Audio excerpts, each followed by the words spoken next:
So here she writes, my husband Conrad is wrongly incarcerated in a county jail. I'm posting this here because you are one of the few communities that will understand the full technical and political reality of how he ended up there. My husband is a former Tor operator, and at one point, he ran some of the fastest relays and exit nodes in the world. The nightmare began when he refused to help the FBI decrypt traffic from his exit nodes.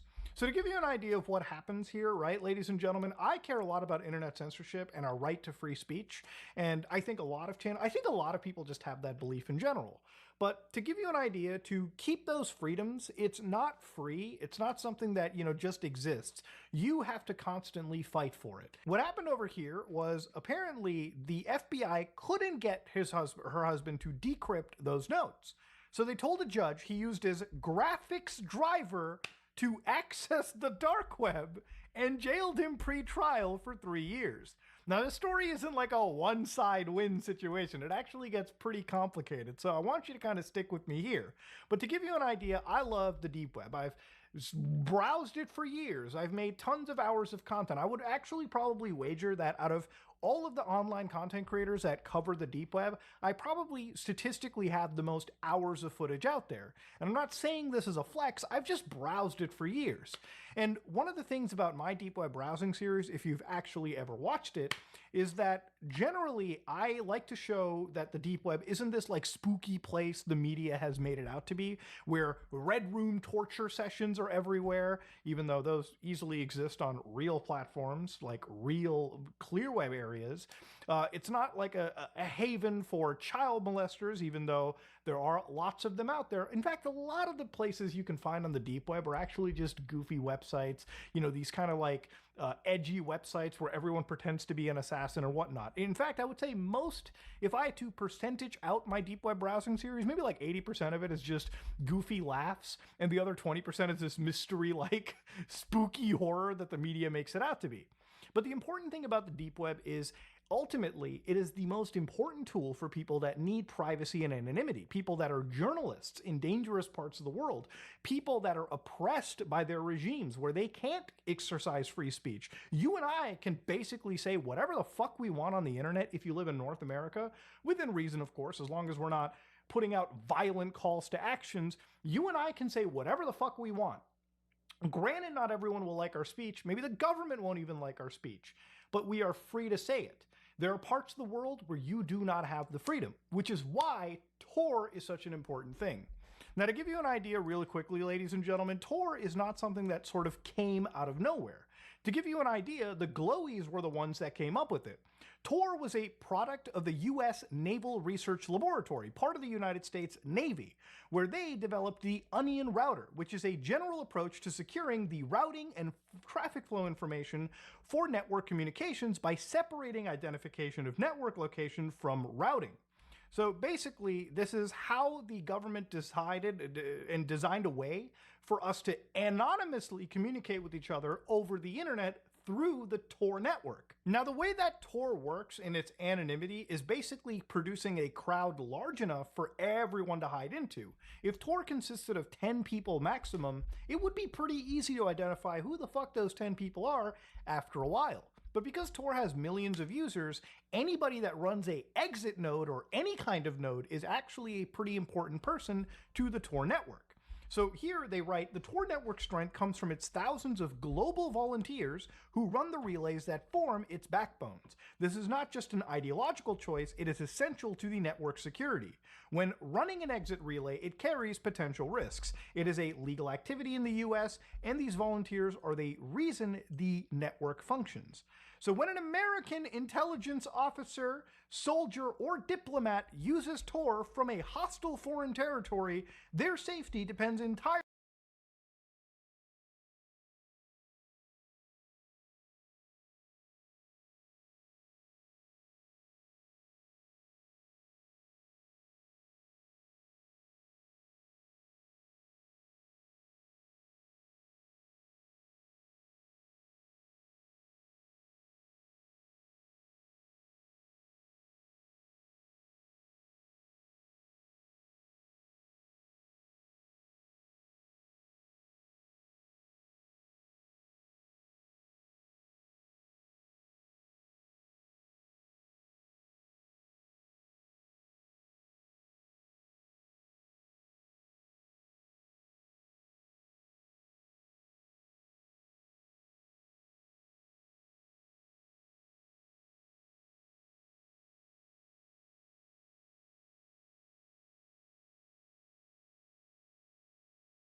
I've come.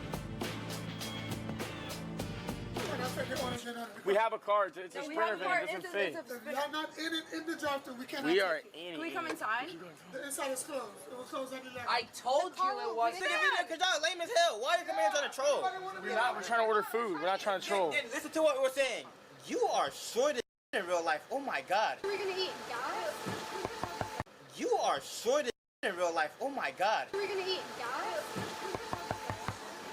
Guys, this update will literally shock you. Jack Doherty's situation is so bad right now that Americans are literally rejecting him from all sides. Some people even refuse to sell him food. Can you just imagine that? Some shop owners and employees are refusing Jack Doherty and his crew because they're clout chasers. Just imagine how low Jack Doherty has become nowadays. He can't even buy food from a shop. This is now the proof of how bad his situation is. In today's video, I will show you how Jack Doherty has become hated in the minds of so many people, and how he's now so broke that he's literally being rejected by food shops. In a recent video, Jack Doherty was seen with his broke allies, including the Island Boys, who Jack literally kicked out some days and other days called back to make content. All of his allies are now refusing to get food with him. When they went to order food at a shop, the staff initially claimed there was an issue with their card. Later, it was revealed that the shop manager and employees actually knew who Jack Doherty was, and that's why they refused to serve him food. We have a car. It's a sprinter van. It doesn't fit. Y'all not in it in the drive-thru. We cannot. We take are it. in. Can we come inside? The inside is closed. It was closed at 11. I told you it wasn't. We have like a big school bus. It don't matter. Let's just pull it up so I can see to make sure y'all got it. All right, tell Evan to pull it up. Dang, Thank the you. order's complete though. Can we just pay for it real quick? Jesus. Don't you Will Apple Pay? that they're not...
Will I pay?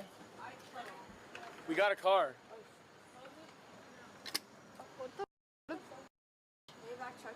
Oh my god, did you just see the humiliation? The employees just turned them away and even told them to leave. I think Jack Doherty might now be in real trouble mentally after this kind of humiliation. How reckless was this? Jack Doherty is finally facing a lesson in life. What did he want to prove by saying, "We got a car"? Was he trying to give them an excuse that he has money? Actually, I think the shop managers knew there was a chance Jack couldn't pay when he was hanging out with broke guys like the Island Boys. But what the shop owners did is a lesson for Jack Doherty. Watch next as they leave empty-handed without getting any food at all. No one ever said that. So we're telling You said now. bring the car, we brought the car. We could Because y'all lame as hell. Why are you coming here trying to troll? We're trying to order food. We're not trying to troll. Listen to what we're saying. You are short as in real life. Oh my god. But go to the intercom. Yeah, right? They, Okay.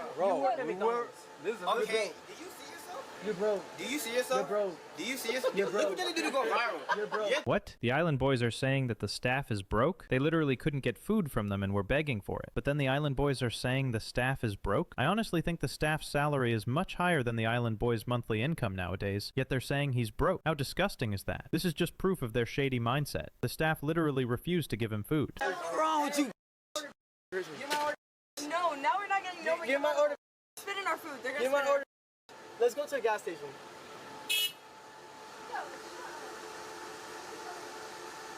Every minimum wage. So I'm gonna put audio over it. Ready? So bad.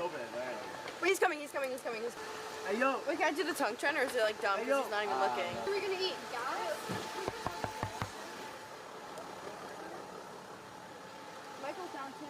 Just look at Jack Doherty's expression. He literally may not have eaten for the whole day. Even the island boys, who maybe also haven't eaten for some days, were begging for food. But the staff turned the shutter off and didn't open it again. So what's the point of hanging out with so many allies and even having a car if a shop refuses to sell you food? Can you just imagine how people actually know about this shady streamer nowadays? Everything about him is exposed on the internet, so why would anyone trust him or want to serve him? Remember when Jack Doherty was asked about this OnlyFans agency? He literally denied all the allegations. They say that you're pushing underage girls into OnlyFans. Is that? Girls can't sign a contract. They can't sign up on OnlyFans. Like, it's physically impossible. It's just obvious bullshit. Like, anyone with a brain would know that's can't possibly be true because you can't sign. Do you think people are now jealous of you and that's why they're making false allegations? I don't actually think so. I'm not fully saying he did these things or not, but remember, for Jack Doherty and people like him, society is just getting destroyed day by day. Even when Janko told him to stop, he said he needed money to pay his bills. I'm just stressing the out. I'll be like, God damn, like all these bills are adding up. But once the internet exposed all of this and people found out the truth, that's why Jack Doherty is now being refused from all sides. Wherever he goes, he can't get food or service. Some days you even see him standing on the street trying to meet big names, but they refuse to meet him too. That's how Jack Doherty is now. Destroyed and rejected from all over. Jack Doherty is actually ruining society. Just look at girls like Little Tay, Sophie Rain, or even Bad Baby. These girls are making millions of dollars in just an hour, and people like Jack Doherty are promoting them. Because of that, the youth is getting destroyed every day. They are getting false inspiration, and real encouragement is disappearing from society, all because of people like Jack Doherty. So I think as of now, with everyone refusing Jack Doherty from all services, even basic things like food, it's not necessarily a bad thing. Maybe this is the lesson he needs. I honestly think everyone should boycott him until he stops creating chaos and scamming people. It's not only that, Jack Doherty has even disrespected his own parents while making money. His father earns only $15,000 to $20,000. Makes like, I don't know, like maybe 10, 15K a month, depends. Did you hear that Jack said, I don't know, maybe? That actually shows he doesn't care at all about how much his father earns, how much his mother earns, or how they're running their lives. He's in a bad situation, comes back to his parents' house, but doesn't even know anything about his father's expenses or income. Do you think any parents actually deserve a child like Jack Doherty? I don't think so. He even humiliated his own mother just for touching his car.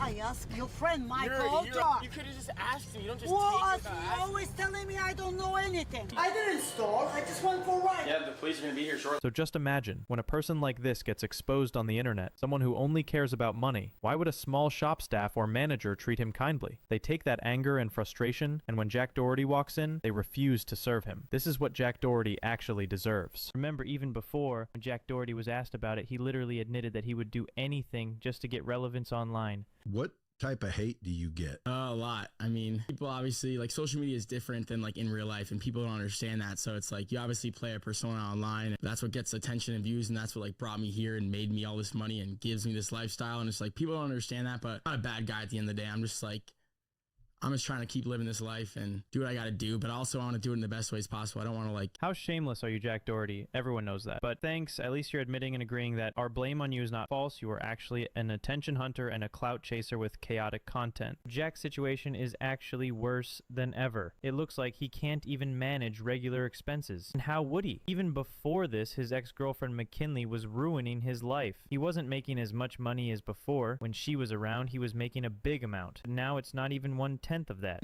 Everything, bro. When I met this girl, I was making $1.5 million a month. Now I'm making probably a tenth of that. Like, what the happened? It's because I spent too much time loving this girl when I should have been. Did you hear that? Now this guy has literally lost all his income streams, and you hardly see Jack Doherty on YouTube or anywhere. Because of all this, Jack Doherty is not the same Jack Doherty as before, the one who used to make millions of dollars every month and had everything going for him. But right now, day by day, he's getting destroyed. And with the way things are going, the day isn't far when Jack Doherty actually disappears from the internet completely. But as a man outside the stream, if Jack Doherty in real life actually can't get service or any kind of help, then just think what could happen to him. Jack Doherty won't survive like this in real life. Yes, if he goes anywhere for service or for anything else, the next place might also refuse him. That's what the situation looks like for Jack Doherty right now. So guys, what do you think about all of this? Let me know in the comments.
So it's not your option to like give me my fights. I think I'm better than you, and I think Nate chose you for a reason, and I think everyone knows that.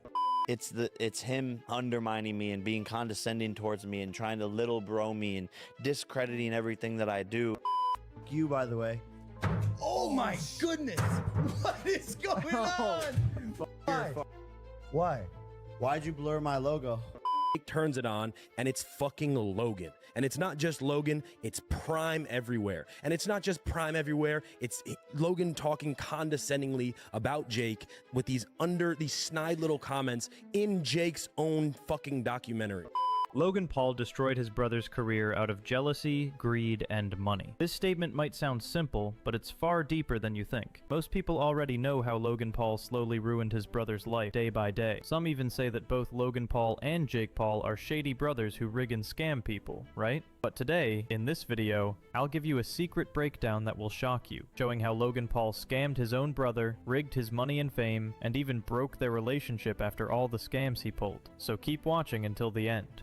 So guys, tell me, from business to boxing to relationship, isn't Logan Paul always trying to stay above Jake Paul? Yes, definitely. Logan Paul has done things to make himself famous, even if it meant sabotaging his brother's business, canceling his deals, and portraying Jake Paul as lower than him. Logan didn't just become famous on his own. He cracked Jake's fame to stay relevant. That's why Logan Paul always manages to stay relevant, famous, and make more money than Jake Paul. Let's rewind to how Logan Paul did a lot of shady things with his brother, starting with the boxing controversy. On one of Logan Paul's podcasts, he called Jake Paul and humiliated him. Actually, those times, Jake beat Nate Diaz in boxing, and Logan beat Ricochet in WWE. But right in the middle of the show, Logan accused Jake of stealing the Nate Diaz fight from him. He said, "I always give you my fighter opportunities, and now you're taking my fights." Logan bragged about his own boxing skills and belittled Jake, claiming he could sell more pay-per-view than him. This shows how Logan publicly downplays his brother's achievements and tries to overshadow him. So it's not your option to like give me my fights. That me and Nate Diaz have been talking about that for years, and then you popped up and were like,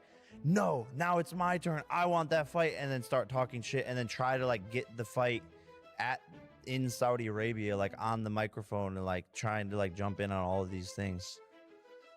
I think I'm better than you, and I think Nate chose you for a reason, and I think everyone knows that. Did you see that? Logan Paul literally humiliated his own brother, saying, "I am better than you." What kind of man always brags, "I am better than you, you are not better than me"? If Logan Paul is really better, the audience would definitely praise him. And if your brother gets famous, you should also be proud of him. But no, Logan Paul is actually such a jealous person that he humiliates Jake Paul in every situation, trying to make him look lower than Logan. Even later, Jake Paul admitted it himself, how Logan betrayed him multiple times, both off camera and on camera. It's him undermining me and being condescending towards me and trying to little bro me and discrediting everything that I do. And it's like, why? We're on the same team. Always like team. We did this together. We started our YouTube channel together. And basically like off camera, he was basically like, no, like I never respected you when we were kids. And yeah, that's fucking terrible. And like I thought you were a failure and all this shit. And I was just like, so you didn't even like respect me as a brother because I was always there for you and trained for sports with you and played with you in the woods and built forts together and we were best friends. So just imagine this. Logan Paul, the man who literally committed crimes with his own brother, scammed his own brother, and today people are only criticizing him for the crypto scams he did with others. But imagine someone who betrays his own blood, his own brother. Can you imagine how much he's rigged and manipulated people over the years? Is Logan Paul only taking fame from Jake Paul? No. Now let's talk about money. Logan Paul deliberately lowered Jake Paul's business multiple times, causing losses just to make his own brand, Prime Hydration, look bigger. And today, if you see that Prime has sold over $1 billion, that's just a number in Logan Paul's conspiracy, nothing more. Even Jake Paul himself admitted that Logan Paul blurred Jake's brand logo, all for Logan's own profit. You, by the way. Oh my goodness! What is going on? Why? Why? Why'd you blur my logo? Oh, the better logo? Mm-hmm. You. I knew you were gonna ask this. You blurred his logo? Actually, no, I didn't. I figured you'd understand. You know why I blurred it. You know damn well why I blurred it.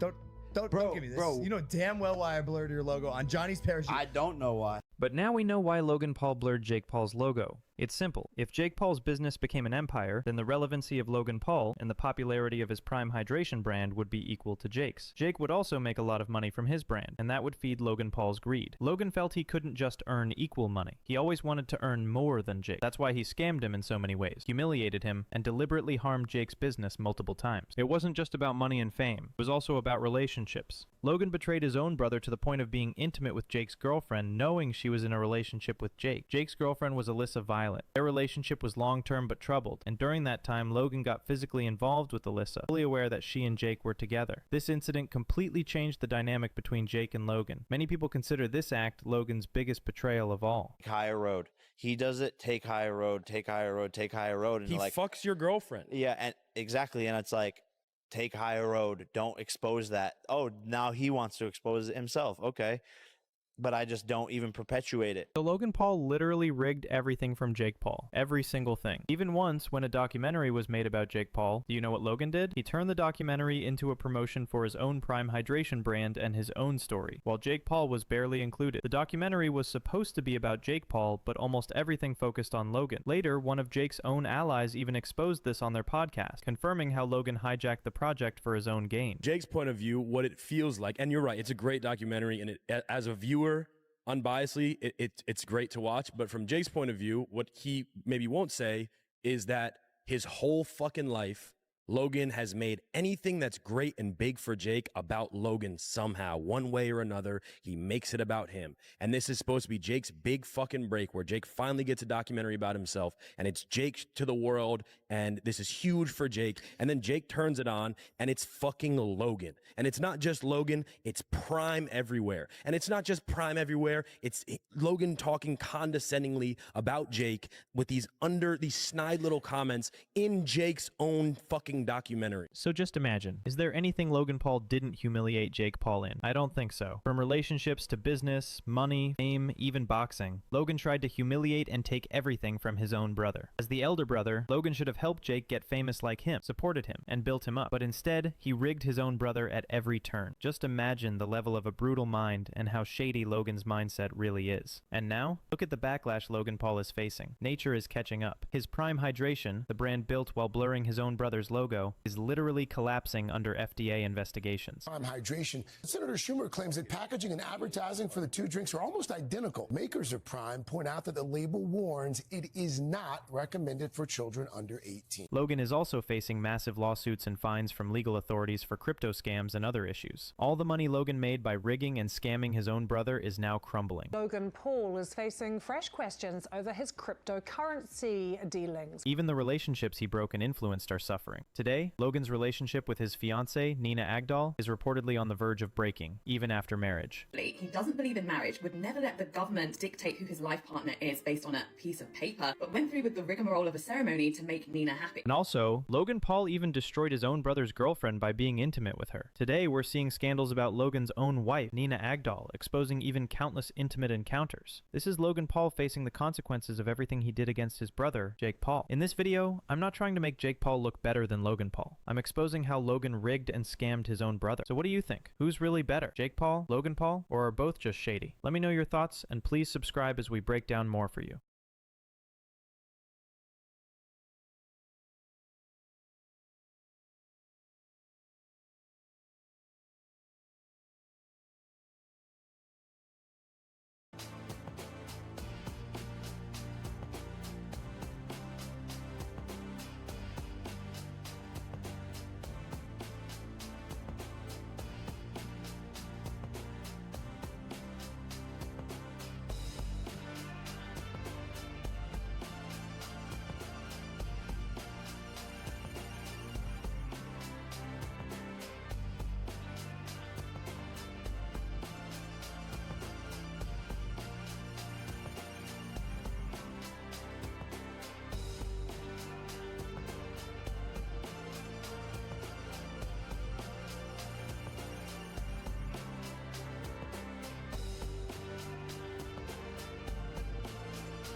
to America. Yes, you heard that right. The evidence is clear now. Johnny Somali is facing a massive threat from diplomatic relations and higher government commands. American immigration and South Korean immigration are both fully against Johnny Somali. That's why right now Johnny Somali is facing even more backlash, making him one of the most ruined live streamers in history. Nobody has faced what Johnny Somali is going through right now. In this video, I will explain how Johnny Somali is facing massive backlash from the American Immigration Office, how they blocked him, and how his current condition now makes him a clear target from both American and Korean high command. Keep watching. Here you can see a post from Legal Mindset saying that the U.S. immigration raid on a Korean company in Georgia may end up affecting Johnny Somali. Korea tries to pay back this incident, where the U.S. cracked down on those without proper work visas. An easy target would be streamers working without proper work visas, like Somali. So it's now clear that Johnny Somali is going to face diplomatic backlash from both America and South Korea. As you know, South Korea and Japan are the main hubs for streamers like Johnny Somali, Ice Poseidon, and others. If Koreans and Japanese don't work in America due to visa issues, why would they allow these nuisance streamers who mainly went to Japan or South Korea to make money but never paid any kind of tax there? Even a Japanese streamer mentioned this issue before. The current administration not only wants to yeet illegal foreign IRLs, it's not just IRL. They're also talking about people that do desktop content, because when you go to another country and you make money, it's always been illegal. It's illegal right now. So yeah, Johnny Somali also made a lot of money from that. Still trying to make money in South Korea while his trial is going on, but nobody noticed or paid attention to this issue from the beginning. Now things are digging into a serious mess. Johnny Somali may face consequences if South Korea decides to investigate through their immigration officials. If that happens, Johnny Somali won't just face jail time in South Korea. He could face additional charges and might get completely stuck there. And if South Korea checks everything, the American Immigration Office will also review Johnny Somali's recent records. They'll find his arrests in multiple countries and his cloud chasing history, which could lead to a full ban from entering the US. Right now, the pressure and risk for Johnny Somali come from both sides, America and South Korea, and it's ruining him. Remember, Johnny Somali wanted to go to America to live an easy life, but now it looks like that dream is in serious danger. Even if I did shut it off and say I quit this Johnny Somali character, I'm just going to go back to being Ramsey. I'm going to use my finance degree and go start a business or get a normal job and live a peaceful life back at home in America. But this is just a delusion of Johnny Somali. He's now going to face an investigation into his visa issues. Do you think after his trial they will easily let him return to America? He will face more charges. They might even find violations for not following work visa rules while still earning money without paying taxes. This alone could completely ruin his dream of going back to America. Not only that, his situation is worse because his father and mother have refused to help him. If you don't know, the American Immigration Office and the South Korean Immigration Office will check his identity and family background. If Johnny Somali's parents don't respond or cooperate, he will be left alone in this mess. Without family support for his residency, American immigration might ask, does he even have anyone in America? Remember, this is all official paperwork. It's not about what Johnny Somali or we think. If his parents refuse to take responsibility or respond to the authorities, the American Immigration Office might completely deny him. As you know, Johnny Somali was literally crying when he learned about this issue and his family's refusal to help. Parents are more pissed than anybody else on the internet. I'm telling you that right now. They're like, my dad's like, why the are you going to Japan and with these people? Why are you going to Korea and with these people? Why are you doing this? Like, what do you tell them when they ask you that?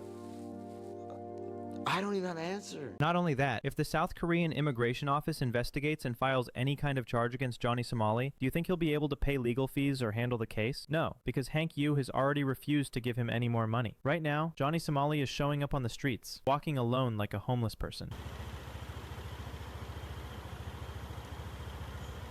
If the authorities press more charges, he has nothing to defend himself with. He's not financially stable to pay lawyers. It's lucky that Hank Yu previously paid a lot of money for Johnny Somali. Including legal fee, everything, close to it. Close to $20,000. If he hadn't, Johnny Somali might have literally been sentenced already. But if Hank Yu and all his allies stop supporting him, the immigration office causes more trouble. Johnny Somali won't be able to cover any financial or legal fees at all. Even another South Korean expert, Professor Nod, talked about this issue, why everyone in South Korea is actually focusing on Johnny Somali's consequences. To the prosecution, and I've logged lots of the crimes that he's done, pass that on to people that are also reporting the crimes to the prosecution.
prosecution and filing police reports, that kind of thing. People that are against Johnny, it's quite interesting because they're from all opposite ends of the spectrum, but they all are united by the fact that they dislike Johnny. I completely agree with that. Johnny Somali is widely hated for all of his criminal activity, and people actually feel satisfied seeing him face such a massive downfall. Nobody else in history has faced the kind of threat from both American and Korean immigration that Johnny Somali is facing. Even when the immigration offices review Johnny Somali's previous criminal activities, do you think they will just let him go easily? More charges and additional evidence could make the consequences even bigger for him. He has even bragged about America multiple times, claiming he should escape because he is a big MAGA supporter, which could make things worse. Save, not Johnny Somali, Johnny Ramsey Ismail, the American. Please, thank you so much.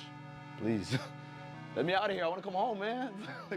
So now I think if the South Korean Immigration Office investigates everything thoroughly, they may give Johnny Somali a longer jail sentence. That's why Johnny Somali could face even more legal consequences, which would completely block his chance of returning to America. Even now, South Korea, Japan, and most other countries are focusing on nuisance streamers, those who come to Asia just to make money and chase clout, without respecting the local culture or following the law. Johnny Somali fits perfectly into that category, which is why his situation is getting even worse. Even before, Legal Mindset pointed out the same thing. Look at what Johnny Somali, Vitaly Zadorovetsky, and Ice Poseidon all did. They brought nothing but shame with their reckless actions. And if anyone has the same intentions, they should never come to Asia to repeat these disgusting things.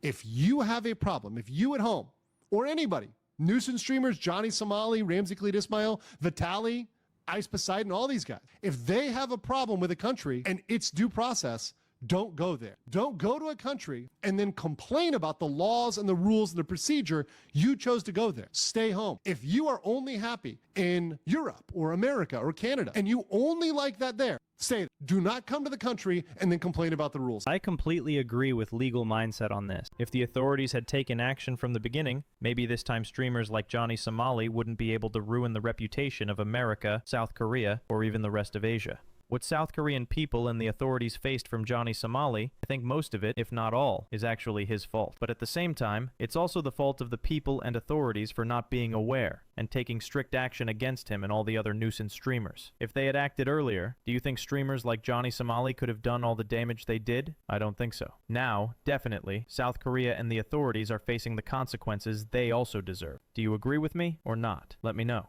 After watching the full video, what do you think about Johnny Somali and his upcoming backlash? Share your thoughts below.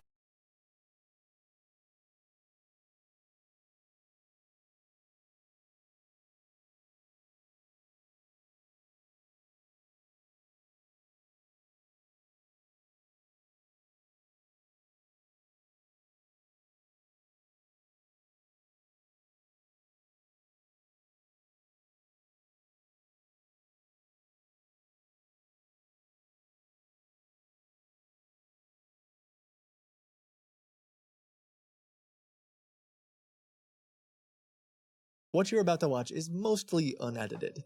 I stream these calls live and sometimes spend hours. Occasionally, will that you matter. I'll find ways to make them angry.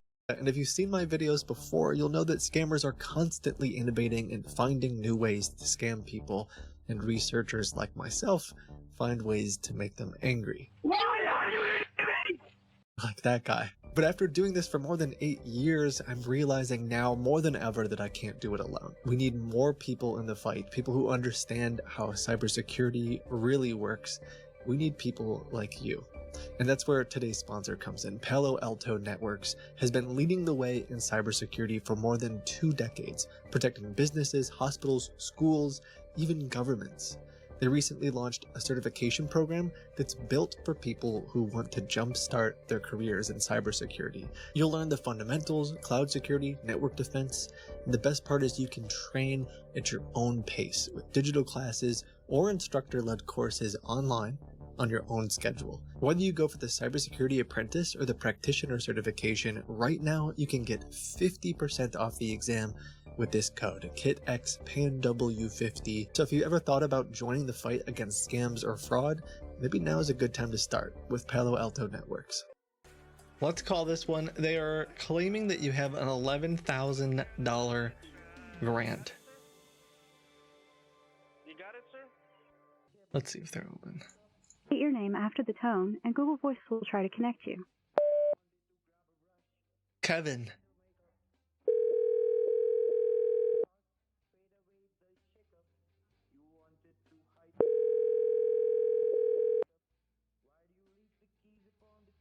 Thank you for calling. How can I help you? Hi, this is Thank you for calling. Kevin. Hello? Kevin. Yes, Kevin. How can I help you? Well, I got a message saying that I was getting $11,000. All right, you got a message. Yeah, I guess I was just calling to see what that was all about, or if it was like, I didn't know if it was one of those fake calls or if it was legit. So I understand that, but yeah. Kevin, first of all, I need to clear one thing with you. This is directly from the government, and you're calling at the government number. All right. All right. So Well, now that before we I got pull that up the cleared file up. of yours. Okay. Yes. So I just need to confirm with your complete name. Can you spell out your first and last name? Yeah, Kevin, Kevin. What was Kevin from The Office's last name? And your last name? I need to know as fast as possible. Last name?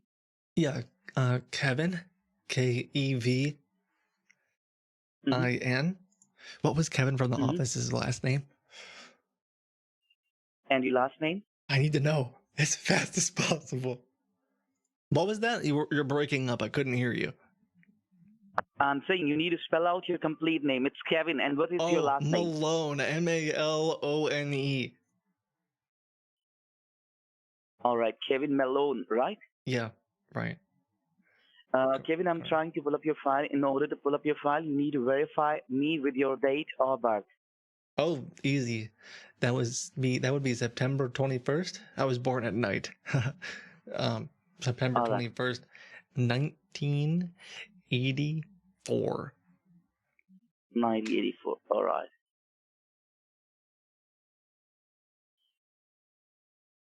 If you want, all my friends call me Post, by the way. So feel free to just call me Post. It's up to you.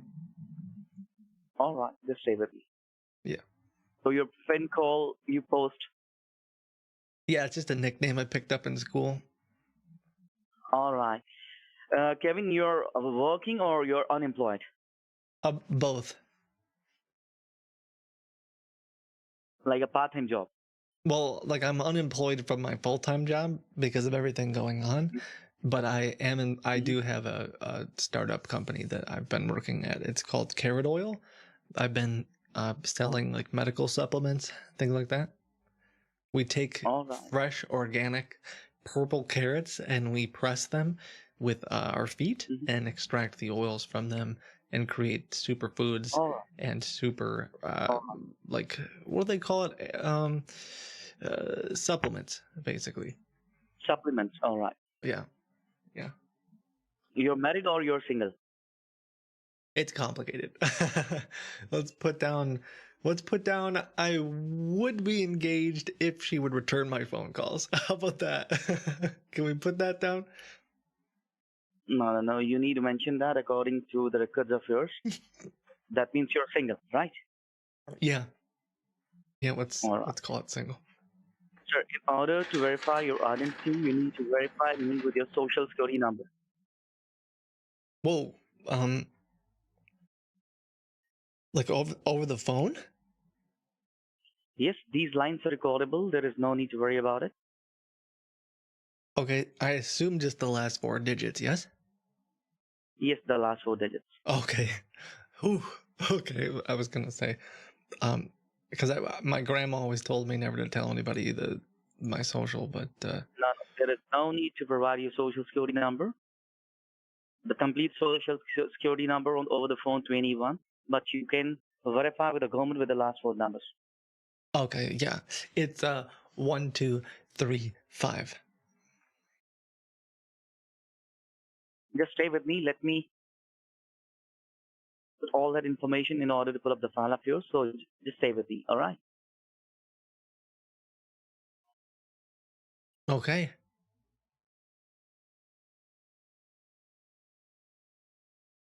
Are they having you guys? I'm so sorry. I need your zip code. Are they having you guys work from home or? we are working from home right now. You know very well. Yeah. In the New York City, the whole city is being shut down just because of Corona or the COVID-19. Yeah. So I just need to is it kind verify. of crazy your zip working from home for the government? Like, or is it pretty cool? Like it's kind of crazy. I agree with you, but it's our like responsibility. It's our job. We need to follow the consequences. It's kind which of crazy. Someone is providing us. We have to work. It's kind of crazy. Like you know, when you're in the office, you're working for your organization. Then like you're gonna get ready yourself to go down to the office. But when you're at home, you doesn't feel like you're working. It seems it's like a kind of craziness. You know what the key is? Because I've been working from home for a while. The key every single day, you put on pants. You get fully dressed. I'm talking underwear, pants, socks, shoes, the whole 9 yards. Because if you're at home and you wear like what do you call it? Like PJs, or you go commando, you're not gonna feel like you're really working. You know, it doesn't really work. Yes, It doesn't that is really absolutely work. that is absolutely correct. Yeah. But again, you are gonna Oh, put understand that. sunglasses on too. you That have can to- help. All right. So now you need to help me with your zip code. Oh, 60652.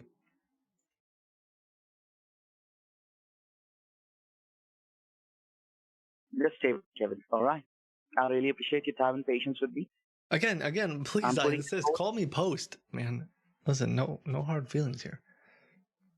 No, not an issue. Just stay with me. Let me initiate the transaction for you. So just stay with me. All right. Okay. All right. You know what? Actually, this does feel a little bit different. Yesterday, the script was the exact same as always, but this guy seems to be doing it a little differently.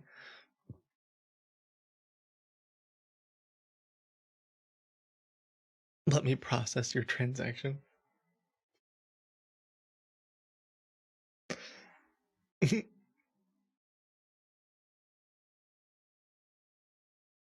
You just leaked my zip code.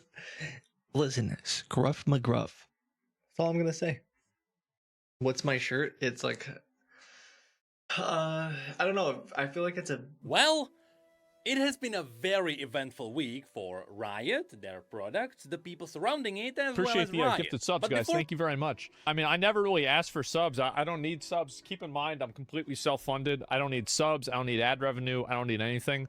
Hopefully, I get your attention. That's all I can ask for. Never donate and never give what you can't afford. And the odds are you need the money more than me, so keep that in mind. But if you want to say thanks, I appreciate it. You know, I know there's a lot of streamers out there that, you know, maybe they might need it more than me. I mean, I'm very lucky to be in a position that I am. I'm a tremendously lucky person. I stream every day. I mean, I think that takes some degree of consistency, if not effort and work, but at least consistency. But yeah, just keep that in mind. I don't need anything. And if I made no money tomorrow, I would keep streaming. Nothing would change.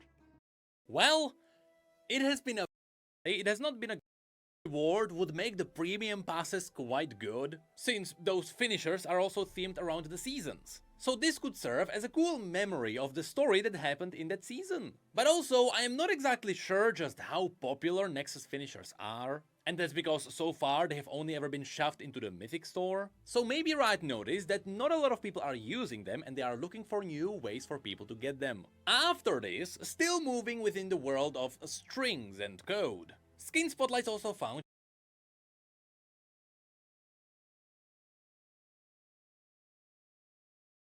Occasionally I get some really interesting emails, and a couple months ago I got a crazy one out of the blue. It was a couple reaching out from Australia with a once-in-a-lifetime collection, and I mean that legitimately. What they had is something that pretty much nobody has anymore. And they wanted to talk to me about helping them get it graded and sold because in Australia they were having a really hard time over the last couple of years. They had a nearly complete set of alpha cards from Magic the Gathering. Even if you know nothing about Magic the Gathering, you have probably heard of the Alpha Black Lotus. It is one of the most expensive cards in the world. Only 1,100 of them were ever printed, and if it grades it at 10, they have sold for millions of dollars in the past, but even graded all the way down to a 6, they have sold for life-changing amounts of money, and this couple, they had an Alpha Black Lotus, and it looked to be in incredible shape from the pictures they showed. But of course, I'm very skeptical, especially in the current card market, where everything is fucking fake, everyone is scamming, you can't trust anyone, not even your own mother. So I, of course, raised a big eyebrow and took everything they said with a grain of salt. But it was an incredible story, and I didn't want to let an opportunity like this slip through my fingertips to be part of history. I, of course, wanted no part of, like, any money that they would make from selling the cards. I just wanted to help out and just be able to see them and do what I can to help them. But I wanted to make sure that I wasn't having the wool pulled over my eyes here.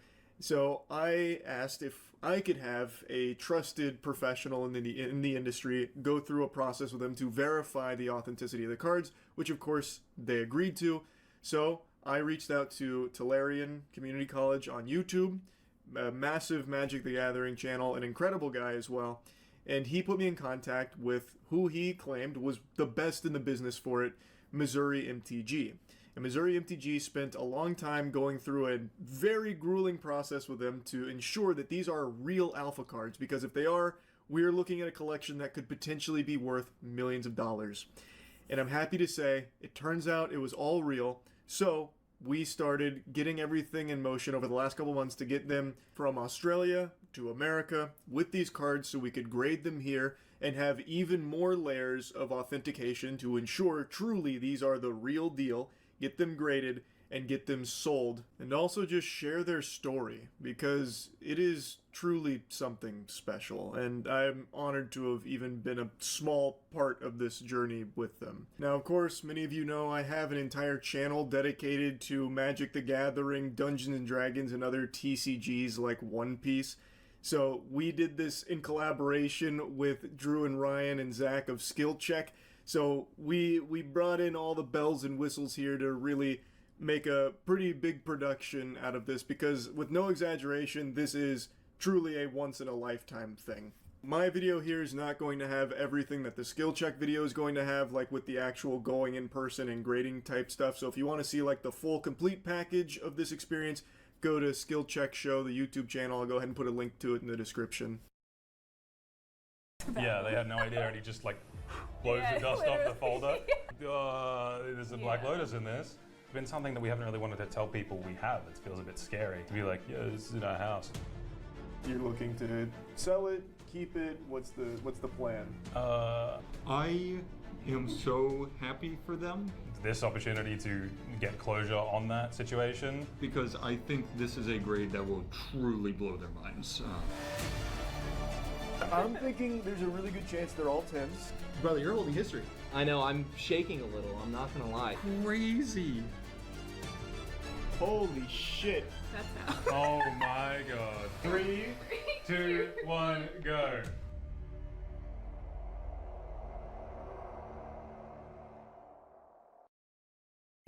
Yeah, fuck. Do we just introduce ourselves? Yeah, so just like introduce yourself. I'm addressing you. I'm not camera trained or anything. This is entirely new to me. What the fuck am I doing? I'm Tyler. This is Dana. It's so awesome to be meeting you guys. We obviously reached out to you about these cards that are from her dad's original collection back in the 90s, whenever these came out. And we were having so much trouble getting them graded, and we said, okay, I'm just gonna try to reach out to Charlie and see if something happens. And it did. Yes, so my dad, he is very much a nerd. You could kind of say he's played like every nerdy thing Yeah, if you saw downstairs in that house, he's got every single thing. We actually did take some B-roll of it, of like, he has like shelves and shelves of every single like board game, card game, everything you can think of. It's like ever existed. And he so happened to play Magic, which is very nice to get us some alpha stuff in the future. So this is the hot stuff. Yeah, but then we have like almost a full alpha collection of like just the random stuff that's not as valuable but still really cool. It's not complete, but there's still missing, my brother did grade like... Yeah, we had some stuff graded. So there's a Bayou and a Counterspell and stuff that was graded. But we didn't bring that with us. So the goal with the collection is to get it graded and find a buyer for it. You're looking to sell it, keep it. What's the plan? I think well, The goal is to sell it, right? Sell it, yeah. It's kind of all we've been left with inheritance. Yeah. So basically, like this was the inheritance that they were left with when her and her brother, when her dad passed. I kind of refer to him as like Golem a little bit. He was a giant. He collected everything. Yes, and all in his basement, just kept everything. Yeah, there. he has this giant basement that is just full of every single game you can imagine. I mean, it sounds like it's a pretty good thing to have here to sell. Depending on what it grades at, that's life-changing money. We've been trying to sell it for like 2 years, trying to find some way to get it overseas to grade it or find a local buyer, but we haven't really found like a fair opportunity. This opportunity to get closure on that situation, find a buyer, and also kind of like show off the stuff that he was super passionate about is really cool. You mentioned that it's nearly a complete set of alpha, and then how many of the Power 9 cards are in there? It's 3 Power 9, it's Time Walk, it's... Geez, what Mox is it? I've forgotten already. Mox Opal? Sapphire. No, it is Sapphire, you're right. Sapphire. Yeah, Sapphire, Time Walk, and the Lotus. I think those are the only technically Power 9, so I think he might have sold some of them in the past. There was a story that my brother heard that my dad, he had a second Lotus, but he'd sold it for like probably nothing back in like the early 2000s. To a friend. I think he would have just sold it for like, I don't even want to say what, probably like 2,000 or something like that. Yeah. Oh. Yeah. Can we pull out real quick the Power 9? Yeah, sure. So Soul Ring kind of cool too, right? Yeah. Is Soul Ring not Power 9? It's not Power 9, it's on the reserve list, which means that they never printed again for standard and It's other, Commander like, Legal Power 9. That one's a hot one. Yeah, that's a hot card. Yeah. And then there's just a bunch of like, Mana Vault's kind of cool. I think he belongs him. there. You want him? I love him. The art on Alpha is crazy, dude. Yes, I love it. Yeah, those are probably the coolest cards. And then we have just like a bunch of the duels, right? Missing. Of the collection, these 3 are Power 9. I thought Soul Ring was in there. Apparently it is reserve list, but these are incredible. Yeah. So I guess the Alpha Lotus alone, that can easily be more than 30K. Yeah. And you said you've already graded. My friend sent me something today, and I really appreciate that he was thinking of me when he found this. It's a text thread. Well, it's a very short series of texts between a very short man and his now ex-girlfriend, whom he broke up with because she had the audacity to wear heels around him. Now, I myself am also a fun-sized gentleman. I am on the shorter side of things, and I can see why Matt thought of me when he found this story here, this adventure. So the background is these two went to a party, she wore heels, he got really salty and upset about it, so he broke up with her because she was now taller than him while wearing those heels. So she's now trying to like process this and figure out what the fuck just happened, because he had a conniption in the car and then spiraled out of control. So now she's trying to get some clarity here. I'm still so confused. Can we just talk? I never meant to offend you. I just really like heels and wanted to look good at the party. I'm sorry. Imagine having to apologize because you wore heels. Like, imagine being around such a sensitive fucking loser that just wearing shoes was offensive to him. Don't chat me, man. You're embarrassing to be around, and even now I'm not with you and you're still embarrassing. Do you realize what you done? I gave you everything and you threw it back in my face. He can't even use the right through. His fucking goober. I don't even know how you make that mistake with through. When you're actually old enough and mature, you will remember this time and realize you fucked up. This weenie thinks that she's going to be reminiscing about this relationship in the future, as if she's ever going to think about this little McNugget in any way, shape, or form after this, other than maybe looking back on it and laughing. This is such an over-the-top reaction to something so trivial. This is comedic. So I imagine she might think about this in the future as like a, haha, you remember when I dated that gnome who got fucking pissed off because I just wore heels once? Yeah, what a crazy time that was. Meanwhile, this guy is like fluffing himself up, thinking that he's like the best thing that's ever happened to this girl's life, and down the road she's gonna realize she made such a your huge error in judgment to wear those heels, to insult his masculinity at a party. She'll lose sleep over it and she'll rue the day. I just wore heels though. I don't mean that hostile, just literally confused. Seems like you flipped so quick and now I'm just feeling confused. You're too masculine for me and I deserve better. Yeah, you're too masculine. You wore heels. That's like the most masculine thing a woman can do, obviously. You're way too masculine. I'm high value, and you are still a child and finding your way in life. Yeah, this seems like behavior of a high value male. Melting down all because you're short and insecure and your girlfriend wore heels so she was taller than you and you just didn't like that. Brother, you're short. Get over it. Like, you can't change it. If you hate it that much, go get leg lengthening surgery. Goober is whining about feeling like less of a man because his girlfriend had heels on, God forbid. What a sin. There's nothing high value about having a list of things that can't be done around you so that way you don't feel like a loser. That makes you a nuisance to be around. That's not high value, that's high maintenance. Goober. Like, he is trying to, like, hypnotize himself with it. Like, he stands on his step stool so he can look himself in the mirror and just reaffirm that, I'm high value. I'm high value. I'm high value. She's wrong because she wore heels. She insulted my value. It's not your fault. I understand you aren't very conscious and have baby brain. Oh, God, just reading that sentence out loud is revolting.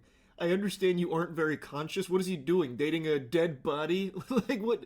I don't think he's expressing what he means to. Then he's insulting her, calling her stupid, basically, for having the idea of wearing heels around this short, insecure loser with such a short fuse. It's absurd. I really wish that she had, like, started dunking on him. He is so sensitive. All of this, all worked up because his girlfriend wore heels at a party, which made him feel emasculated. I have a high value network, and when I'm around big people, I already love the start to that sentence.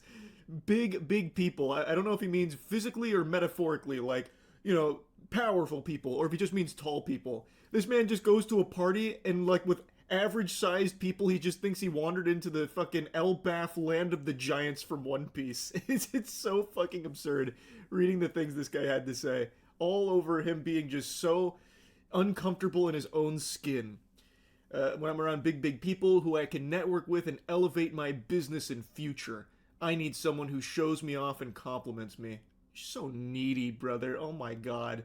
Makes me look good in front of others. You're not that. Don't message me ever again.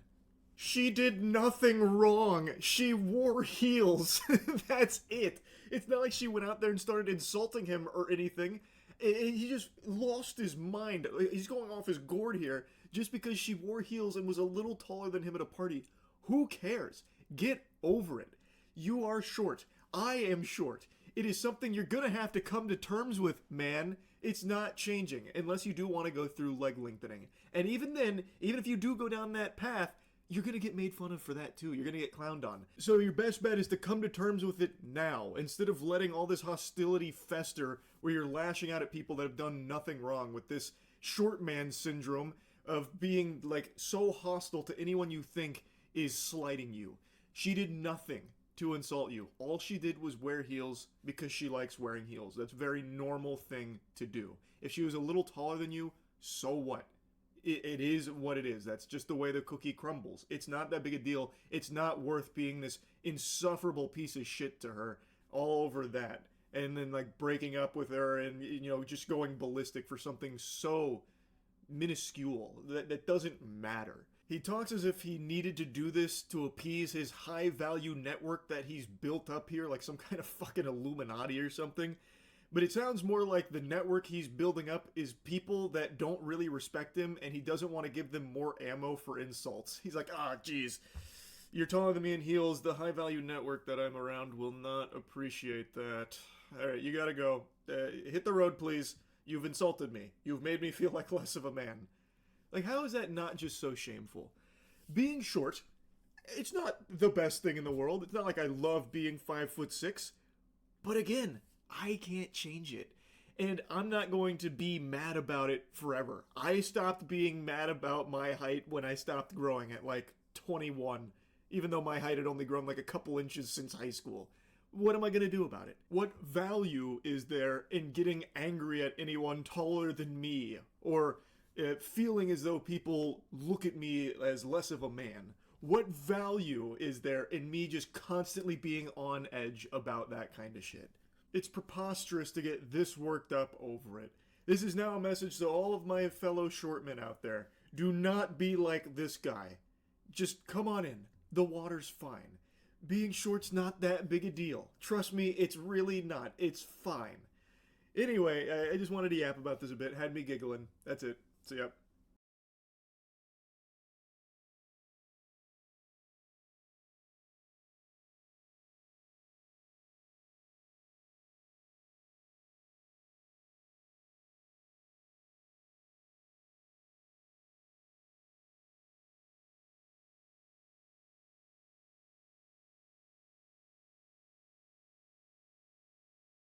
Welcome back to a series so awesome, I can't believe it's free. In today's video, Hassan is playing victim again, crying about being banned on Twitch for 1 day. He's calling Elon Musk a slop tuber for calling him out. Hassan is now claiming that all his incitements to violence were actually high IQ metaphors. He now thinks that everyone calling him out is funded by Israel. His own chatters are calling him a massive hypocrite. Local degenerate and lunatic streamer Destiny is saying he wants to genocide all conservatives, calling them evil. He's saying they should be afraid of being killed in public. He's now being called out on Piers Morgan for making fun of Charlie Kirk's death and mocking his grieving wife. Subscribe or you're stuck in an elevator with Hassan and Destiny. You're cooked. Alexa, give me a synonym for invertebrate. What's that? Jellywig? Let's up those numbers!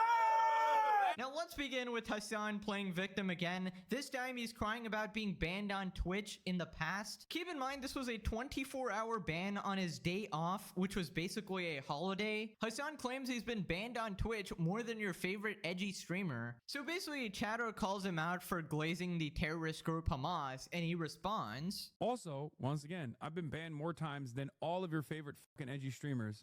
So that's what's hilarious about this process, where people will be like, you just get slaps on the wrist. Bro, I get banned more than your favorite fucking gamers that love using gamer words and shit, okay? Right, so I think he's talking about Tectone or Asmon here. Hassan, you were banned 4 times in the last 6 years, and none of them have lasted longer than a week. You absolute fucking liar. That's the point. None of these bans are actually serious. They are a slap on the wrist just so you can use this pathetic defense. Also, who are you talking to? Not even your brainwashed cult followers are falling for this bullshit. We all know you got Twitch CEO Dan Clancy in your pocket, all the Twitch staff, Omega Hassan Glazers who literally wish you happy birthday. I don't even want him banned anymore. He needs to be arrested for promoting terrorism and inciting violence. Even a permaban is not enough at this point. Tectone responds, Hassan, me calling your lord friend Hijabba the Hutt fat got me banned longer than you've ever been banned on your history of this platform. Shut the frick up, you fraud.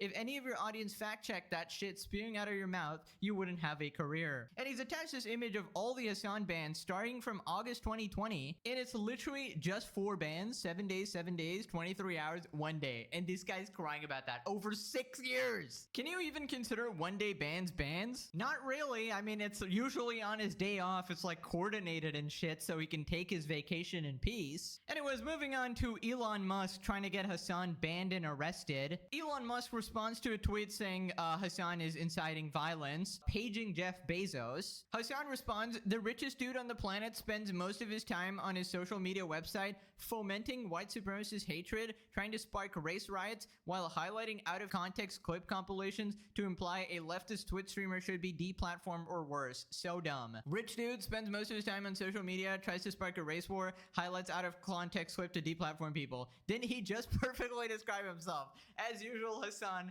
the premium projector worth at least $10,000. So Elon posts this meme. They're all Nazis and they're like in school or college. They're all Nazis on TV. They're all Nazis in like culture, and they're all Nazis and somebody actually takes it in their own hands, right? And you know, this is kind of true.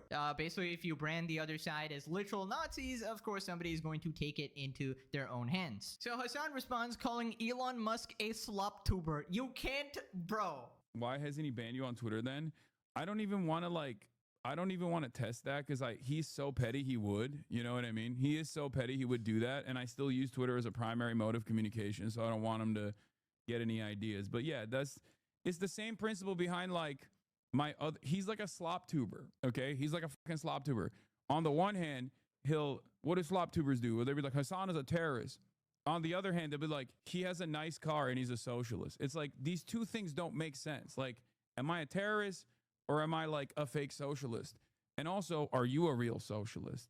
Do you see what I mean? These guys love being like, this is a dangerous radical who must be deplatformed off of Twitch, but he's also literally he's fine to be on the platform, but he's dangerous and should be deplatformed on Twitch. Okay, what the actual heck did he just say there? Any Hassan fans watching, please decipher what logic he just used there, because I swear to God, that made 0 sense. This guy's brain is actually fried. Right, so when he says slop tubers, he's mostly picturing me in his head. We all know he's watching every episode. He somehow knows exactly everything I say in every video. Yet he's terrified to actually say my name, because then his audience might actually check out the videos and find out that he's a colossal fraud. But yeah, just to clarify, I have never once in the entire series ever called him a terrorist. Not once. I called you someone who supports terrorists, an objectively true fact that I've provided plenty of evidence for. I said that you advocate violence, another objectively true fact. So you see, my world is actually based on actual reality and facts, and this guy just fights against random hypotheticals that he made up in his head. Right, so people are pointing out the obvious. The funny thing about Hassan is that he's 100 times more openly violent, openly hateful,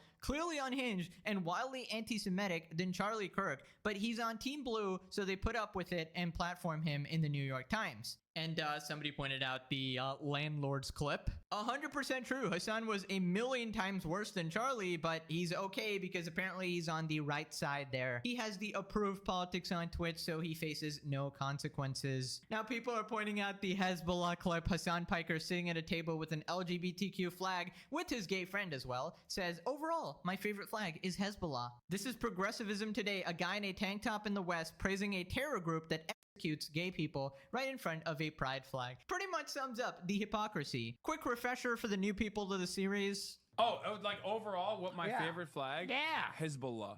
Look it up. Oh. It's got an AK on it and a fucking hand holding it up. Wow. Son. Or. We might have to cut this. We're behind the paywall. It's fine. It was in fact not fine. This is the progressive Hassan, by the way. Truly a hypocrite at his core. So Hassan responded, basically coping, saying that none of this is true. Hold on. Where is it? Breaking. Numerous clips of Hassan Piker calling on his viewers to kill right-wingers are going viral. None of this is true. Incitement to murder, he says. And also, if that was true, I would go to jail, which is, of course, who knows? I mean, maybe the Trump administration will get their hands on this and go, well, this clip out of context is enough for us to take action. Who knows? And if you see it in the wild, you can like correct people if you want. Could you sue for slander? No, dude, it doesn't work that way. Please stop. Yeah. Elon Musk has now on 4 different occasions demanded or reposted like Dan Stalkman, and is now is adding Jeff Bezos to try to get me banned. Not good. Dude, this is not like some low motion like Elon Musk highlighting this. This has got 91,000 likes, bro. It's got millions, 6.2 million views.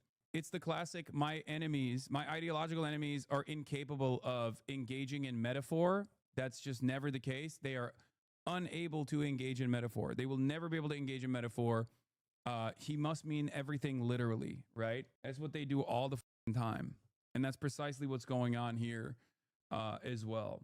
Ah, yes, it was a metaphor, guys. You know, when he explicitly said that they should K Rick Scott, yeah, that was a metaphor. You see, when he angrily says the word kill, he doesn't actually mean kill, guys. That's his metaphor, obviously. When he says the phrase murder those motherflippers, it's actually a metaphor for the political and economic state of the world right now, guys. It was out of context, of course. Hassan, when he's on trial, speaking to a judge, it was, Your Honor, it was out of context, of course. Now, what exactly is the context? Well, he'll never tell you that. You have to watch all of his streams till the end of time to figure out the context right there. And the thing is, you can actually tell he's legitimately getting scared because now very powerful people have been alerted to him. And it's not just quote-unquote slop tubers, but he did just call Elon Musk a slop tuber, so I don't know. Also, I love how he said, I would be in jail if this was true, and then immediately says, okay, guys, I might go to jail because of the Trump administration. But I'm still right, guys. Even if I go to jail, this is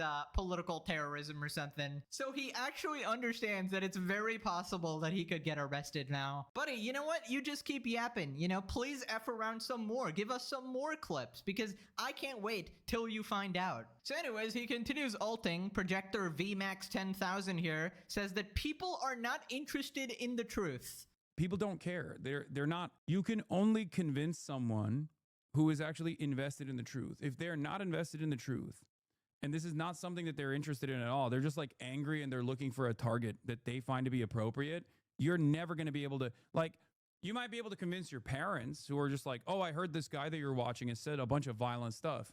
You can have a conversation with them and be like, that's not the case. Here's why it's out of context. He's speaking metaphorically, blah, blah, blah. But like to the average onlooker online who has already established their worldview, who are just literally not reasoning, who are not listening to reason whatsoever, they're angry. They're looking for a valid target. I happen to be the most visible target that they can launch their endless anger towards. Yeah, Hassan complaining about being targeted is crazy. Just another reminder, this guy called Ethan's wife Ela a valid military target, called her a baby killer terrorist, who is a valid target. Basically, you know, advocating violence, saying that, you know, it would be right if somebody took her out, right? That's the implication. And now, here he is crying about the fact that he might actually be a target now. Also, this guy talking about the truth, holy shit, this is the guy calling the Charlie Kirk shooter a right-wing conservative MAGA guy, by the way. The guy, living with his trans partner and lover, furry enjoyer, notices bulge ooh-woo guy, who uses anti-fascist terminology, the Bella Ciao song used by Antifa, literally his own mother, own family, and friends said he's a heavily left-wing radical. He wrote a message saying, I want to protect you, my love, to his trans partner, and he obviously thought Charlie was a transphobe and wanted to take him out. He also said, I had enough of his hatred. Very ironic, by the way. This guy killed the most effective conservative activist in a generation, but no, he's a right-wing conservative. He was a MAGA grifter, actually. He's probably an Asmongold fan, obviously. They're actually trying to push this narrative. It's actually ridiculous. Mr. Nobody is interested in the truth denies reality in front of his fucking face, dude. Hassan, you have never been interested in the truth. You are a disgusting, you know, self-admitted propaganda machine. And it's not just him doing this. Jimmy Kimmel just said the same shit. Every news outlet, ABC, parroting the exact same shit. And it is disgusting. Like, people want to know the truth, not whatever cherry-picked political agenda you have. Right, so then he says he's being harassed as part of a broader plan by Israel to undermine him. This guy's brain is so cooked. I mean, they have a pretty sophisticated network of harassment that even journalists have written about at this point. Like Bloomberg wrote an article about it. There's only one country's troll operations and troll farms that will take it to that level, and that country is Israel. And I think we all know, you know, I am an op to the state of Israel. So they will use their sophisticated influence peddling operation to elevate Gamergate style harassment campaigns and like, of course, it was Israel all along. Brother, first he said that Trump administration is paying slop tubers to criticize him. Slop tubers who happen to be in different countries, by the way, which he conveniently ignores. Then he basically says Israel is funding all his detractors. Buddy, what? Dude, you are so brain rotted. It's actually insane. This one conflict has taken over your entire brain. The copium, man. It's like a narcissist through and through. It's impossible for anyone It's to Israel, dislike and I me. think we It all know, must be you know, Israel I am an paying op them to to call the me a state of terrorist Israel. supporter. So Not people using they their will own use eyes and their ears. So sophisticated then a influence chatter peddling operation to elevate Gamergate style harassment campaigns and like. Of course, it was.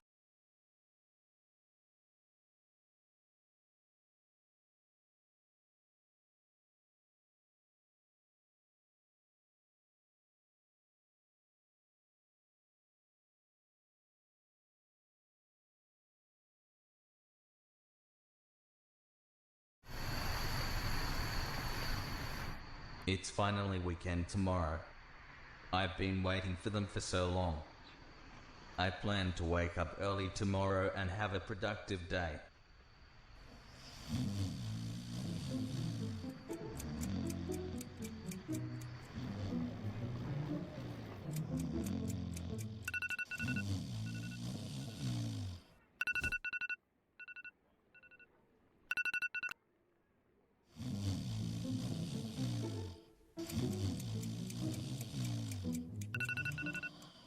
Oh my god, it's already 1 o'clock in the afternoon. I slept for half a day again. Okay, I'll check my phone for about 5 minutes and get up to do something.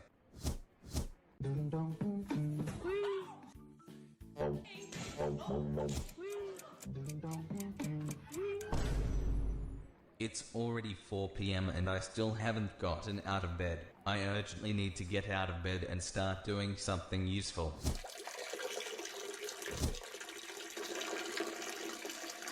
Half the day has already passed and I haven't done anything useful yet. I can't let my weekend go to waste. I need to quickly prepare breakfast and start doing something.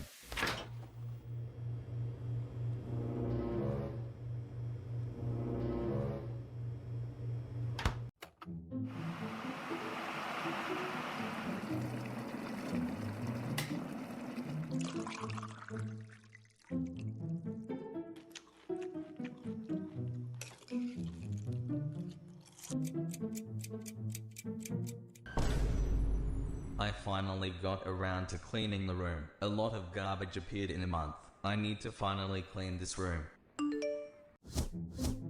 Hi Wojak, what are you doing now? Hi, I want to clean my room. Would you like to play for half an hour and then clean your room?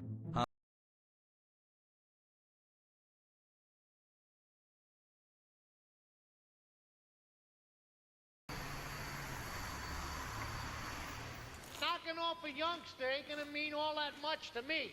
Understand? But since we're in a hurry, I'll make a deal with you. Okay? You promise?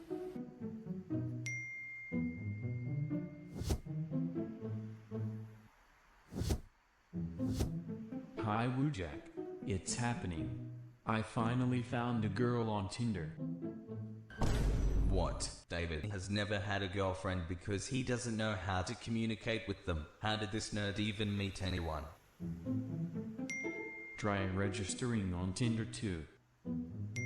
This is the best application to find a cool chicks.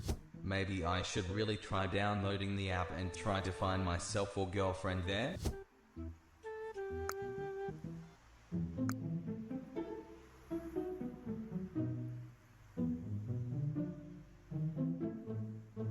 I need to register in the application. I think it will take a little time.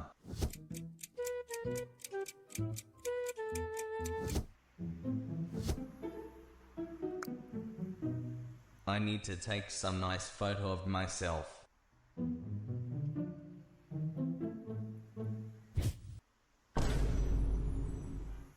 Oh my god, what a bad photo. I need to get myself in order and dress nicely so that I have a better chance of finding a girl.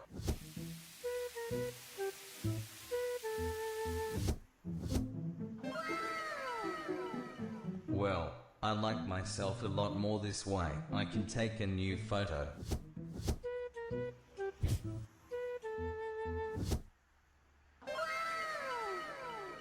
This is a great photo. With him I will definitely be able to find a good girl. So all I have to do is write a description about myself. I'm Wojak, promising guy, ready to meet the girl of my dreams. Fine, my account is completely ready to find a girl. Let's start swiping now. Wow, what a beautiful girl. What does she have written here? I'm a girl with a secret. If you understand what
calls him out for being a hypocrite. Basically, they wanted him to give some explanation for his clips advocating violence, and he says that, I don't need to do that. I already did that, bro. You can be so obnoxiously hypocritical. You say people.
The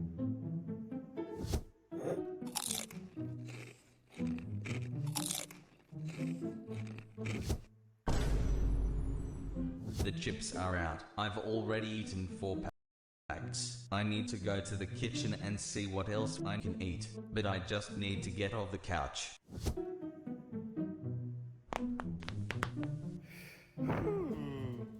This will be the 3rd time I've gotten up this day. What should I eat now? I had cake for breakfast. Now I would like to eat sausages or a burger. I need to think. I'm so hungry. This is my 7th meal today.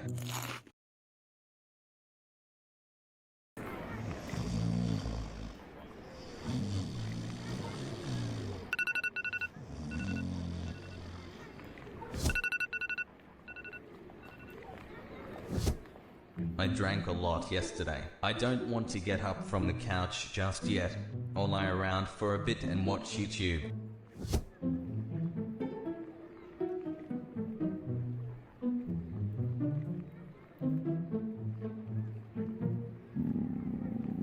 My stomach is already starting to growl. I need to get up and have some breakfast.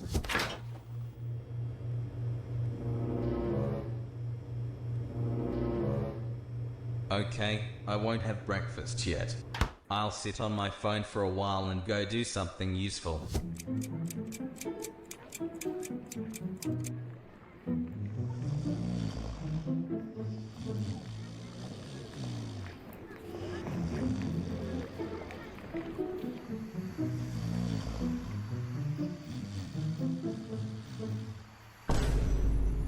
Oh my god, I fell asleep. I just wanted to lie down a little and start doing something useful. I need to see what time it is.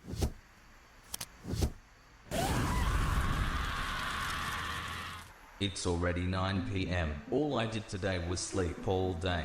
Okay, since it's already evening and I don't have time to do anything, then I'll go play for a couple of hours and go to bed early so that at least I can wake up early tomorrow and do something useful. You shouldn't have been a cop! Move! Move! Move! We're coming through! My god, how my head hurts and what time it is.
It's Monday morning, and I don't have to go anywhere, because I don't work. It's good that I can just lie there and do nothing. But on the other hand, it's bad because I don't have any money to live on. I need to at least get up and take a shower.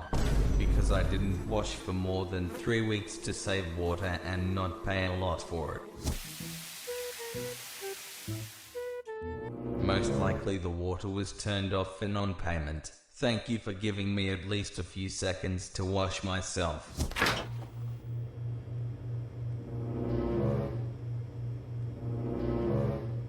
There's nothing in the refrigerator, then I'll drink quarter so I'll want to eat less. How the water was turned off at the wrong time for non-payment. I have so many unwashed dishes left. So what should I do with all this?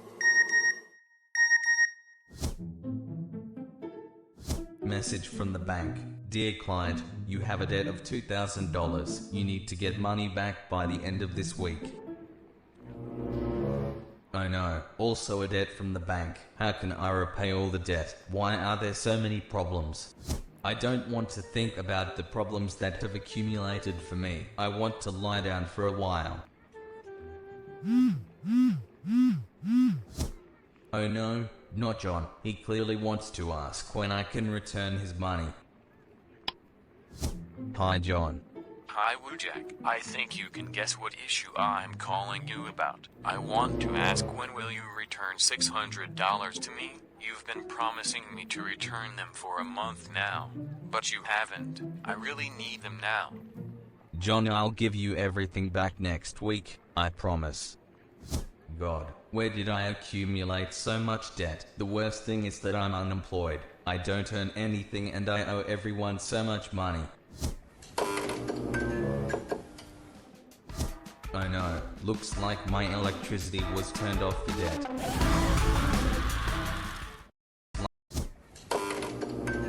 Where did I accumulate? Back next week, I promise. God, where did I accumulate so much debt? The worst thing is that I'm unemployed. I don't earn anything and I owe everyone so much money. Oh no, looks like my electricity was turned off for debt.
Today you'll find out why alcohol is bad for you, even if you only drink in moderation. Alcohol damages your brain. Even 1 to 2 drinks slow down your neurons. Memory, focus, decision-making, all worse. And if you drink often, your brain literally shrinks in size. Yes, physically. MRI studies confirm it. Alcohol dilates blood vessels. It feels relaxing, but that's a trap. In reality, your heart starts working overtime. Blood pressure goes up, rhythm gets disrupted, and the risk of stroke increases. Want a strong heart? Alcohol is not your friend. Alcohol is a carcinogen. The World Health Organization classifies it in the same group as tobacco. Liver cancer, breast cancer, mouth, colon, the list goes on. And yes, even occasional or social drinking counts. You've probably heard of cirrhosis, but even before that, alcohol gradually damages your liver. First fat buildup, then inflammation, then permanent scarring. And the worst part, the liver doesn't hurt until it's seriously damaged. Here's the paradox. People drink to relax, but alcohol actually worsens mental health. After the buzz, mood crashes, anxiety spikes, and you feel empty. Then you drink again again to feel better, and the cycle begins. Addiction doesn't start with heavy drinking. It starts with a habit. Holidays, weekends, stress relief. Then suddenly food's not tasty, parties aren't fun, and you feel off without a drink. That's when alcohol controls you, not the other way around. You're free to live your life how you want, but know this: alcohol is not a harmless pleasure. It's slow self-destruction. If you want to be clear-headed, energetic, and strong, choose awareness. You're not weak for saying no. You're strong for taking control. Subscribe if you care about health and freedom, and send this to someone who still thinks alcohol is safe in small doses.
This makes me want to do porn commentary where it's like, okay, like you pause the porn scene. It's like, all right, let's evaluate what's happening here and what the potential consequences could be. They don't realize that porn has not gone through some kind of like evaluation of, is this safe? Is this okay? It's kind of like when people eat food, they're like, oh, surely like somebody must be testing this. The pain that it causes me to think about all the college age students, all the teenagers that are going to be making lifelong decisions based off of misinformation or a lack of information entirely is so sad, and there's absolutely no reason for it. Hi, friends. Today we have an extremely stimulating conversation. We're talking about sex and how it can be very good for you, and also how some of the social sexual practices of our modern day pose some potential risks. So hang out with us today and learn of if you're doing anything that may potentially compromise your health and what you can do about it. Who was that band in like the 80s that did like the R&B song, Let's Talk About Sex? Let's talk about sex, baby. Let's talk about you. Now, this is a topic, of course, that is a little bit taboo, that it's hard to talk about with adults, your parents, others generally. I would say I'm pretty excited to talk about this topic. I feel zero inhibition about almost anything. However, that is not the case for Dr. Mike Mallon and Kate Tolo. Dr. Mallon, you were mentioning before this podcast, you were feeling actually anxious. Tell me more about that. Yeah. Yeah. Anxious is a good word. Apprehensive, maybe a slightly better word. This is, we're talking about some, like, it's not just talking about sex on a podcast. We're talking about like some risky sexual behaviors that are tough to talk about in public, I think. And I'm coming from it as a clinician who I feel like I sort of have this expectation that society places on me that I remain professional at all times.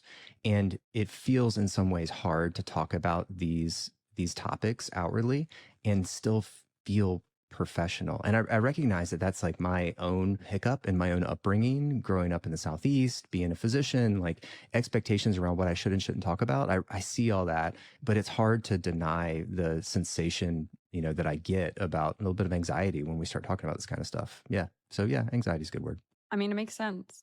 As Mike, that's great. You are honest with that. But can I also point out the irony that you are a medical doctor?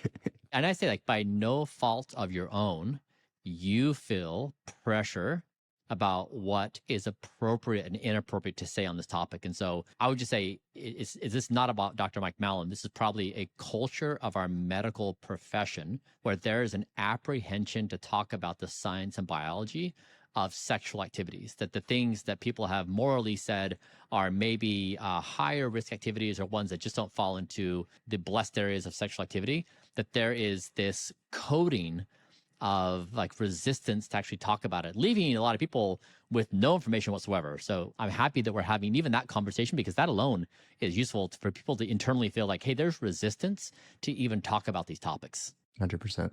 Yeah. Yeah, I can definitely relate to this. I feel like I'm searching my brain about, so consciously, I feel great about this topic. I'm excited to talk about it. I am someone who grew up on the internet and researching these things for myself because that was the resource I had. And so I wish that people had been talking about it more openly so that it wasn't this secretive thing you need to research. Subconsciously, I feel like my heart rate's a little bit higher, my palms are sweating. So clearly there's some things happening in the background that I'm just like not aware of that are saying, hey, this is a taboo topic, and, I'm nervous too. Kate, your comment makes me think, I really wish we had real-time heart rate counters on screen. Oh, that would be so cool. Throughout the entire thing, you'd see me like F1. Yeah, like F1, where you're seeing like who's getting anxious, who's getting stressed out, like who's got a point. Yeah, that would be so cool. Yeah, I'd be like in the low 50s. Mike, you and Kate would be like the 70s. I'm actually checking my heart rate right now. Me too. Yeah, actually, okay, do a quick check. All right, everybody do checks. Where are you at? Okay. Oh, 67. That's pretty high for me for sitting down. Normally I'm in like the 50s. I'm 88. Ooh, I hit 70. Yeah, I'm 88, 89. I'm calibrating. It'd be nice to know what my HRV is. I bet it's in the pooper right now. 52. Oh, man. 51. That's like while I'm sleeping. Big surprise. Brian's got us beat. Yeah. Okay, cool. So you guys, now that we've established that there is a mixture of anxiousness, but also excitement and calm about these topics, let's first give everybody the good news. There's a lot of really positive evidence that sex is good for you. Mike, can you run me through what specifically, why is sex good for you? Let's do this quickly because I know we have topics that we want to get into that are maybe not so positive.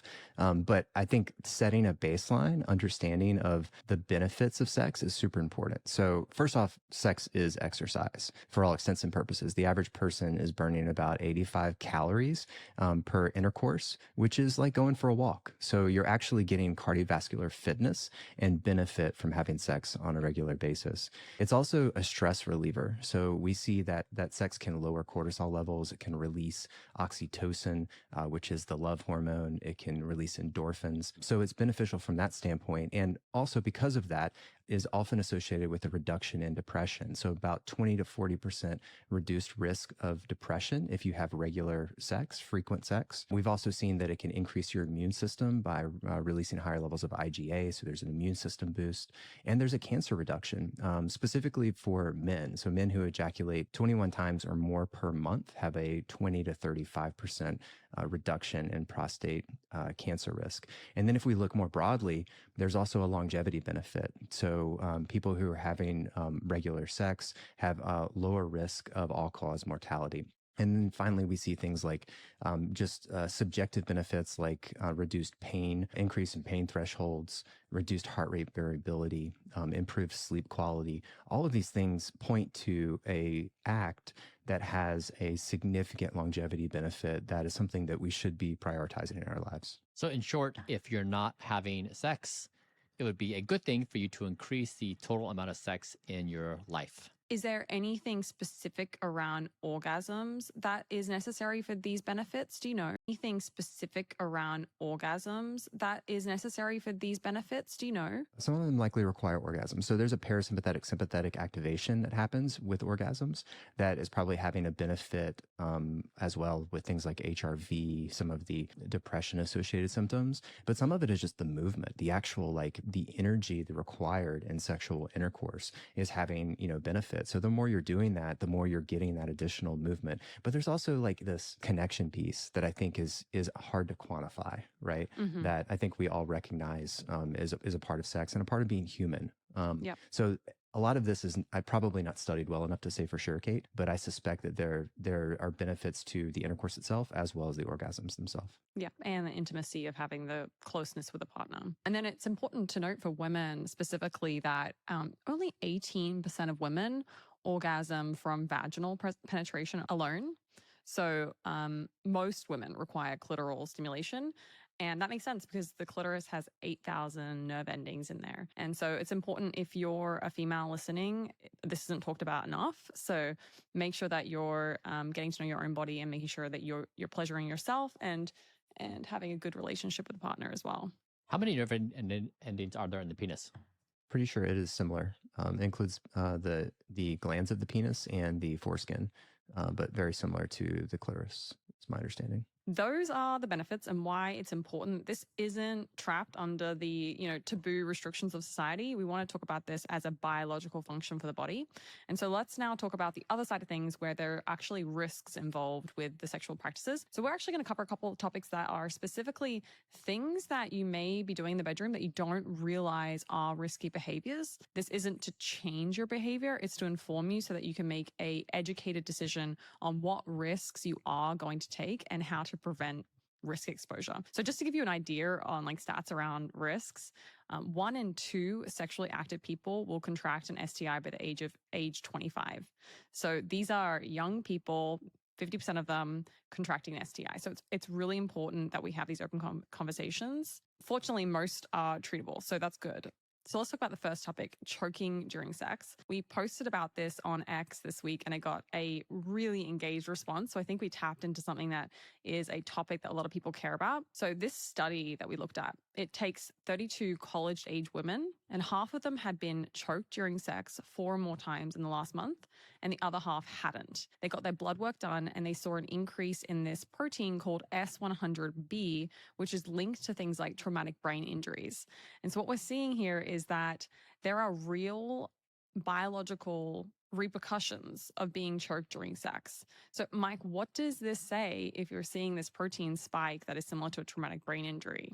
Yeah, so just like you mentioned, Kate, S100B is associated with brain injury, and the reason for that is because it's more closely associated with cell repair and signaling within the brain, and is often found to be elevated when there's a damage to the protective layer around the brain, most specifically what's called the blood-brain barrier, and that's been associated with concussions, traumatic brain injury, brain swelling, and even sleep disruption. So the fact that there was this elevation in this S100B protein, while it doesn't say that there's definitely brain damage, it's often used in clinical trials as a surrogate to subclinical brain damage, meaning brain damage where we don't see outward signs yet. And it's certainly concerning for like what could potentially be some form of damage to the brain that occurs from these choking events. So while not definitive, it's definitely concerning. Now, Brian, you actually test this marker on yourself on a regular basis, correct? We do. We just started doing this maybe a year and a half, 2 years ago. We were evaluating how do you measure high quality sleep. So people are accustomed to looking at REM and deep. You can look at your wearable data, but we wanted to go deeper and say, what is the what's my body reporting out in terms of its chemistry? And we found this marker specifically of people who were sleep deprived had elevated levels of S100B equal to a traumatic brain injury. And so really is a marker of something is wrong. So the study's interesting in that the people don't connect that choking can potentially have negative health effects. So I like that they included a readout of biology on what the effects could be. Yeah, and something to note here is that 70% of teens use porn as a major source of sexual information. So porn obviously is a performance visualization. And so if we're educating ourselves through these means, we could be missing really critical information about things like this. So if you see someone engaging in choking in porn, you don't see the negative health consequences because that's obviously not covered in these online content. This makes me want to do porn commentary where it's like, okay, like you pause the porn scene. It's like, all right, let's evaluate what's happening here and what the potential consequences could be. I'm sorry, just the visual of that is just like, it's cracking me up. Like, what was that Mystery Science Theater 3000? You guys remember that from like the 90s or something, where it's like the alien and the guy like watching old movies and then giving commentary to it? I just had like this vision, like something similar with like Brian like pausing the video and like giving you like, the clinical interpretation of what's actually happening. Sorry. You know, I just was imagining when Kate was talking, I thought, man, I feel so sad for people who, young adults who do not have people in their life whom they can speak with. They're watching porn and they don't realize that porn has not gone through some kind of like evaluation of, is this safe? Is this okay? It's kind of like when people eat food, they're like, oh, surely like, somebody must be testing this to make sure there's no toxins. No, nobody's testing the food to make sure there's no toxins. It just is tested for things that will kill you instantaneously, but not in a slow way. And so most young adults won't know how to interpret that porn has no safeguards whatsoever in terms of what is actually biologically okay. And they would improperly conclude. I guess I just felt really, really bad in this moment for people who do not have a place to go to learn and then engage in things that may be very detrimental to them. And I think to that point, like, and to the point that we made at the beginning of this topic, talking about taboo things and the communication of like some of these more taboo things in society, like even if you're getting a sexual education, you're probably not getting an education around like, you know, breath play, for example, because it is considered like relatively taboo. I'd be interesting to know, like personally myself, I had a very liberal sexual education, but nobody talked about breath play and the risks associated with breath play, even though we got taught about all the other STIs and all the other sexual things. So I think like to some extent, like while uncomfortable, this is a service that needs to be done to the world, for sure. As we talked about this online, we're going to throw up on screen a few memes that people generated, which I think are helpful because, of course,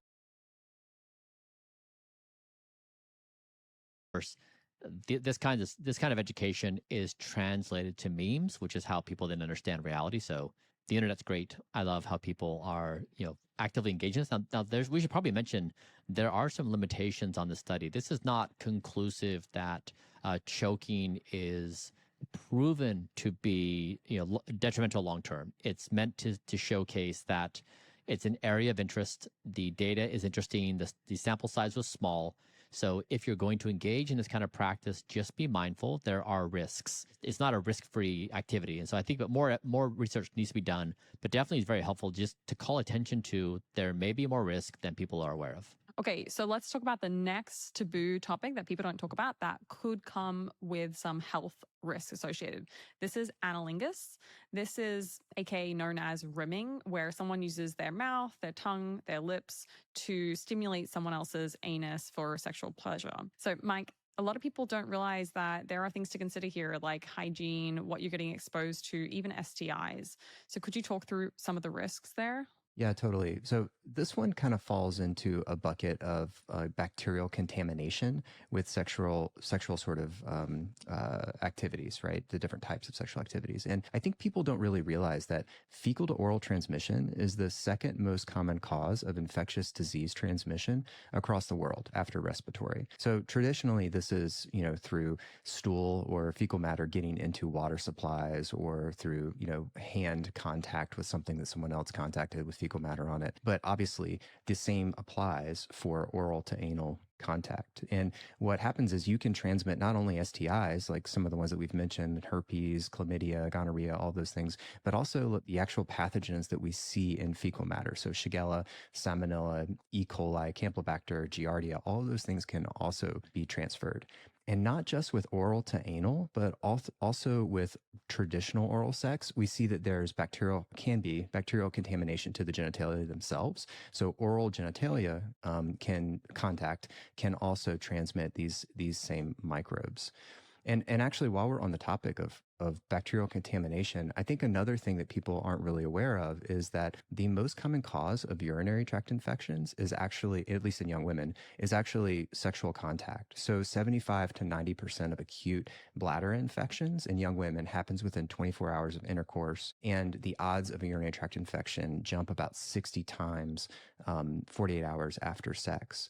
And this is for pretty much the same reason of bacterial contamination, the fecal matter being in the general vicinity of sexual intercourse.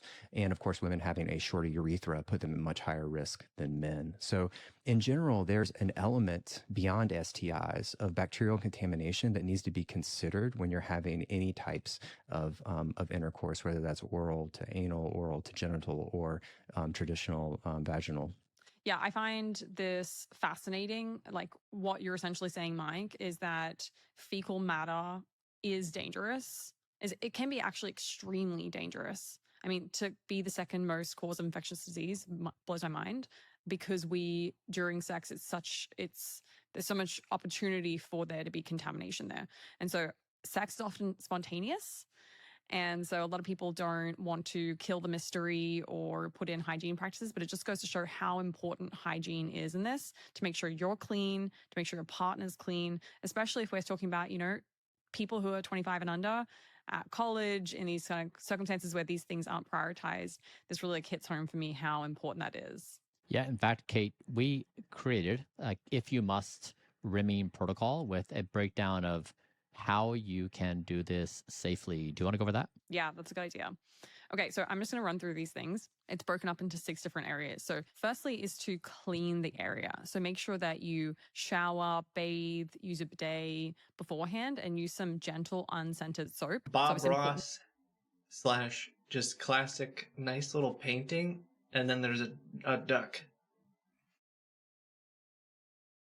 So I don't know what to call it.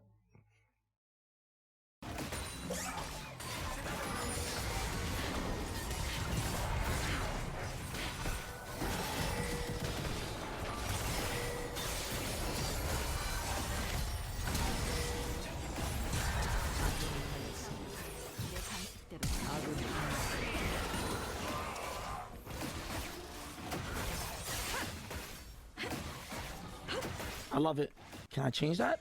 Hamza, could you change what they just did? I don't know if you could. Could you change what they just did? I'm really curious. Like, no more, no. Nah, could you do what?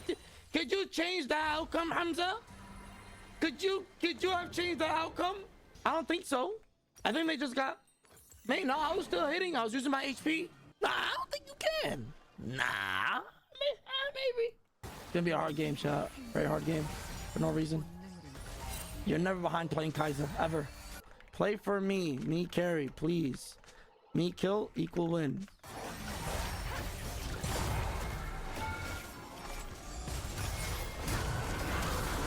I need to be shot. I need to be shot. I need to be shot. I need to be shot. I need to be shot. I need to be shot. I need to be shot. I need to be shot in game, of course. Oh my god. I'm such a dog. I'm such a dog. I'm such a dog. I'm such a dog. I'm actually such a dog. I autoed the turret there. Ah, shit, man. Oh, I'm such a retard. I autoed the turret. Fuck, that would have been nice. That's okay. Oh, it's so tilting. If I had that early game, bro, fuck, man, I'm tilted. I'm mad at myself. That's not even Kaiser. It's not even about Kaiser. It's literally just a boosted play. Because that has nothing to do with the champion. That's just me autoing a fucking turret. That's what makes it even worse. That's even worse. You need to play off picks. Our comp is based off picks. Play for picks.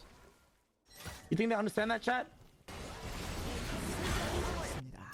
Such a forced play. Like, what are we doing? What are we doing? Like, their deaths are like just way worse than my death. It's insane.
Can win.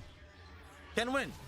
Can win. That's it. Listen, I'm having an off game. Listen, even Faker plays bad at some point. You know what I'm saying? Listen, here's the thing. I'm a little bit tilted, innit? I'm a little bit tilted, but that's okay.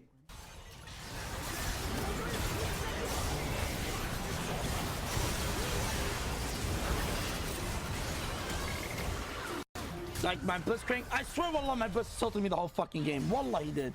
Wallah, he tilted me the whole fucking game. Wallah. It's okay. Sometimes you win, sometimes you lose. If you had to stretch, I win. 100%.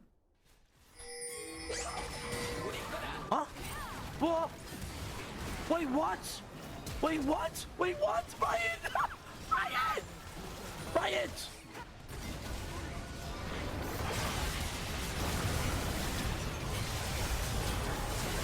No way Riot just did that. Nah, I swear, I'm telling you. The early game, no good. Chat, the early game threw me off. I swear it did. I swear it did. Dog AD, you miss every shot you don't take. That ultimate was very ambitious. Now imagine if I did get a double kill there. Everyone would be like, ow! You know, everybody would have went crazy. The thing is, I'm not scared to make these plays. I'm not. If there's anyone that's doing something aggressive, it's me.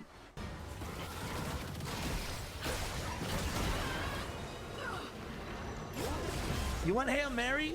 It is what it is. They're gonna hunt your ass down in Korea?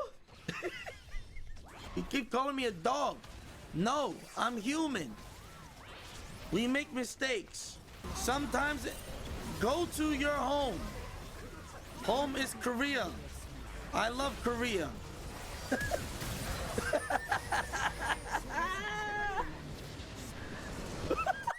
3brick_tip $3. Is Kaiser your hidden pick? Nah, we need to keep it hidden, dog. No. Getting out Yo, of the bro, wood with this my one. Kaiser is nice. Wallah, it's good.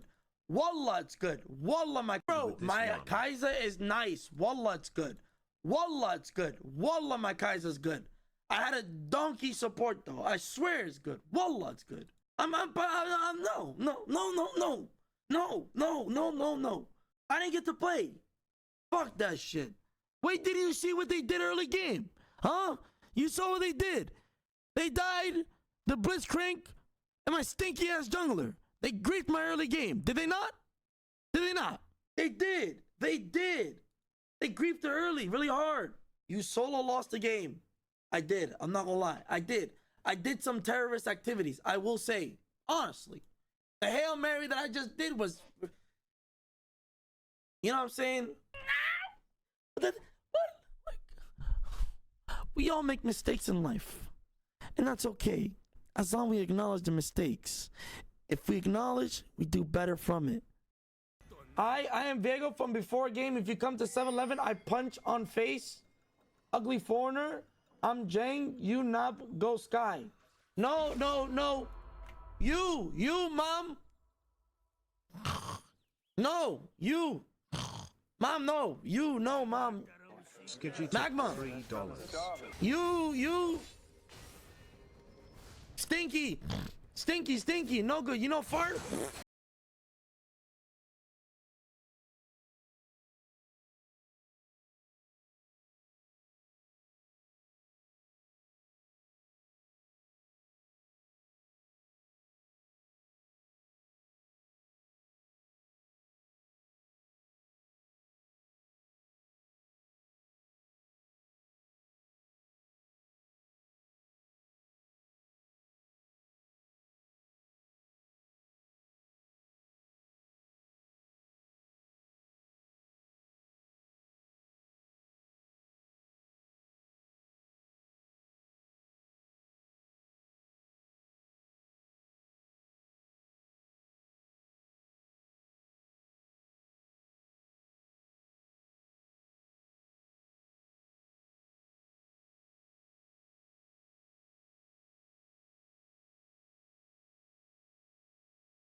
You!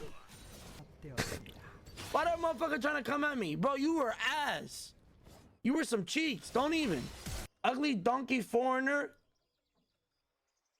Me ugly? Show me. You. Show me face. Show me. You. Me? Come. Come. Come. PC bang. PC bang. Come. Send Instagram. You want to see my Instagram? You want Instagram?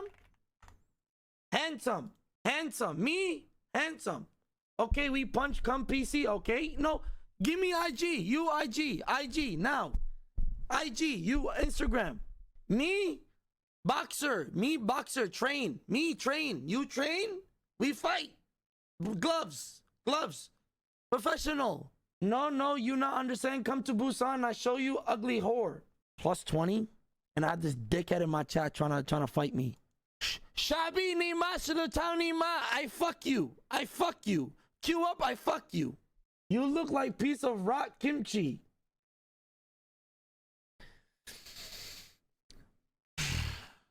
But if I say something racist, I'm the bad guy, right?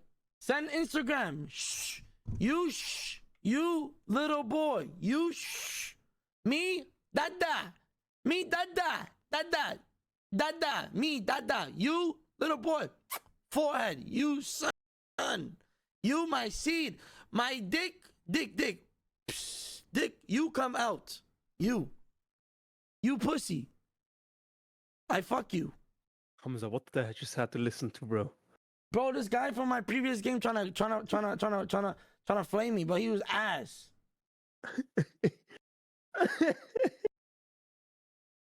I'm not not Indian. I'm not Indian. I'm Arab. I'm Arab. Arab. No Indian. Arab. Does he say you? What does he say? They're calling me Indian.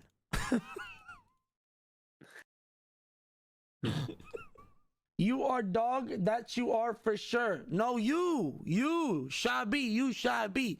I fart on you. You dog. You, dog. Did you just gifted the sub? Somebody gifted him a sub. they always give somebody a sub if they flame me. Chat, if you ever want a free sub, just start flaming me. I'll send this shit. These dickheads always just get them a sub somehow. Like my own subscribers are just my biggest haters. I don't need no haters at this point. I got haters in my chat. Fucking hell. Mama, go eat my nails from floor like donkey whore form from Pyongyang, okay? Bye, you knob, never get C1. You motherfucker, you motherfucker, you mom no here, your mom no here. My mom, she's good. My mom good. My mom nice. My mom love me. Me C1, Korea Challenger, EOS Challenger, NA Challenger. Me professional. You master. You low master. You zero master. You suck, Shabi. You suck. You beach, leave my country. No. Korea #1. I love Korea. You know Korean. You imposter. You North Korean. You North Korean. You know South Korean. I'm South Korean. You North Korean. You shut up. I love Korea. Me South Korean.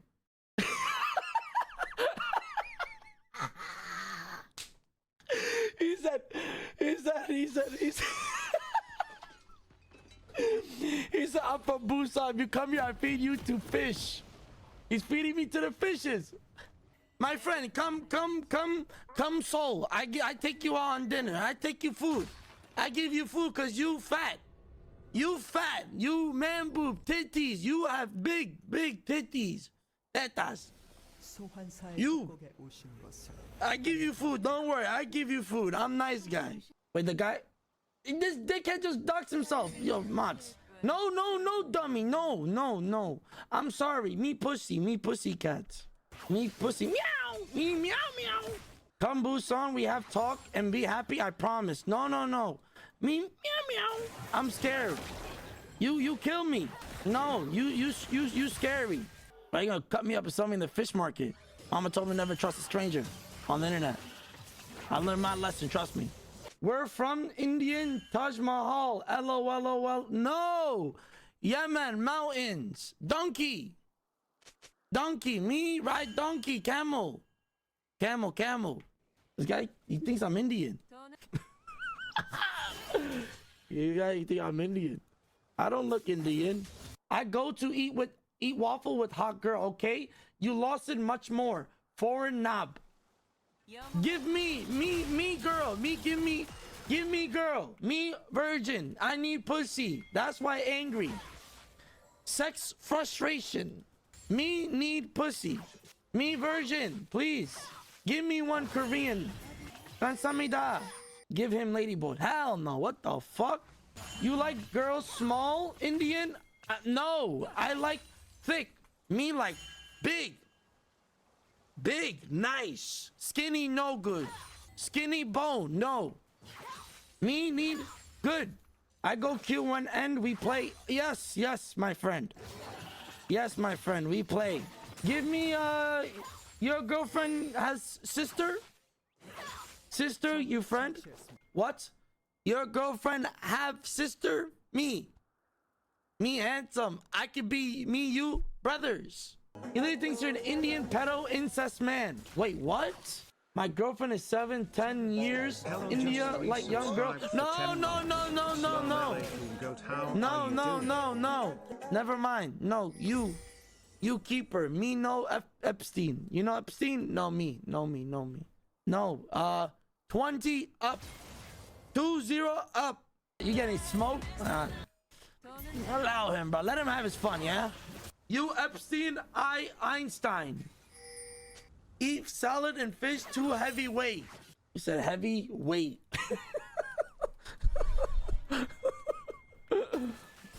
Bye, Jang. Kansamida. This guy spent the whole 30 minutes flaming me. Some random Korean flamed Hanzo for 30 minutes. Nah, deadass. And y'all were all laughing at it. Bro, y'all some piece of shit. If somebody's flaming me, y'all just gonna laugh at it. Bro, y'all should be defending me. What the hell? Why are you not defending me?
to not introduce different things in that area, especially as a female where you have a pH level in your vaginal canal. You want to maintain that. So gentle soap is important. Same thing to don't douche. A lot of women don't realize that that's not great for your vaginal area. Make sure you trim and clean fingernails so that no bacteria is caught underneath them. Next topic is the timing of doing this activity. So avoid doing this right after a large meal or a bowel movement, because obviously there'll be more risk of exposure there. And if there's any kind of diarrhea or GI issues, skip it altogether. You can also use protection. So you can use dental dams. They are similar to a condom. You can also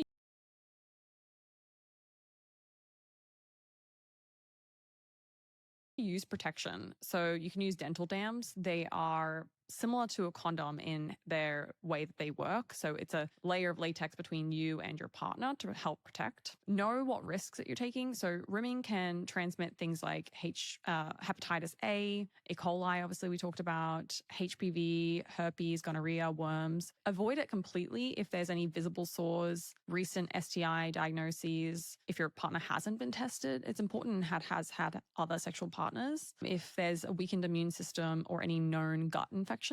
And then finally, make sure you do aftercare. So if you've engaged in this practice, rinse your mouth out, brush your teeth, wash your hands and face, clean yourself generally, and then monitor for any issues that might arise. I would also argue that this is our rimming protocol, but it's generally a really important protocol for sex, especially as a female. You know, getting a UTI can be a quite serious infection, and you might have to end up on antibiotics, which are also not free. So generally, keeping these hygiene practices is really important. Yeah, so for those of you who are listening, it would probably be a good idea that in this moment, I remember a study that was done years ago by Dan Ariely on his book was Predictably Irrational. And he did a study where he asked people if they would engage in bestiality in a questionnaire. And as expected, the number came back very, very low. And then he asked that same set of questions in the moment of heightened arousal when they were masturbating to pornography. And the number of people who said they'd be open to bestiality after, in the heightened state of arousal was dramatically higher. So he was just trying to demonstrate the basic intuition we all know that when we are in a state of arousal, we tend to do things that we otherwise would not do when we're not in that state of arousal. And so it's better to make decisions before you get into that state where you lose some guardrails on good decision making. So in this case, on this protocol, like Kate was saying, this is not just for rimming. This is just general good hygiene for all sexual practices. I would encourage you to make the decision now that before you engage in any kind of sexual interaction, take care to understand the protocols for hygiene for yourself and your partner. Like that's great for in the moment. And even a more advanced version would be to be getting testing before engaging in sexual activity. So getting tested for STIs, STDs, having an open conversation. I know some people say that kills the vibe, but it could be a form of foreplay.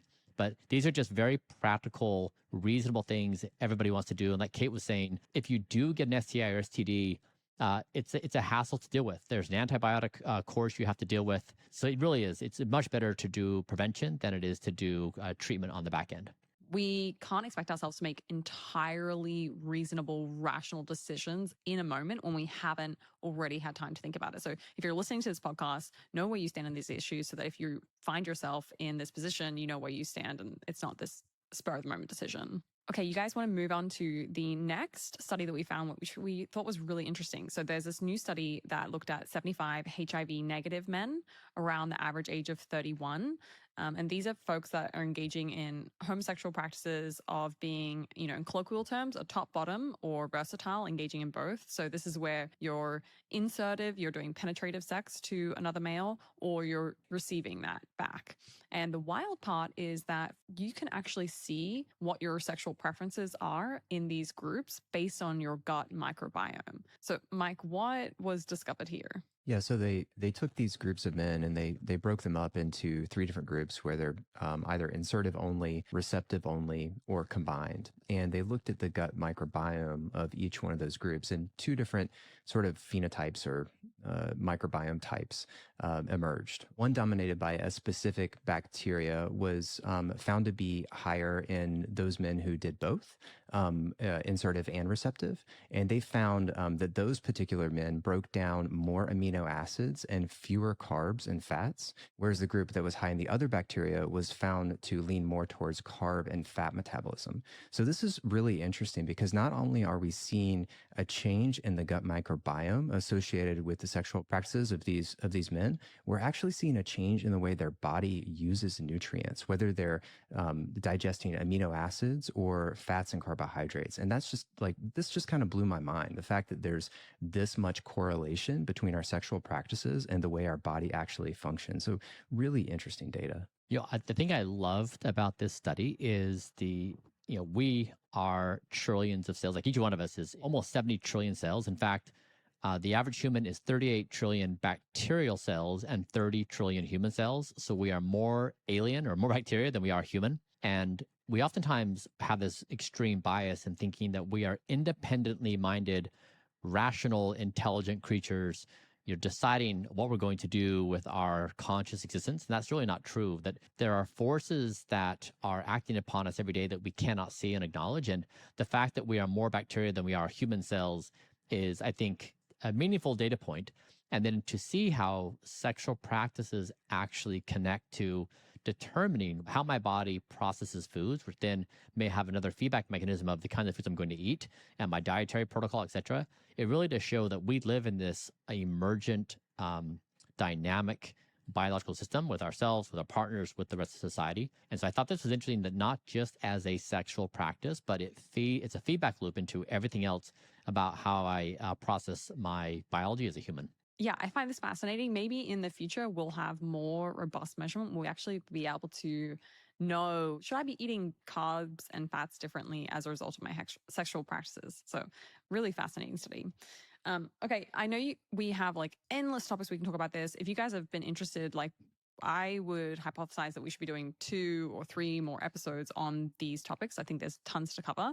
But one more thing to cover in this episode would be, Brian, you announced this week or last week that you have a new erection score record, 3 hours and 36 minutes. We talk about erections a lot because it's a really important health metric.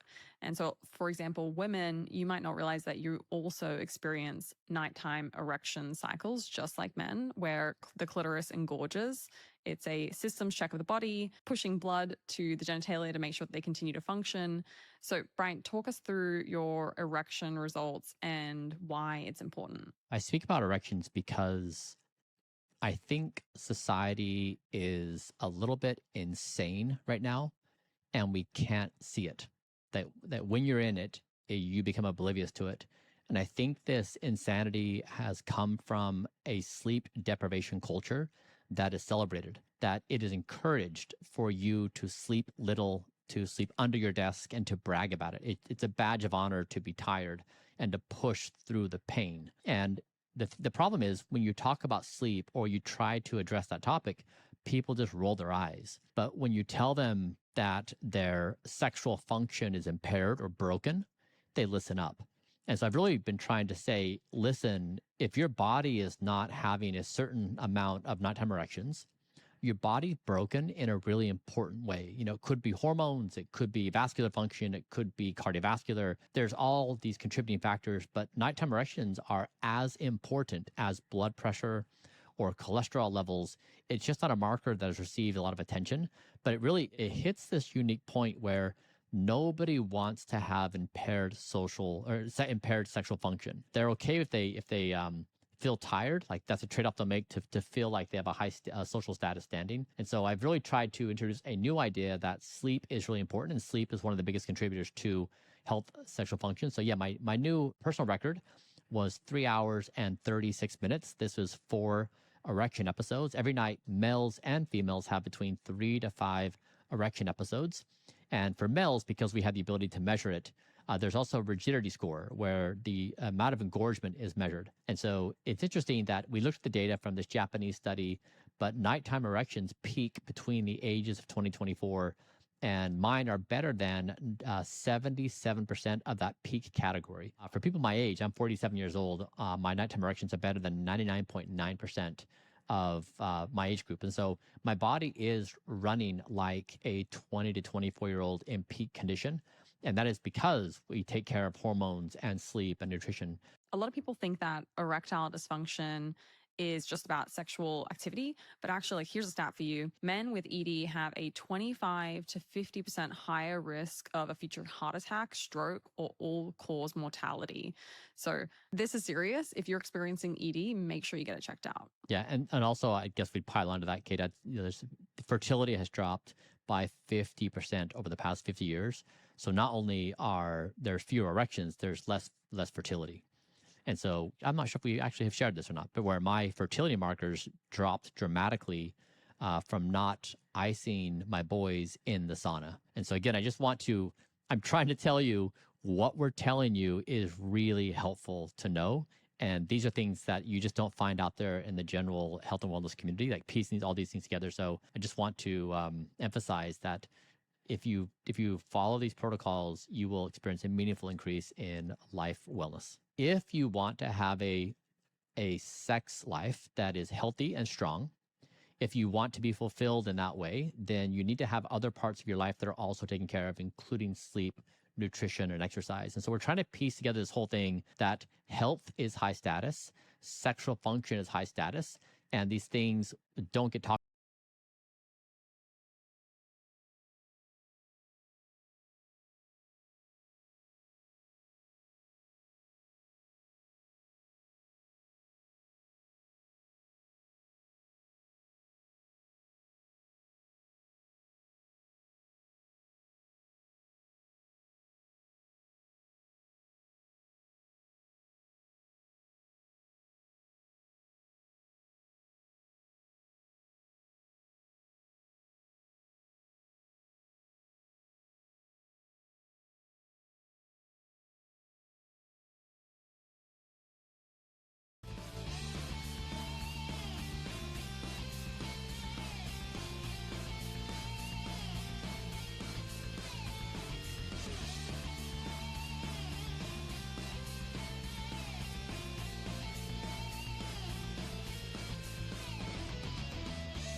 If you want to buy one now, you can get 5% off if you use code. I'm just kidding. I don't know where I got it. Probably Lady Boca got it for me. So I'm pretty sure right now he's just pretending to look up my information. I'll just wait a minute. Thank you, Trentacle. Yeah. Hey. Hi. Kevin, you put me on mute. Yeah, I did. I'm playing guitar. All right. Kevin, I believe you're from Chicago, right? Yeah, Chicago, Illinois, 60652. Take a bite of a crime. Am I right? Mm-hmm. So just stay with me. Okay. Well, I just need to confirm one thing. Once today you will receive this grants money from the government, where you're going to put this money? Where are you going to use this money?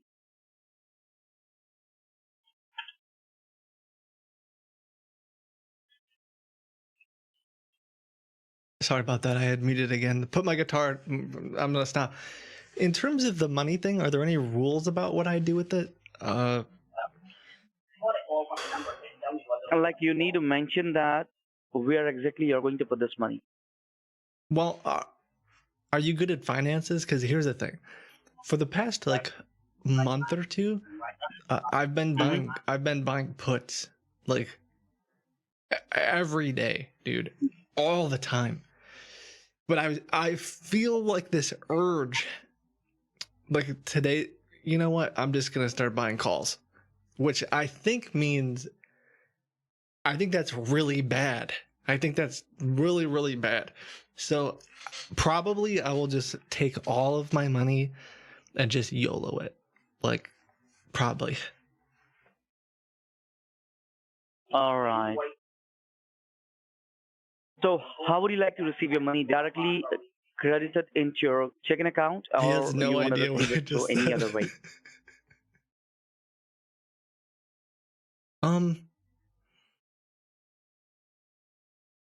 I don't know. What are the options? See, the options are you're able to receive this money from the Western Union, from the MoneyGram. Western Union, But I believe- I don't know what those are. Can you just put it? Can you give me a check or cash? Sir, cash you will receive from the store, like from CVS, from Dollar General, Walgreens, Walmart, which would be the nearest store to you.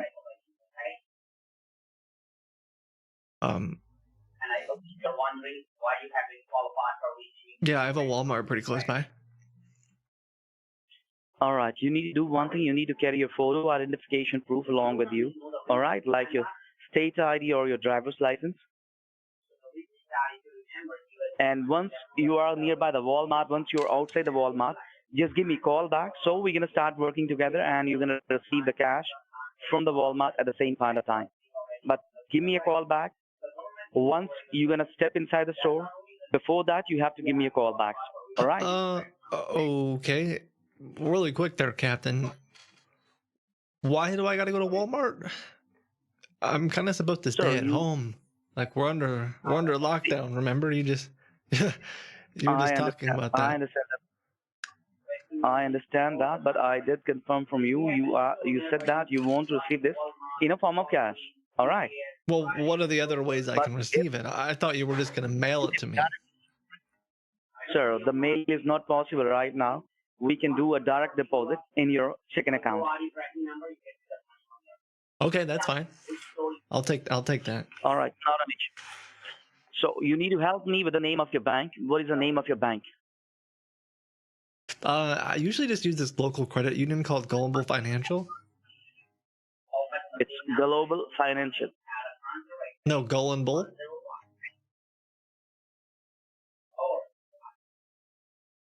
Go and Gull and Bull.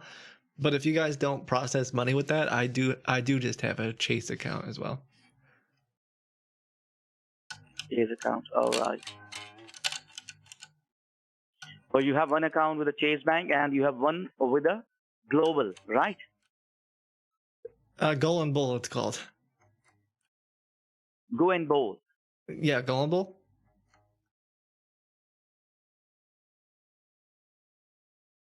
But I have a Chase account too. Which one would you rather send it to? I need to check that. Just stay with me, sir. All right. Okay. Oh yeah, sure.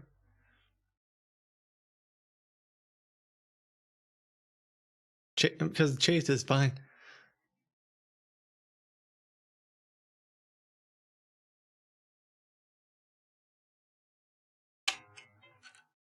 Sir, it's your Federal Credit Union account name is Go and Blow. No, I think you're misunderstanding. Go ahead and just do the Chase bank account. That's easiest. Sir, I need to check that. I need to check with the both of the accounts. Your Federal Credit Union account is Go, G-O. Yeah, hold on one second. I'm actually getting a call right now. Hello? Hello? Yeah, I got a call from your number. Can you tell me what's the reason of your call? Yeah, I'm calling about a message that was left on my phone. Sir, like, did you receive any voicemail or any message? Yes, I did.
Yeah. Hey, one second. I'm getting a phone call. It was about a grant. Okay, sir, not a problem. Yeah, it's about the grant. Okay, not a problem, sir. You can just give me the one thing. Help me with your first name and last name so I can pull up a file. Hey, do you work with this other guy from the grant department? Because I'm actually on the phone with him right now. Not a problem. Just give me a second, please.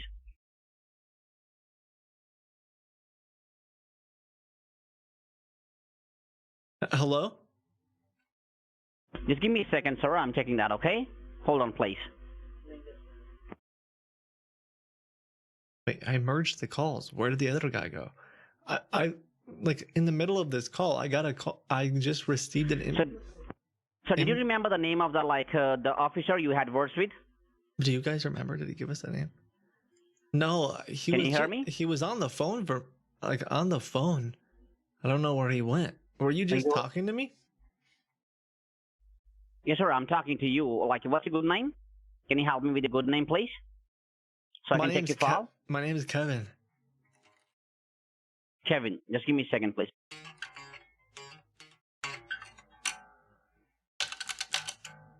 Okay. Okay, so I merged the two calls. I don't know what's going on. Like, all of a sudden, he just stopped talking. Yes, sir. Like, Mr. Kevin, just give me a second, please. Yeah, okay. Yeah, congratulations. You have been fully qualified to receive a grant amount of $11,300 that you don't need to pay back to the government. So first of all, congratulations, okay? Hey, thank you. What's your good name?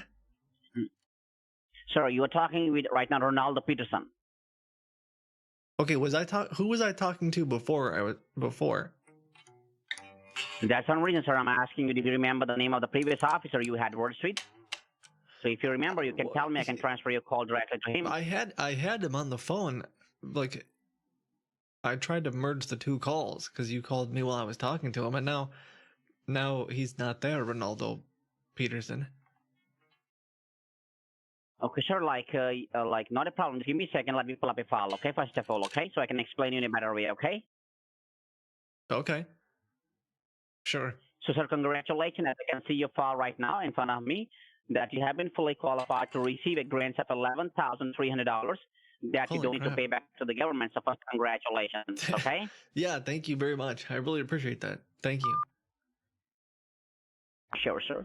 I believe you're wondering why you have been qualified for receiving this grant amount. No, the other guy told me that it was just I was randomly selected because of my good looks in a Tinder drawing. No, sir, it's not about about your good luck. I will explain you in a better way how you can how you have been selected by the government. The reason is that if you remember, U.S. government did a demographic survey in your area in the month of December, and they selected 900 people who paid their bills on time, taxes on time, and doesn't file for any single bankruptcy or any single criminal records. So government think that you're a good citizen. That's the reason you have been qualified. Okay. Oh, it's nothing. So there's nothing unique or special about me? Sir, as I can see right now, sir, your concern officer, as I can pull up your file, your concern officer is Mike Wilson. Is that correct? Oh, maybe, yeah, maybe. Yes, sir. So not a problem, sir, because he's a concern officer. He's going to give you a call back in next 20 or 30 seconds, okay? Just wait for the call. He's going to give you a call back because he's a concern officer. He can explain in a better way. I don't mind talking to you. I just want to get my money, man. Not a problem, sir. He's a concern officer. He's going to help. Okay? So not a problem, sir. So he's going to give you a call back in next 20, 30 seconds. Make sure answer his call, okay? And he's going to complete your transaction. Please follow his instructions. Bye-bye for now, sir. Have a good day. It's very lovely to have words with you. Wait, call you, okay? Ronaldo, do you mind just staying on the phone sir, for a I'm minute? Do you mind just staying on the phone? Yes. That way. Definitely, sir. I can stay online with you. If you want, I can stay online. Yeah, I just want to wait until I get the call from him, because you know how sometimes when you call the government, they don't actually answer their phone and everything. So I really want to make sure that I we get are busy with. I hope you can understand, sir. We are busy with the transaction. There are 900 people who have been selected. I hope you can understand. 900 people are getting $11,000. What is that? It's not 900. Sorry, it's not 900. It's 1900. 1900 people? That's almost 2,000 people. How much money would that be? 2,000 times 11 is what, like? Sir, you can ask any questions, any queries if you have regarding your brain transaction. You're actually gonna. Holy crap!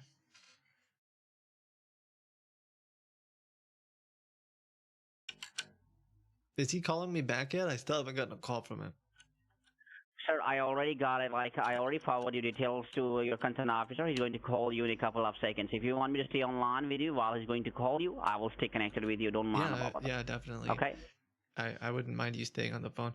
Actually, let me ask you, since you work for the government, do you have any opinions about like politics? Sir, you are a idiot, okay? Then yourself, mother. Do you have any opinions about like politics? Sir, you are a idiot, okay? Then yourself, mother.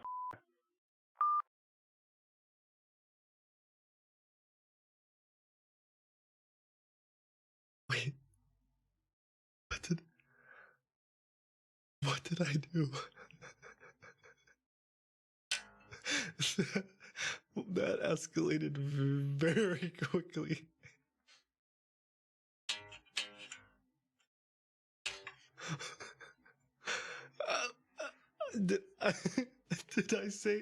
Did he think I said something else? I don't understand.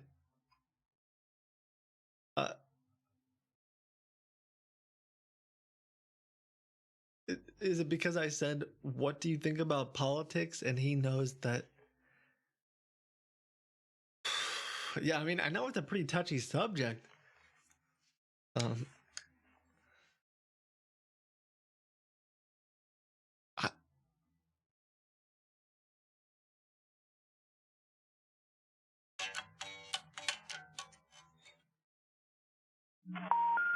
We're sorry. You have reached a number that has been disconnected or is no longer in.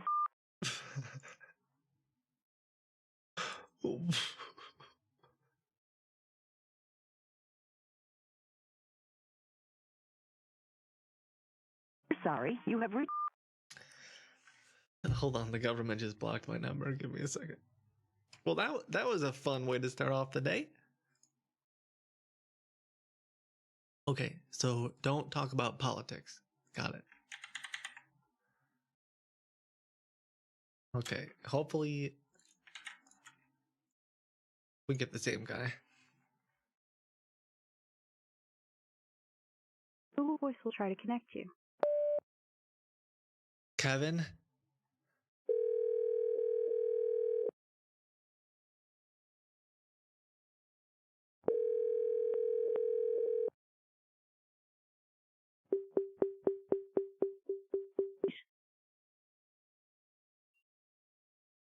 Hello? Thanks for calling U.S. Yeah, thanks for calling U.S. Government Grants and Treasury Department. How can I help you? Yeah, is this Ronaldo? This is Kevin? Yeah, why you're calling me again from a different number, okay? Okay, I don't understand what happened. Piece of shit, okay? Sir, I want my $11,000. I don't understand Sir, why you got so I know upset. everything about that, okay? You are asshole. Don't give me a call, okay? What from are you different numbers. talking about, sir? I thought I was selected to receive.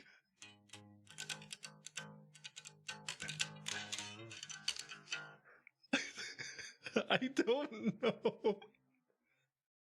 I don't know. Oh.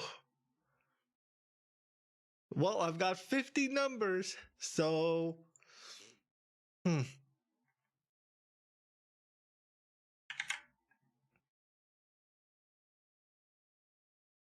Did he...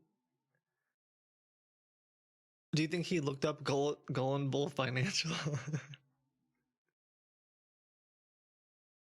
Do you think that's what happened?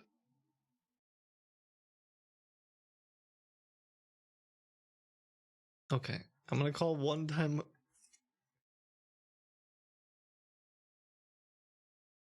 Voice will try to I'll connect switch you. voices in a second. Kevin.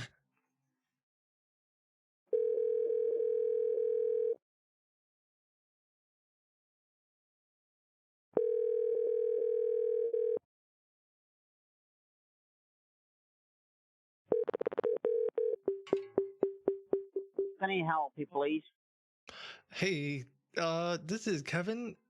I'm just trying to get my $11,000 grant. Mother, why you're calling me again and again? Sir? Hey, piece of shit, don't call me ever in your life, okay? Sir, please stop. Otherwise, I'm gonna you, mom, okay? Don't call calm me, down. please. Mother. Sir, you are with the United States federal government.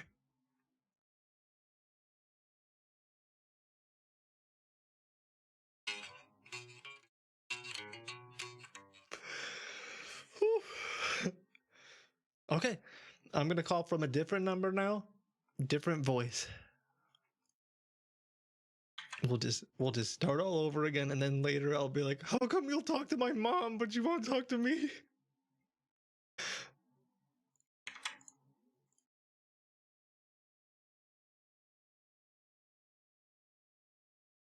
Voice will try to connect you.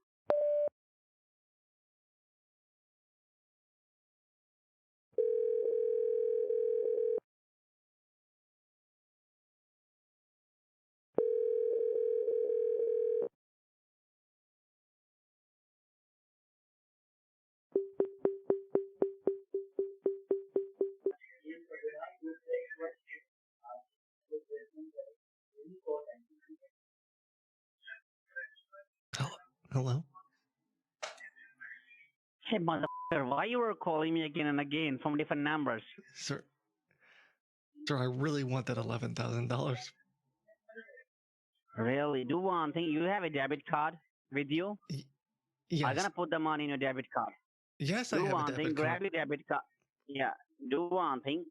Grab your debit card. Okay? And swipe that in your... And the money will come out from your ass, okay? Sir, and you why can collect are you $11,300. so mad at... Grab your debit card. Okay? And swipe that in your... And the money will come out from your ass, okay? Sir, and you why can collect are you $11,300. so mad at me? I asked you about your political views, and I understand that it can be upset. Oh my gosh. All right. Well, he's so angry. I really wish I understood why. He's watching the stream. Any scammer who's actually known it's me has always called me by name and tried to play it out like he won some sort of game, even though I feel like it's impossible for him to lose. Announcement.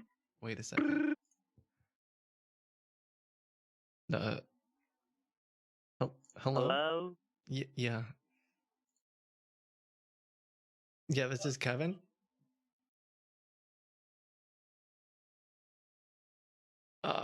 I'm okay. How are you? Okay, maybe they are I'm fine. watching. Kevin, you called me from different numbers. What happened to you? Well, there's somebody there named Ronaldo who is very, very upset about his political stances, and I feel like I'm still entitled to my $11,000 grant. And Then so why you're calling? Then why you're calling from the different numbers? Why you're not calling from your own number? well, because you guys have been blocking my other numbers, and I live with all of my roommates at college, and I've just been using their cell phones. You're calling from so many different numbers. What happened to you? Well, I live with 50 other friends. You live with other 50 friends, right? Yeah, there's 50 of us in this dorm. See, this is a part of scam. I'm sorry, what? This is a part of scam. Having 50 numbers, or You're using different number. That means you're using somebody else's identity in order to steal their money. So we are reporting your number. No. But you said that Kevin Malone is entitled to $11,300. That's me. If you are Kevin Malone, you should call from your number, but you're calling from a different numbers. So Well, that means you're yeah, because we got disconnected. What would you do if you were entitled to $11,000? Do you think that you're very clever, you're very intelligent? What do you think of yourself? I think I'm just kind of your average, maybe a little above average in the looks area, but just average. No, you're not just average. You're very clever. You're just trying to make some story for yourself, so you're gonna earn money from the internet. All right, but that is not going to happen. You're not in a position to do that. To be honest with you. I'm sorry. Are you saying that I'm not gonna be able to make money off of this phone call? Is that what you're saying? You are not in a position to do that. Why not? Because I already put your voice over the internet where I'm going to earn a lot of from your side. Like somebody who was trying to make a scammer, he already done the things which was not in his favor. What are you talking about? You're just gonna have to spell it out for me, man. You're pretty clever. You're idiot. No, I'm not clever. Well, I'm not as smart as you. Can you just tell me what you're doing? No. I'm just the kids like you. What? Sir, listen. What if we do this? What if you help me get the $11,000 and then we split it 50-50? You're a idiot. You are a YouTuber and you're a idiot. I'm sorry. You're a YouTuber, you're an idiot. You know very well you're not in a position where you're going to get any information from mine. And you know what I'm going to do? Why are you so angry about this? I don't understand. Like, let's say hypothetically that I am a YouTuber, and hypothetically that thousands of people are listening to you not talk about nonsense right now. What would you say? Hypothetically. See, if you think that you're very clever or you're in a position where you're going to disclose all this over the internet, that is very kind for all our citizens. But the way you are trying to talk with me in order to get more information, you're not in a position to get that. If you want to get the more information, definitely I'm going to provide you that. Just go and get something for me so I'm able to provide you all that information. Not for myself, for the others who are doing all that stuff. Okay. What do you want? Like $1? I need at least $1. Put that $1 into your ass. If I'm working here for $1, Honestly, that sounds really uncomfortable, and it's not something I'm interested in doing. But if you're in a position where I'm what do gonna you provide want? information for all the people. Sorry. What would you like me to do for you? Let's make a deal. Let's make a deal. How much you are able to pay me, I'm gonna disclose everything for you. When you say everything, what do you mean? Like, what do you mean by everything? Because I thought this was just the federal government. I wasn't expecting this to be a whole big like case. So You're an idiot again. You. So what are you gonna tell me? What are you exposing here? Like an underground mission? I'm gonna expose everything for you. Okay, well, give me a taste of it. Like what are you gonna tell me? Like, can you explain it?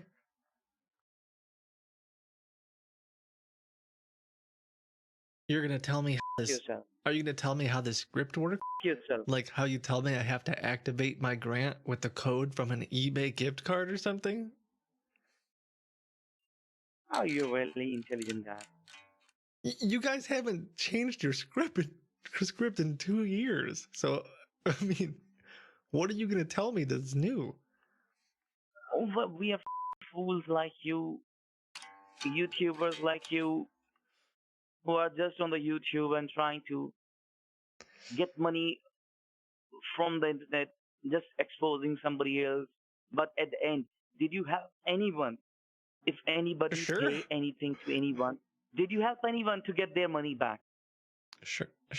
Well, listen. Don't work for yourself. Don't work for yourself. Thousands of people You're just working for yourself. are going to hear you screaming profanities, being working mad for yourself. because you're working failed. for yourself. No. You're working for yourself. Okay. You're not working for others. Well, how much you earn in a month? How much you earn in a month? I wasn't claiming to be a charity here. How much you? So no. You're not working for any charity. I know. I'm just. How much you earn in a just month? calling scammers. How much you? So What I'm confirming from you? How much you earn in a month from the YouTube? $15 million a month. $15 million, and from $15 million, how much money you are giving to the charity? Are you kidding me, dude? Did you actually believe that figure? Like, why do you care so much? Why does it matter? See, if I'm earning $500 out of $500, I'm giving at least $200 to the charity. That's great. That's really awesome, man. So if you're earning more than $50 million from that, how much you're giving to the poor people, the homeless people? $250 a month. So more than you, to be honest. Then you are just working for yourself. Dude, you're just working for yourself. So you're telling me you make $500 a month and you give $200 a month to charity. So you live off $300. I was giving you the example. Oh, okay. Well, how much? I'm going to earn. I don't understand the point of this conversation. Are you trying to say that? Yourself. I'm just going to change my number. You're not going to be in touch with me. Dude, all right, bye-bye. I want to have a serious conversation. If you want to have a serious conversation, let's do it. Like now. See, I'm just working here for the money. If you're gonna give me the money, at least $5,000 right away, I will give you all that. Well, how about this? Recordings, whatever. I promise. Right now, what charity is it that you donate your money to? How about instead of me giving you $5,000, I donate $2,000 to the charity that you donate to? So I will give you the name of the charity. You're gonna give right away at least $1 lakh to the charity, right? I mean, if it's like actually an accredited charity that's a national, like if it's not just some random thing no one's ever heard of, sure, I'll donate to the charity. No. What is the name of the charity on which you do the donation? What is the name of the charity? Well, I'm asking you, who do you give your money to? No. I'm asking you. You said that you do the charity. So just give me the name of the charity. Okay, like the And do Alzheimer's the right now, Association. Would you give money to the Alzheimer's Association? right now, just transfer $1 lakh to them. I'm gonna give you all the recordings. You want me to transfer What exactly you $1 want? to the Alzheimer's Association, and then you're gonna give me No, recordings? not $1. You're gonna transfer $1 lakh to them. One what? If you're a real man, Oh, it's $1 lakh to them. Sorry, what is Mhm. that 1,000? Sorry, I don't know what it's wait, 100,000? Yeah, $100,000. I'm sorry, sir. I don't actually make $15 million a month. So $100,000 is quite a bit. For me.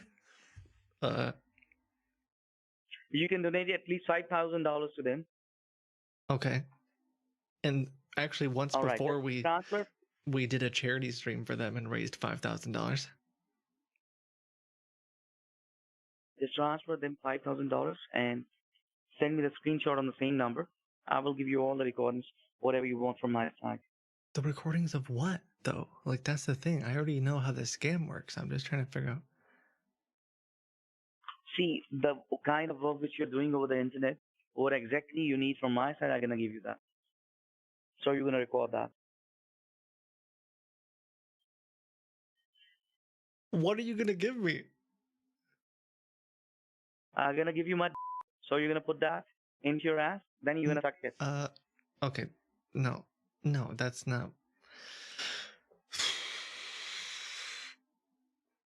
That's not what the internet wants. You're talking about recordings of your phone calls with Yourself.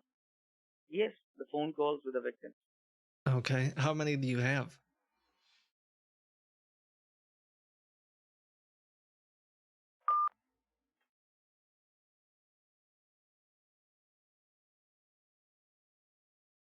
I feel like the guy's very moody today.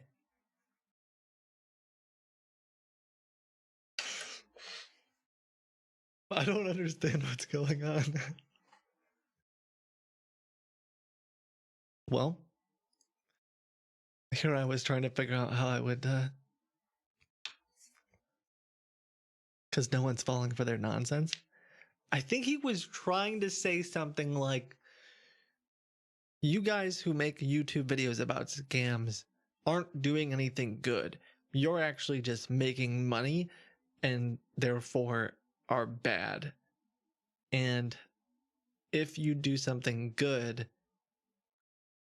then I will give you information. I think that's what he was maybe trying to justify. I think he was trying to say basically, I am the same as him, is probably what he was trying to. I think that's how I would summarize the conversation, or at least that's how I perceived it.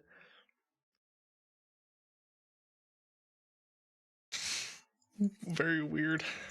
Name after the tone, and Google Voice will try to connect you. Rob.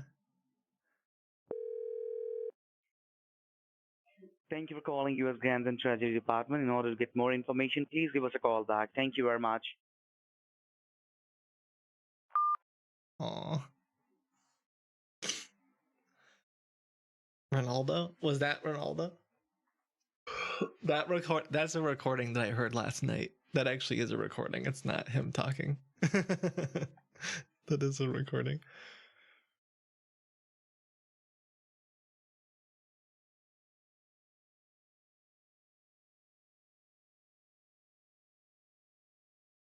Try to connect you. Jack.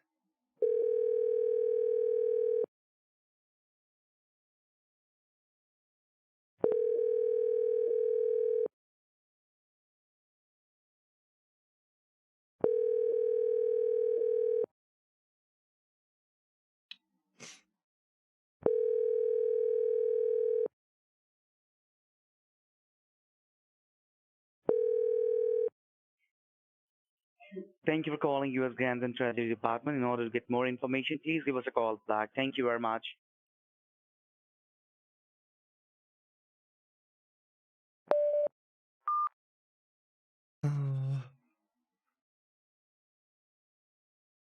Well, we've got some other numbers to call anyway. Yeah, I can always try calling back later. Well, that was a spicy way to start the day, I guess. Oh, who's this? Announcement. Hello?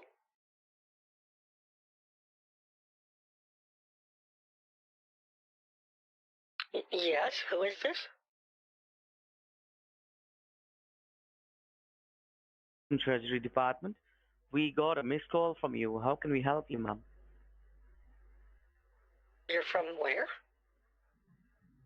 We are from the U.S. Grants and the Treasury Department, ma'am. This call is in regards for the grants money for which you're being qualified.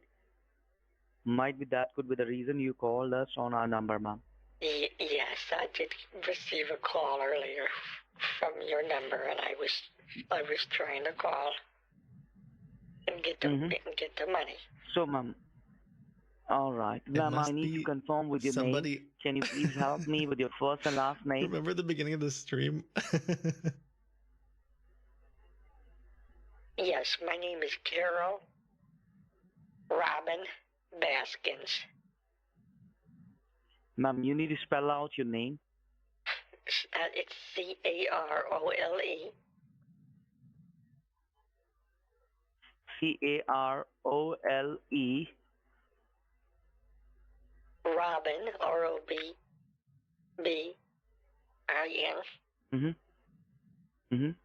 Last name Baskin, B-A-S-K-I-N. And what was your name, darling? Robin. My name is Adam Hunter. Okay. Hi. Your name is Carol Robin Baskin, right? Yes. And when did you receive a call in regard of your grants money of $11,300? $11,000? It's $11,300, ma'am, which you're going to receive today under your name. I didn't know it was that much money. I got the call yesterday, but $100. $11,000? It's $11,300, ma'am, which you're going to receive today under your name. I didn't know it was that much money. I got the call yesterday, but I wasn't sure if I was too late. All right, not an issue, ma'am. In order to pull up your file, I need to verify with your social security number to verify your identity, ma'am. Can you please help me with your social security number? Well, I'm not supposed to give the phone number over the phone, but... Well, ma'am, this call is directly from the government, and these calls are recordable from the FTC and from the Better Business Bureau, so there is no need to worry about it. We just need to verify your identity, so you need to help me with your social security number, ma'am.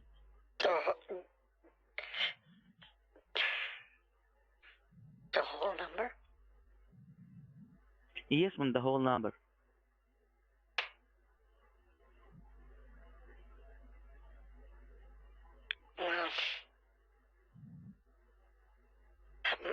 My son always told me not to do that, but I guess...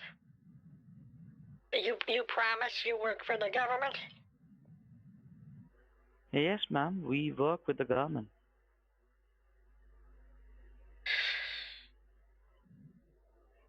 Okay, honey.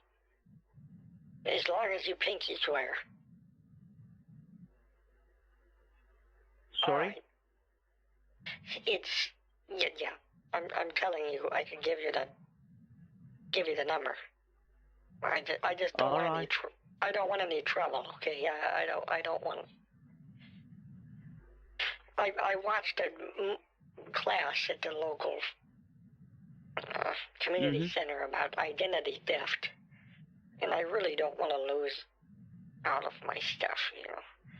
But anyway, it's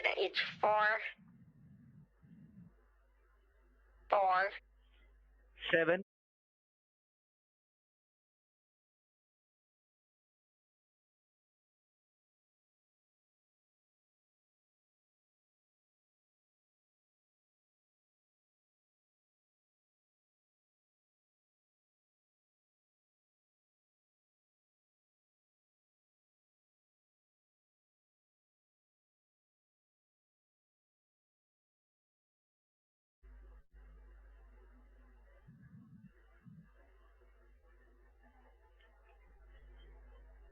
Can you repeat that? Yes. Okay, this guy might just be calling me back to bother me. It was the guys from this morning. Ma'am, can you repeat that? I feel like he's... Yes.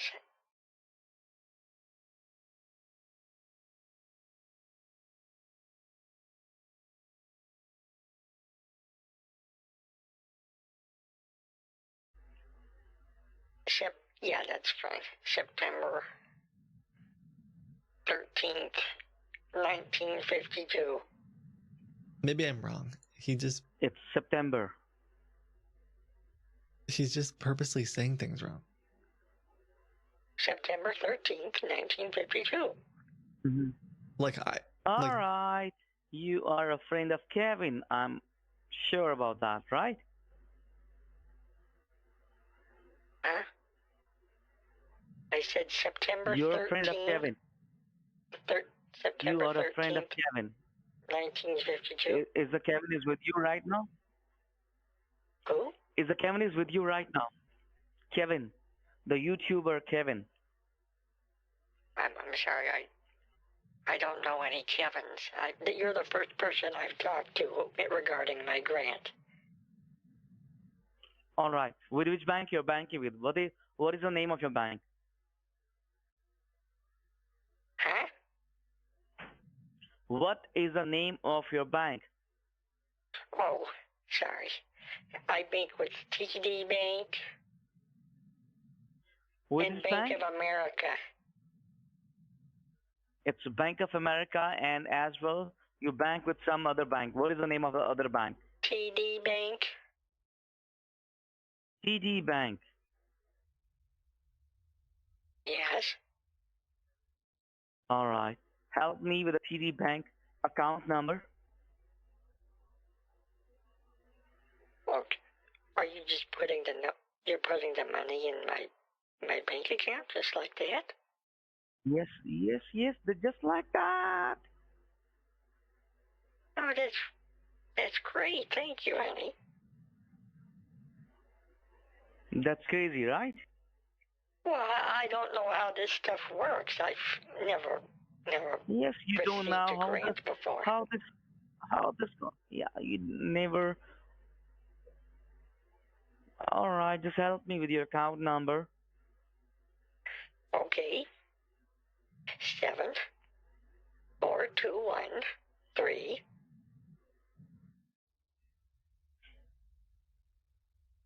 Mhm. 8 8 9 Mhm. 2 1 Mhm. 2 3. It's 7492174892123, right? 7 4 2 1 3 8 8 9 2 1 2 3. All right, that is a bank account from the TD Bank, right? Yeah.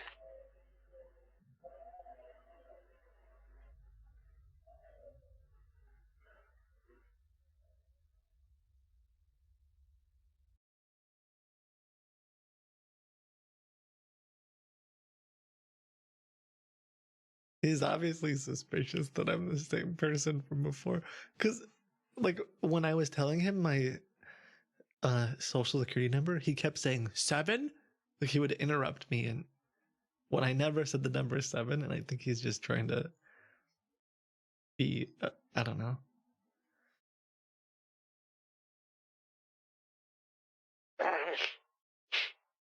Okay, now what happens? Now we are going to do the transfer directly in your account, all right? Okay. So I believe you're aware of that. In order to get your grants money, you have to pay $2,000, right? What? In order to get your grants money, you need to show $2,000 in your account, all right? Well, I have money in my account. Sorry? Yeah, I have money in my account, but I thought you said I had to pay you money. Yes, you have to pay me the money, ma'am. I thought I was getting money from the government. Ma'am, you are going to receive the money from the government, but right now, the way through which you're gonna receive this money, just give me 1 minute, ma'am, alright? Can you please help me with your username? Am I receiving $11,000 or not? Ma'am, you are going to receive $11,300. What? Hello, who's this? You are going to receive $11,300, ma'am. Oh, is this the manager that I'm talking to? Yes, you're talking to the manager. Okay, what's your name? Oh, my name is Christine Morris. Hi, Christine. It's nice to meet you. Well, I do want to tell you, I really appreciate that I'm going to be receiving all of the money from the government. Oh. You know, I've been paying my taxes for a long, long time. Just stay with me, ma'am, for 1 minute, all right? Okay. Just stay with me. I wasn't sure for a minute because that boy Adam, he said something about paying money, but I was just anxious to receive the $11,000.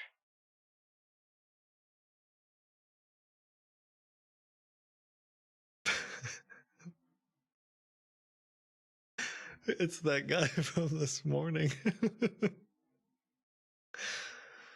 Ooh. Just stay with me, ma'am, all right? Just stay with me. He's probably desperately trying to figure out, like, what, he's just looking up different scam baiters YouTubes or something, trying to see if he's live or figure out what's going on. Okay, how long does it normally take, Christine? Just wait with me, ma'am. I'm just working on your file. Just stay with me, all right? Okay.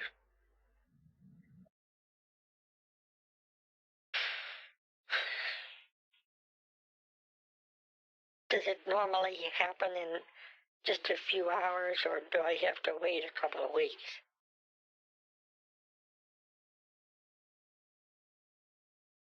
Sorry, ma'am?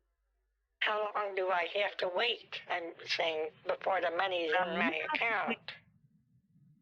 You have to wait for the next 5 to 10 minutes. Just stay with me. I'm working on that, all right? Okay. Well, that's fine. I just was concerned because sometimes the government, it's very, very slow.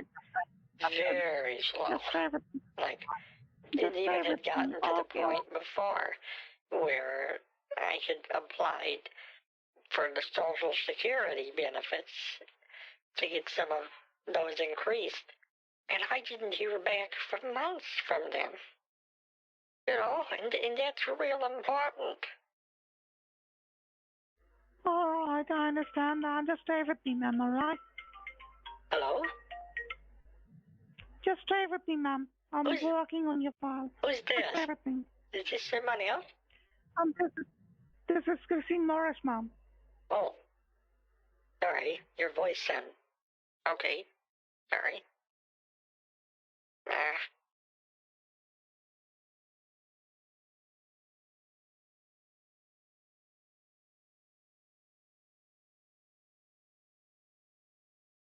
Did you have a good Easter? I'm so sorry, ma'am. I said, did you have a good Easter? Yeah, the Easter was very kind, ma'am. Very good. So just stay with me. I'm working the file. Good. Stay with me. Did you get together with your family?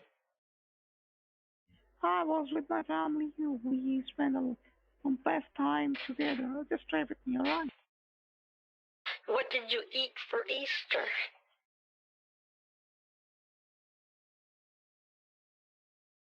We had pasta and Rick rolls and Fruit Loops and taco burrito. Excuse me. Hello? Christine, are you still there? Yes, ma'am. Just wait with me. I'm working in the file of yours, so it's gonna take time. Just sit tight, all right? So please do not mind my silence. Just stay with me, ma'am. All right? Thank you for calling U.S. government.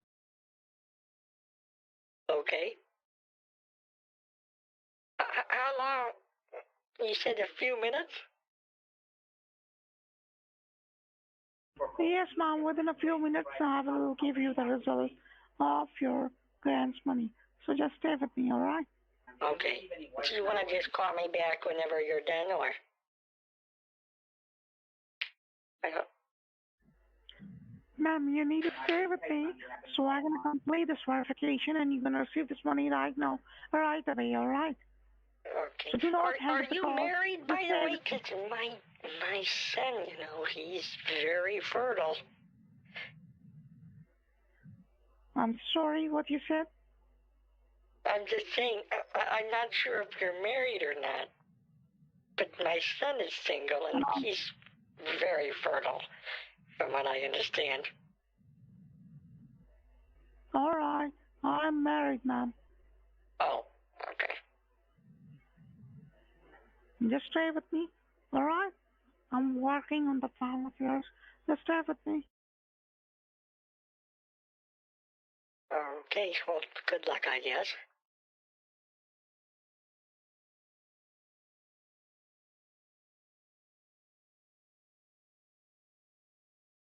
I'm calling another number while I wait. This guy's trying to figure out what to do.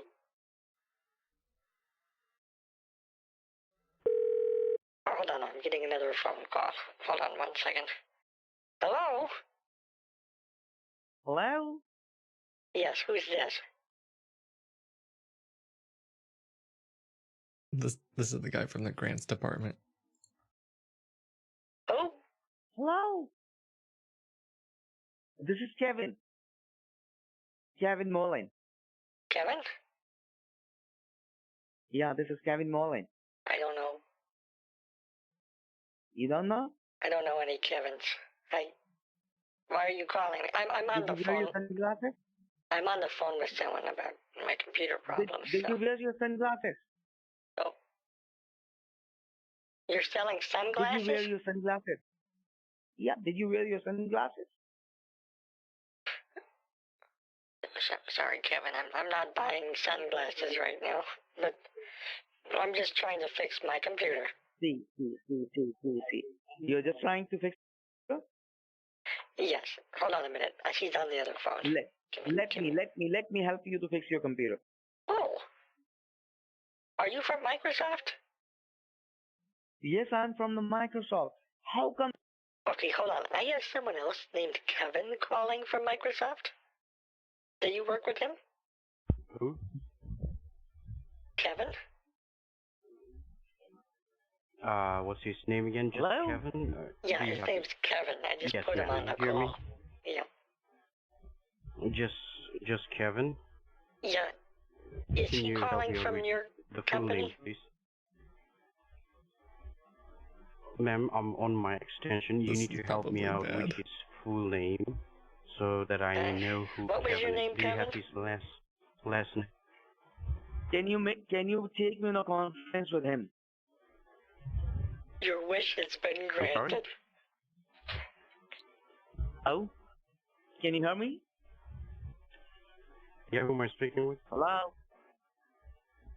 See, I would like to share one thing with you. Hello, can you hear me?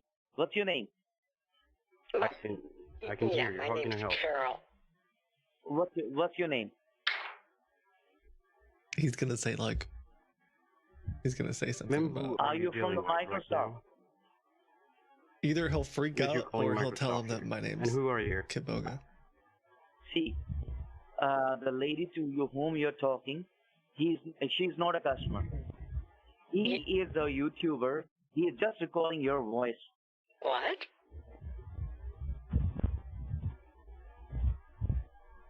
To be honest with you, if you want, why I are can give you- you. Why are you calling me, Kevin? Are you from Microsoft or not? No, I'm not from Microsoft. I'm gonna yourself and your son. I'm you? sure you Who are gave you this idiot. number? Do you think that is gonna yourself? Who gave you this number? Man. Never call me again. Hello, this is Carol. This is I should not be answering as Carol on this number. Yes, hello. Yeah, who's this? Who's this? I believe I'm talking Baskin. Yes, this is Carol Robin Baskin. Who's speaking? This is Kevin Mullen. Never call me again, Kevin.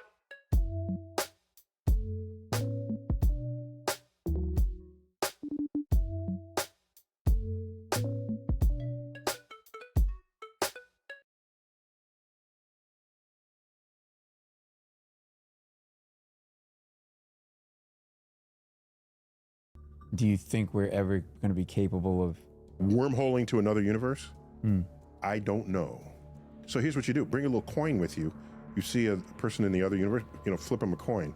If he spontaneously explodes, quickly go back to It's not the same.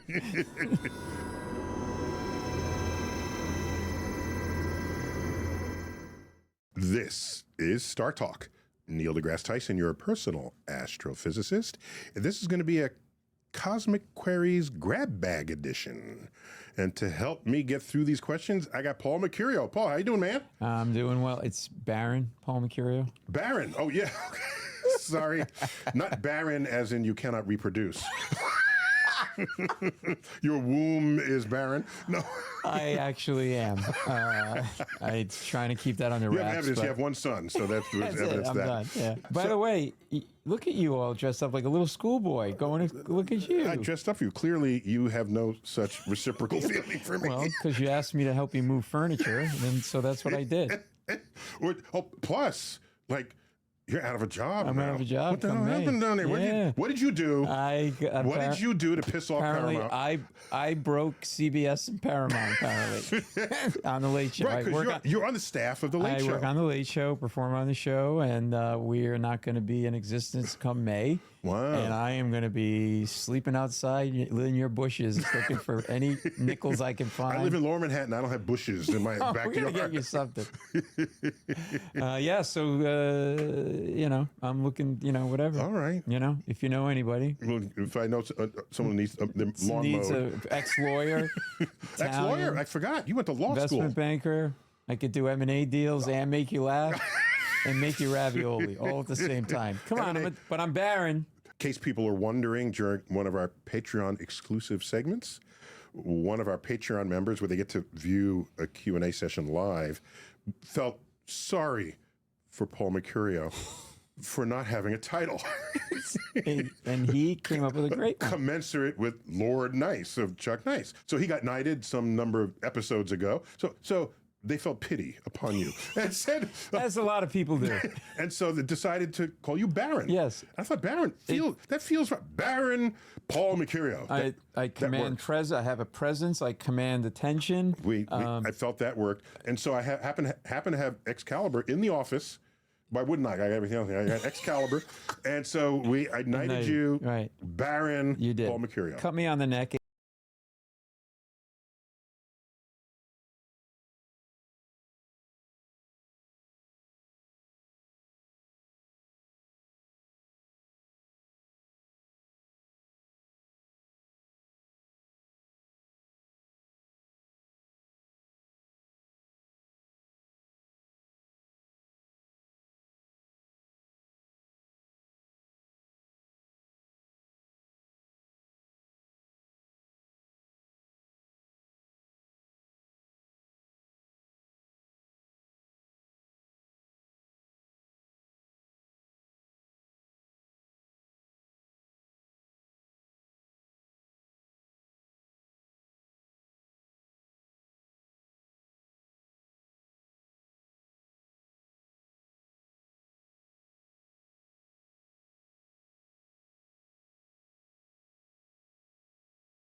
Gates.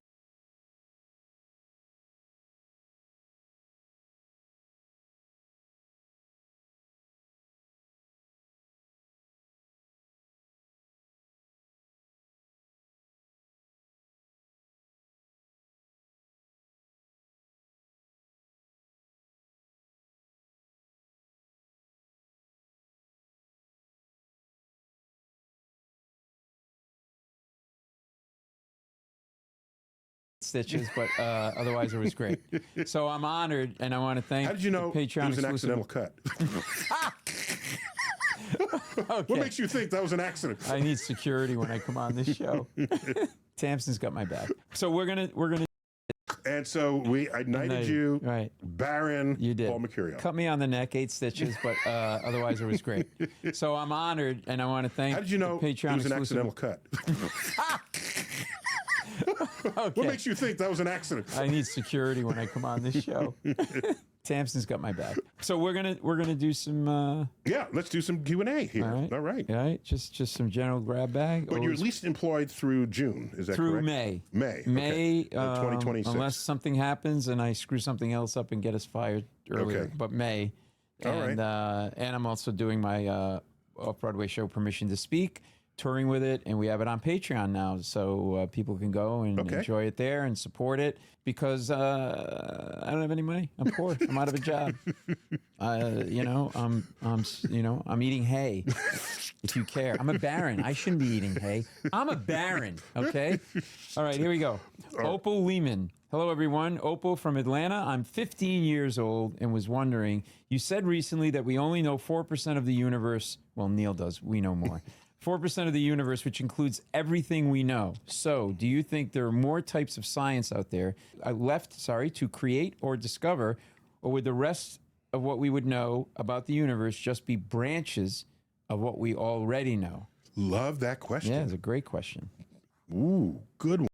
Or would the rest of what we percent of the universe, which includes everything we know. So, do you think there are more types of science out there to create or discover, or would the rest of what we would know about the universe just be branches of what we already know? Love that question. Yeah, it's a great question. Ooh, good one. Good one. So let me never say that something's just a branch of something else. That makes it sort of subservient to it. Let me give a slightly longer answer than he might have bargained for. Oh, good. Beginning in the Here we go. 1990s. You know it's bad when Neil says it's going to be a long answer. Top.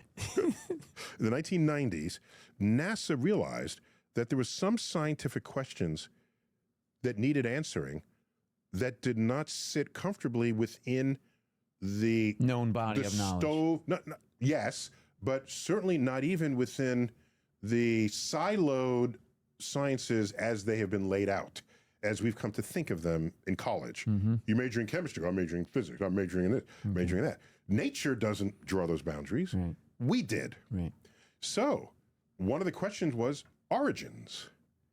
Origins of life. Is that just biology? No, life began on a planet. In a solar system. Could be stellar or just the forces operating on this. And how is a biologist going to answer that question without knowing what the sun was doing at the time life began, or what Earth was doing? And so what NASA created were these origin centers. Rather, they created funding umbrellas, origins funding umbrellas, where you could enter into the room with the figurative room from all these different branches of science. And they would come together and ask questions of each other. Because they're interdependent to answer this other question. Some of these questions. I don't want to call that a spin-off. I want to say that's a whole brand new way to explore the world. So an extrapolation or an extension of. So yes, there's new sciences to be plumbed. I don't want to think of them as an entire branch of science. I'd like to think of them as new things out there where people with different expertise may have to come together to address those questions. And I would say, that being said, probably the newest science out there is neuroscience. We're in our infancy. And I look forward to when it's in its maturity. then we nip tuck and fix all your, especially your mental problems. You know. Well, you need a nip and a tuck. You really do. That's not even a real mustache, anybody. What about AI? Does AI potentially bring us to, not either through the use of AI or AI itself, other types of science or the uses of various sciences? I haven't seen AI. That doesn't mean it won't still happen. Right. But AI at its best today, I've yet to see discover something that was not otherwise on the internet. Or it's putting together things on the internet. But suppose you had a thought that no one ever thought of before and it's not on the internet. Does AI have access to that thought? The answer is no. Could AI come up with that thought? That's my question. If it can't come up with a thought that none of us have ever had, nor have ever put it on the internet, right, but there's a limit to where AI can take us. But my thought is a manifestation of several things that I know, and the chances are statistically that AI knows some of those things as well. Of course. Not just chances are, does. And so it could form... Provided those things are online. Right, which they probably, statistically probably are, so it could probably formulate the same question. Not as good as mine, because I'm really smart. My point is, to make a completely new discovery, could AI have come up with the general theory of relativity? Could AI have invented cubism? Cubism doesn't look like it came from much before it, okay? You know, there's no early cubistic paintings of Leonardo da Vinci or Michelangelo. Can you tell me what branch? It's true. Can you tell me what branch of science we can use that compels people to take their bike on the subway? It's a bike. Ride the bike. It's not a moving bike rack. Okay? I don't take my car to the airport and check it on the plane. It is a little weird. No, it's a lot weird, and it needs to stop. It's a little weird. And I don't care if you live in New York or don't. Try to get it out of your way. They'll lift up the front wheel. They'll tuck it to the side where the door is. Yeah, and their handlebars end up my butt, and that's not what I paid $290 for, whatever I'm paying. Okay, so the neuroscience surgery will adjust that first in your brain. Don't defend it. Please. Dalmir da Silva. Dalmir da Silva. Hey, Dr. Tyson. This is from Brazil.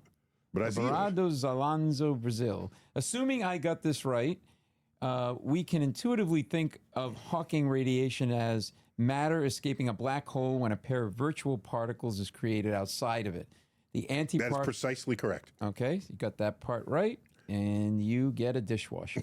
The antiparticle falls into the black hole and it annihilates itself with its counterpart already in the black hole. This sounds like a movie. Leaving the other one loose to fly away. And since particles don't have identity... Make an adjustment there. It wouldn't have to be the antiparticle. It could be, but one of those two particles would fall in. But one of the two. Okay. And since particles don't have identity, it's like that particle just escaped from the BH. My question is... The BH. He's on a friendly basis with the with the black hole.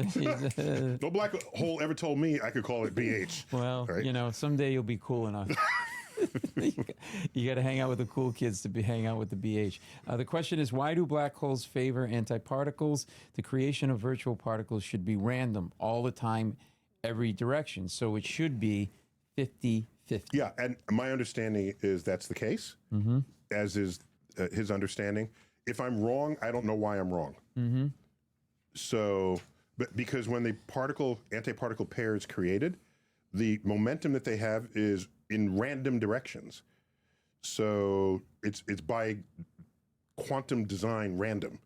So they have to go exactly opposite directions so that their momentum cancel, into that spot. At the same speed? Well, sorry.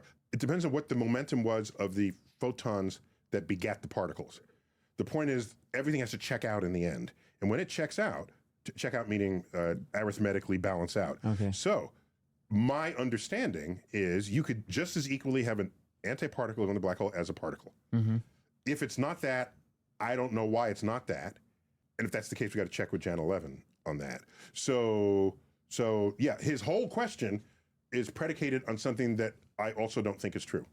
Which is that only the antiparticles fall back in, and the regular particles escape. But we don't have proof that we don't have proof of that. Isn't that the case? No, I'm saying, if it's true that only the antiparticles go in, I don't know why that's true. Any understanding I have of particle pair creation, they fly off in opposite directions, and that set of directions are random to each other. So you can just as easily have a regular particle going in as an antiparticle. So he's right to be suspicious of this. Right. It should be 50-50. I'm thinking, yes. Yeah. Okay. Okay. Got it. All right. Great question. This is Pratik Nagar. Hello, Dr. Tyson. My name is Araya, 12 years old. I'm from Salt Lake City, Utah. I love watching your explainers and the fun and knowledge that comes with it. While in class, the question came up in size, which are we humans closer to? The universe or an atom? I was very intrigued by this question, especially because atoms are incomprehensibly small and the universe is incredibly big. If we are closer to the size of the universe, could there be a time, knowing that the universe is expanding, that we are closer to the size of an atom? Cool question. Yeah. I've actually answered that question in my next book. Whoa. Called Just Visiting This Planet. Mm-hmm. And I will read you that question and answer from my book. Okay. If I may. Yes. Can someone pass my computer? Go ahead. Read me a bedtime story. Yeah, may I read you a bedtime story? Yes. So, as you may know, for 12 or so years, I wrote a question and answer column for the public under a pen name, Merlin. That's why I have Excalibur in this office. I didn't know you did that. Because me and Merlin go way back. You're tight. So You're like this, literally. We're tight. We're totally tight. And so people ask Merlin these questions. Merlin was the pen name. So here it is, if I may. Dear Merlin, I am 6 feet tall. Comparatively speaking, which is the farthest away from my eye? The atomic particles in my little toe or the most distant galaxies? That's the same question. Right. Since you're only 6 feet tall, there is no doubt that the distant galaxies are farther from your eyeballs than your pinky toe.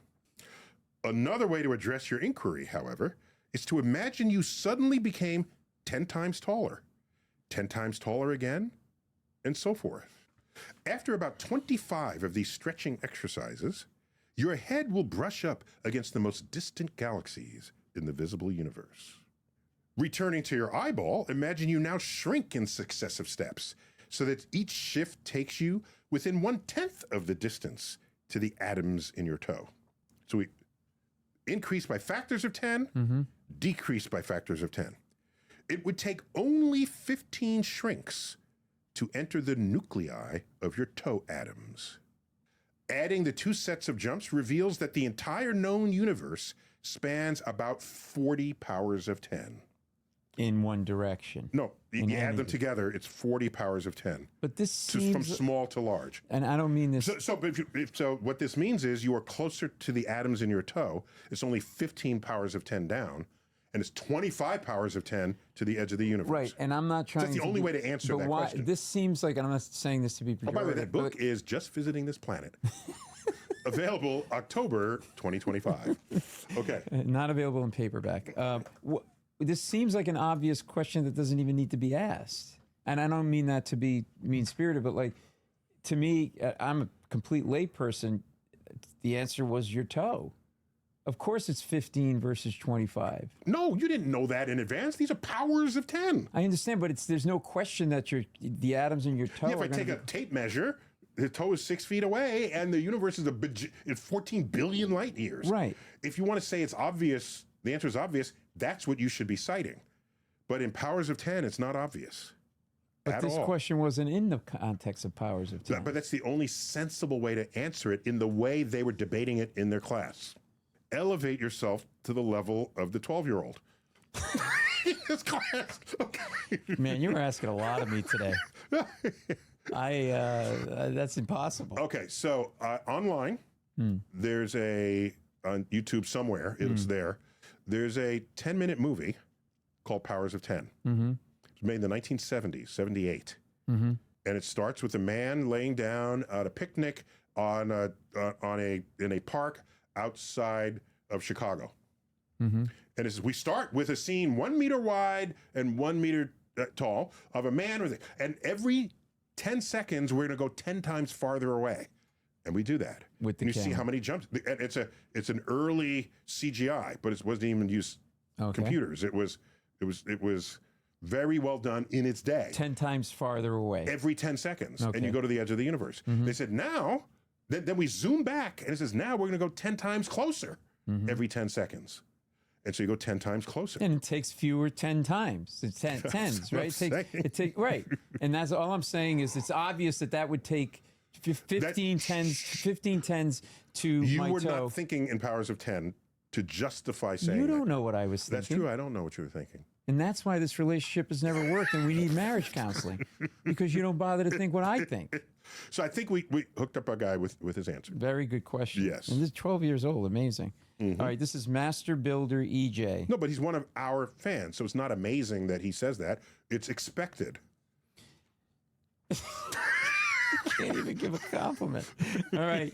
Average question, 12-year-old. Try better the next time. That's Neil talking, not me. I thought it was amazing. Hello, everyone. This is Ethan Henning from Houston, Texas. I have a question about power sources. What would be the best power source for a moon base that would have the purpose of mining and sustaining the lives of astronauts for 6 months? Could it be fission? Maybe it's solar. I would love to know what you think. I love this podcast. It's my favorite. Ask me why I'm dressed up. I lied to you and said I dressed up for you at the beginning of this. Why are you dressed up? Because hours ago, I was on CBS Mornings, their morning show. Oh, right. I fell asleep during that segment. He asked me.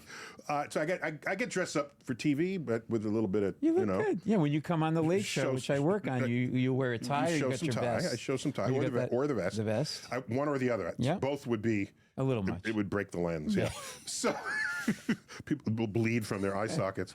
So they asked me about nukes on the moon. And first, we're making portable, not quite the right word, transportable nuclear power plants that could fit in a truck, for example. It can fit in a truck, it can fit in a big rocket, okay? And these are nuclear fission power plants. We've talked about this on the show, needing portable nuclear plants to drive AI and all of this. What you would do is, if you have a computation farm somewhere where AI is intensely using energy, or Bitcoin, you take it off. Yeah, you're calculating for Bitcoin. You just take it off the grid, give it its own power supply. Right. You can't put it near a waterfall or this, and then you don't know if the sun is shining all the time. A nuclear power transportable power plant. The word plant overstates it at that level. Power station.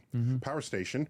Then yeah. Yeah, that was the expert that we had on the show who talked about. Exactly, There's we going to be a did. lot of those. We did. So right now, NASA is considering fast tracking a nuclear power generator, and about the size that I described. And one of those would give you 100 kilowatts. Are you kilowatt fluent? Yeah. You lie, motherfucker. Okay, no, KW. Let's see. I know. Okay, I'm not dumb. I'm smart. I'm not dumb. Like let's become they fluent say. together. You ready? Yeah. So 100 kilowatts. Kilo is what? 1,000. So 100,000 watts. Okay, that's the power that it can generate. 100,000 watts. Do you know the power drain of a hairdryer? I'd say a kilowatt. Yeah, 1,000 watts. Okay, so how many hair dryers could a 100 kilowatt power generator? 100,000. I'm sorry. What did you ask? Try this I again. wasn't listening. Apparently, 100,000 watts generator. Your hair dryer draws 1,000 watts. Oh, 10,000. Yeah. Wasn't that the question? It started from scratch. All right. Okay. Go ahead. 100,000 watts, a kilowatt. Okay, 100,000 watts. A hair dryer uses 1,000 watts. So how many hair dryers can this sustain? It's 1,000. You just pulling it out of your 100,000 watts. Yeah. So 100. the hair dryer is 1,000 watts. It can sustain 100 hair dryers. Right. Okay. So that's the energy level that NASA is looking at to create and send to the moon right now. So it's not some Mondo power plant. It can keep 50 hair dryers going on the moon. Right. Okay. And by the way, you wouldn't need a hair dryer because it's 200 degrees Fahrenheit. Right, that's true. Just stick your head out Just the stick window. your head out the window for a second, right? And it'll completely dry. So these power plants at that size and with that wattage can run for 8 to 10 years. How do they deal with maintenance and that kind of No, thing? these are this new generation. There's no maintenance. No maintenance at all. And it's very efficient in how it distributes heat. And it's not going to fission? melt down. It's nuclear fission of fissionable uranium, which is not the same uranium as you might learn from a explainer we did on isolating uranium for energy or for bombs. So there's how pure the uranium is for what your use might be. It's got to be really pure if you're going to make a bomb out of it. If you're going to make a power station, it doesn't have to be that pure. And so it's much more readily obtainable. So anyway, so nukes would do it for 8 years. You never have to maintain it. If you had solar panels, by the way, no matter where the sun is in the sky on the moon, it's just as bright as it is anywhere else because there's no atmosphere. So the sun is just as bright on the horizon as it is directly overhead. So you can have solar panels that just track the sun. It'll get 100% sunlight as long as the sun is above the horizon. Do you know how long a day lasts on the moon? 24 hours. A month. It lasts a month. What is a month? Where do you think the word month came from? Have you thought about it? No way. Moon. That's how long it takes the moon. Ah. Okay. That's how long the moon goes around the Earth. Right. But as it does that, it has, and it goes through phases. As it's doing that, it's experiencing a lunar day. So a lunar day is a month. Okay. A month long. Okay. So 2 weeks. You had a speech impediment. That's why you stared at me like, what does he say? Like a dog? Yeah, exactly. So 2 weeks of sunlight, 2 weeks of darkness. So you got 2 weeks of solar power generation. Problem is, if you exceed your power needs, the energy's got to go to somewhere, so put it to storage batteries. When it's dark for 2 weeks, you might want to use the energy. However, batteries don't work well in the cold. And as soon as the sun sets, the temperature drops from 200 degrees Fahrenheit to 200 degrees below 0 Fahrenheit.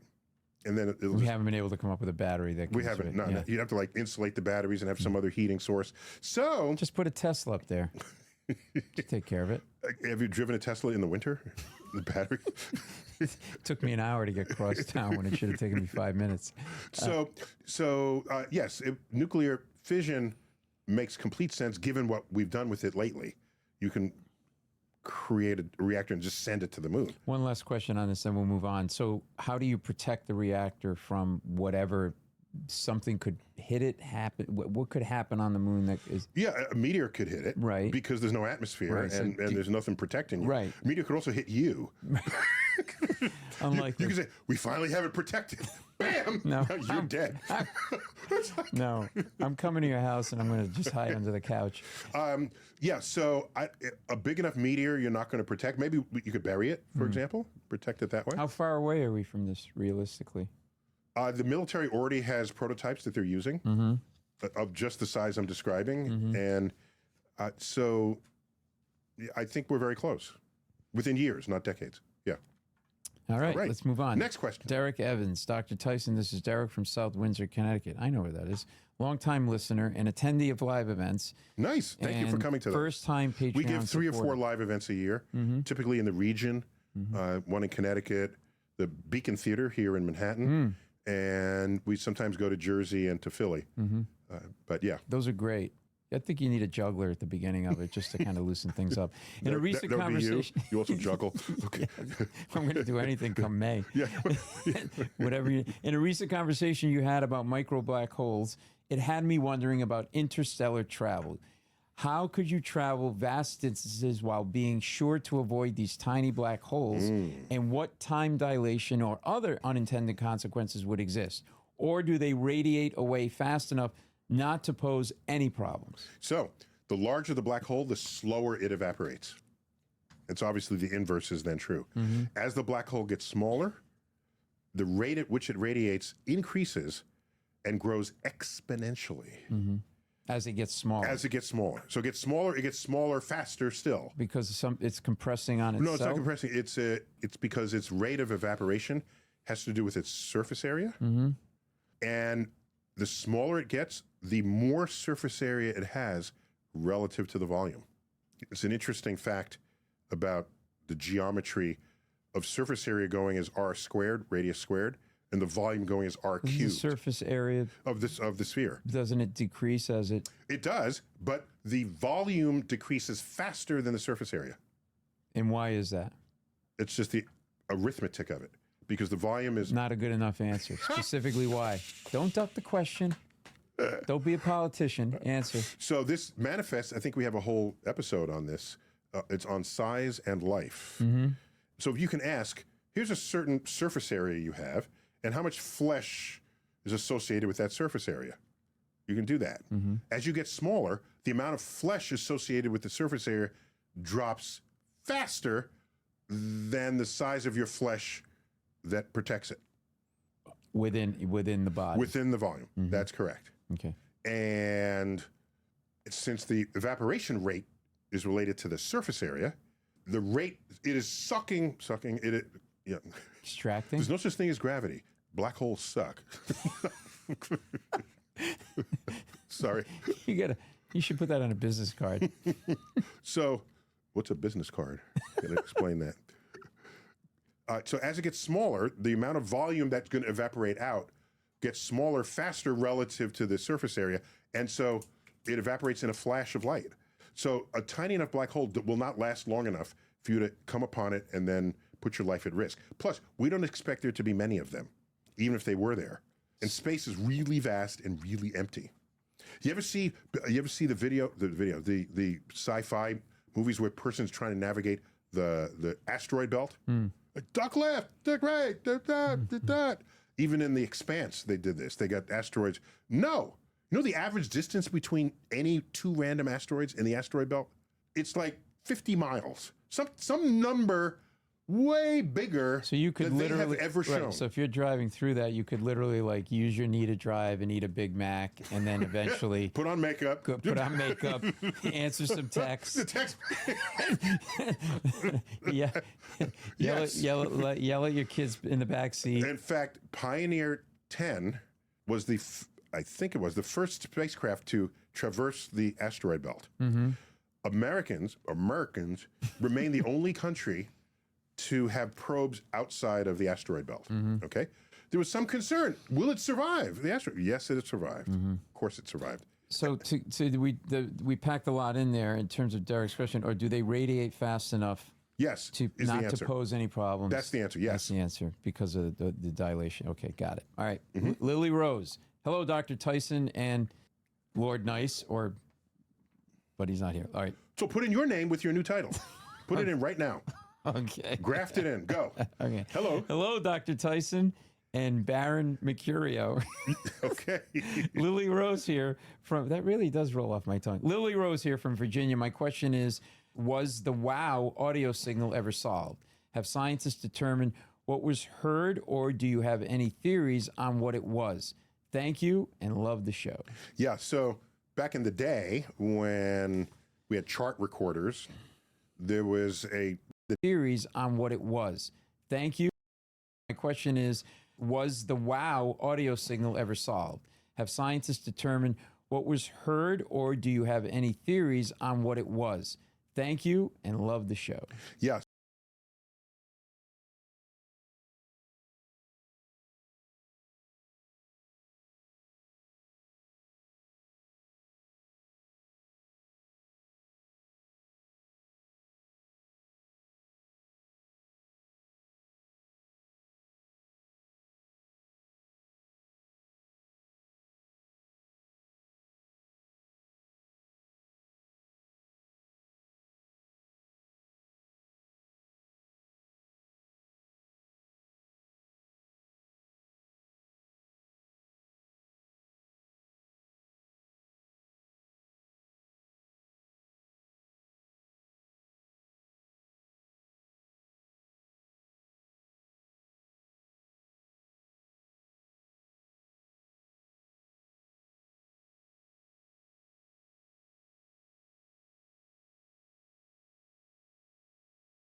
So back in the day when we had chart recorders, there was a radio signal.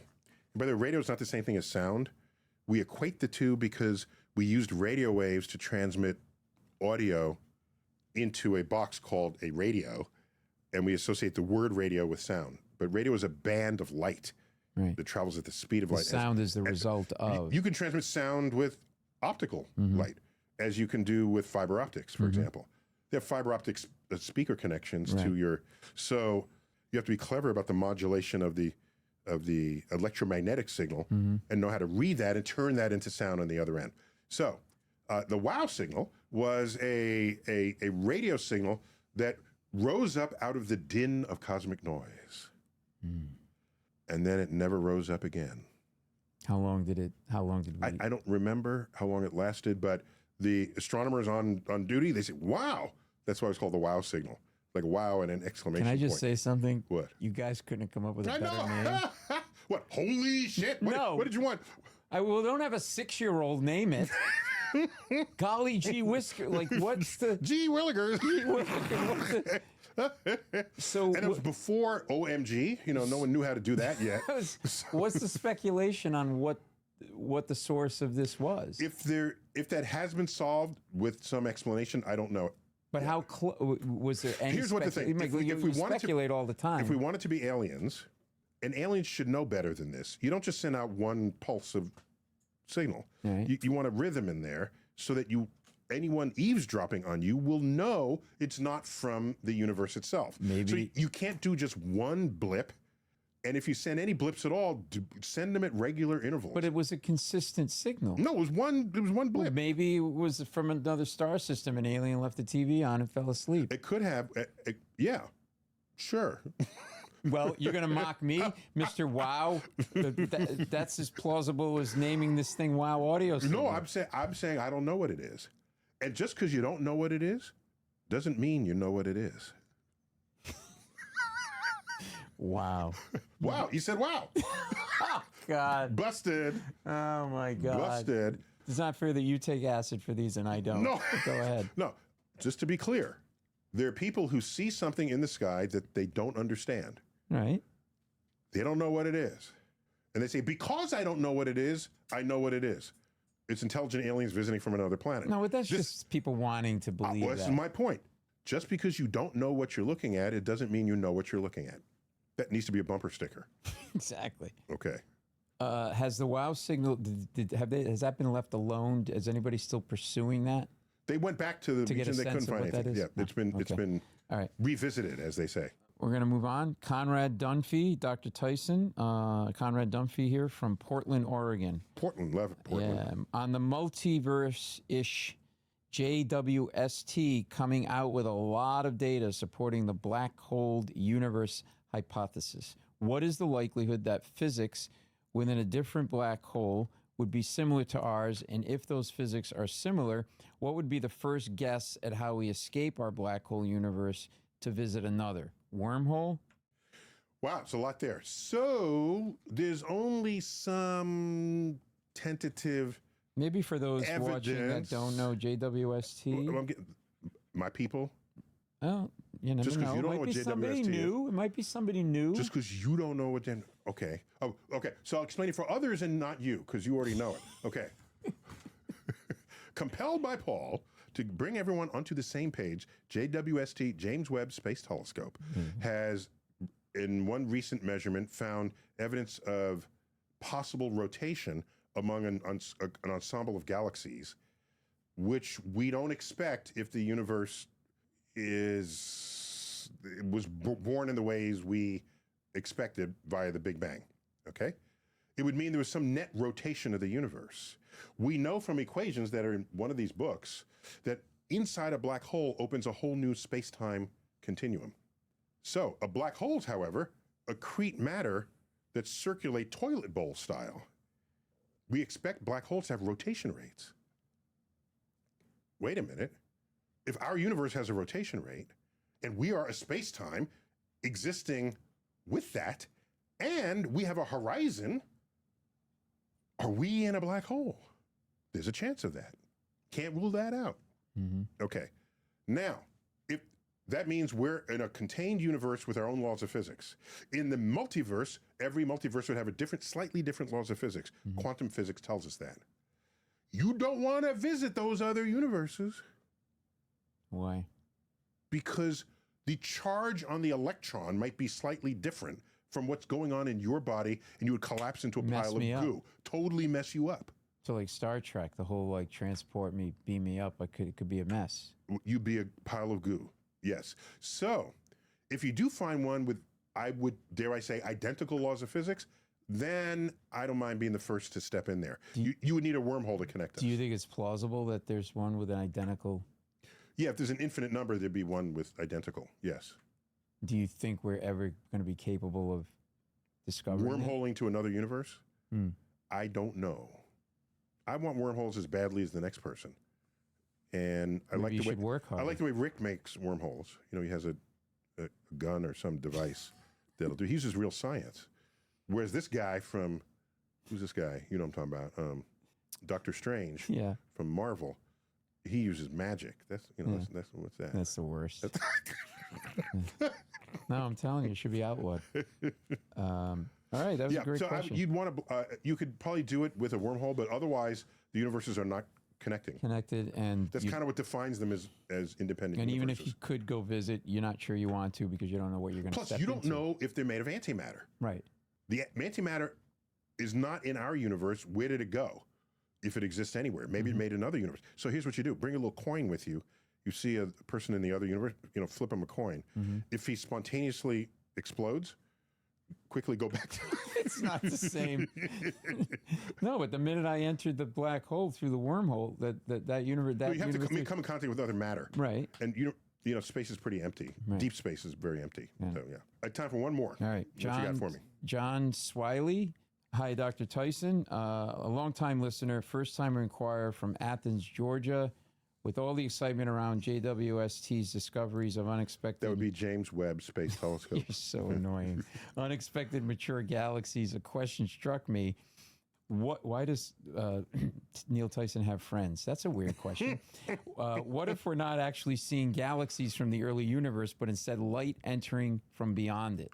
Not unlike a pinhole camera, could the Big Bang have been a narrow portal from a parent universe, and JWST is now picking up photons that bled through that pinhole event horizon?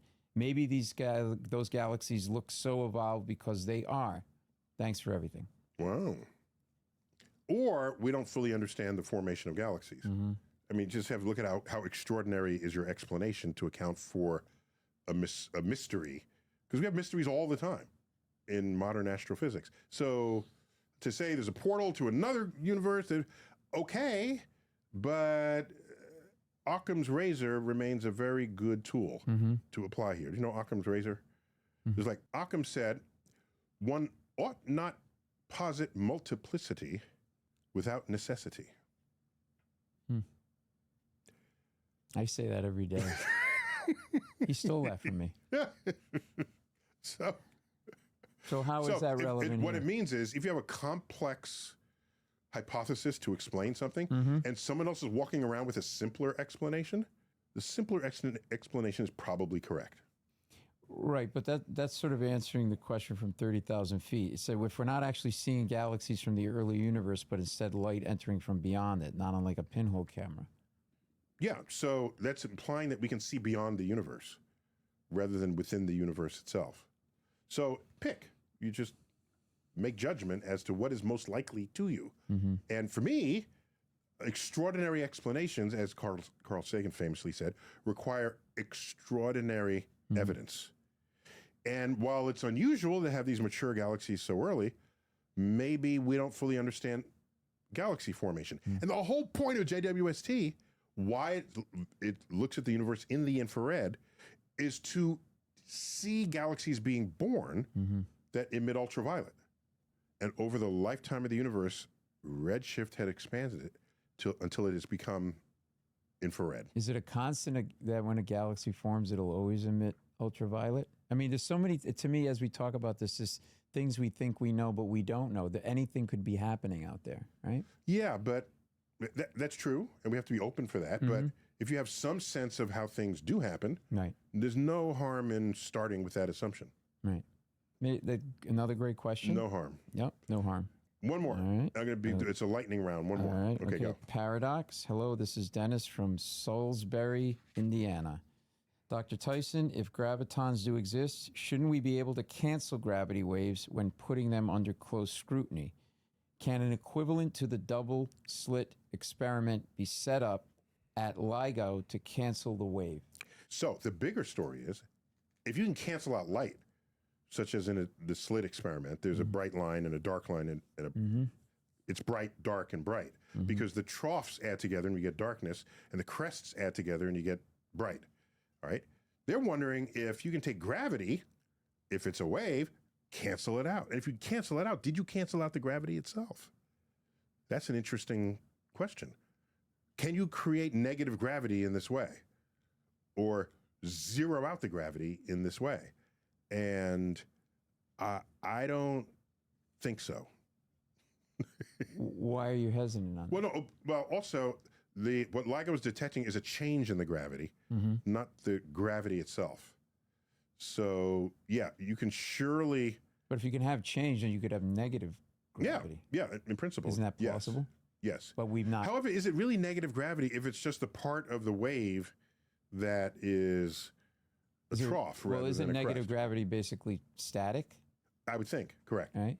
Correct. Or frozen? Correct.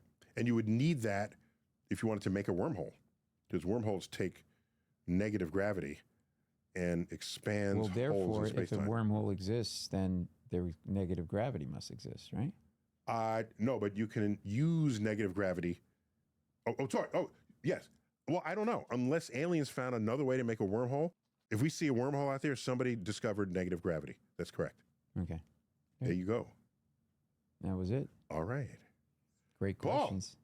Done. Love you, man. Thanks for coming man. through. Always great to see you. All right. And I think I'm going to try to dress up a little bit more when I come here. I am a baron now, so, you know. I don't know how barons dress. So this has been another installment of Star Talk Cosmic Queries Grab Bag Edition with Baron Paul Mercurio. If you see me on the street, please salute and curtsy. And he's out of a job beginning May. When the Late Show. Anybody needs their house painted, help moving, I'm handy with tools. All right. This is Star Talk. Neil deGrasse Tyson, your personal astrophysicist. As always, keep looking up.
aliens paying us a visit from another star system? What's up with that?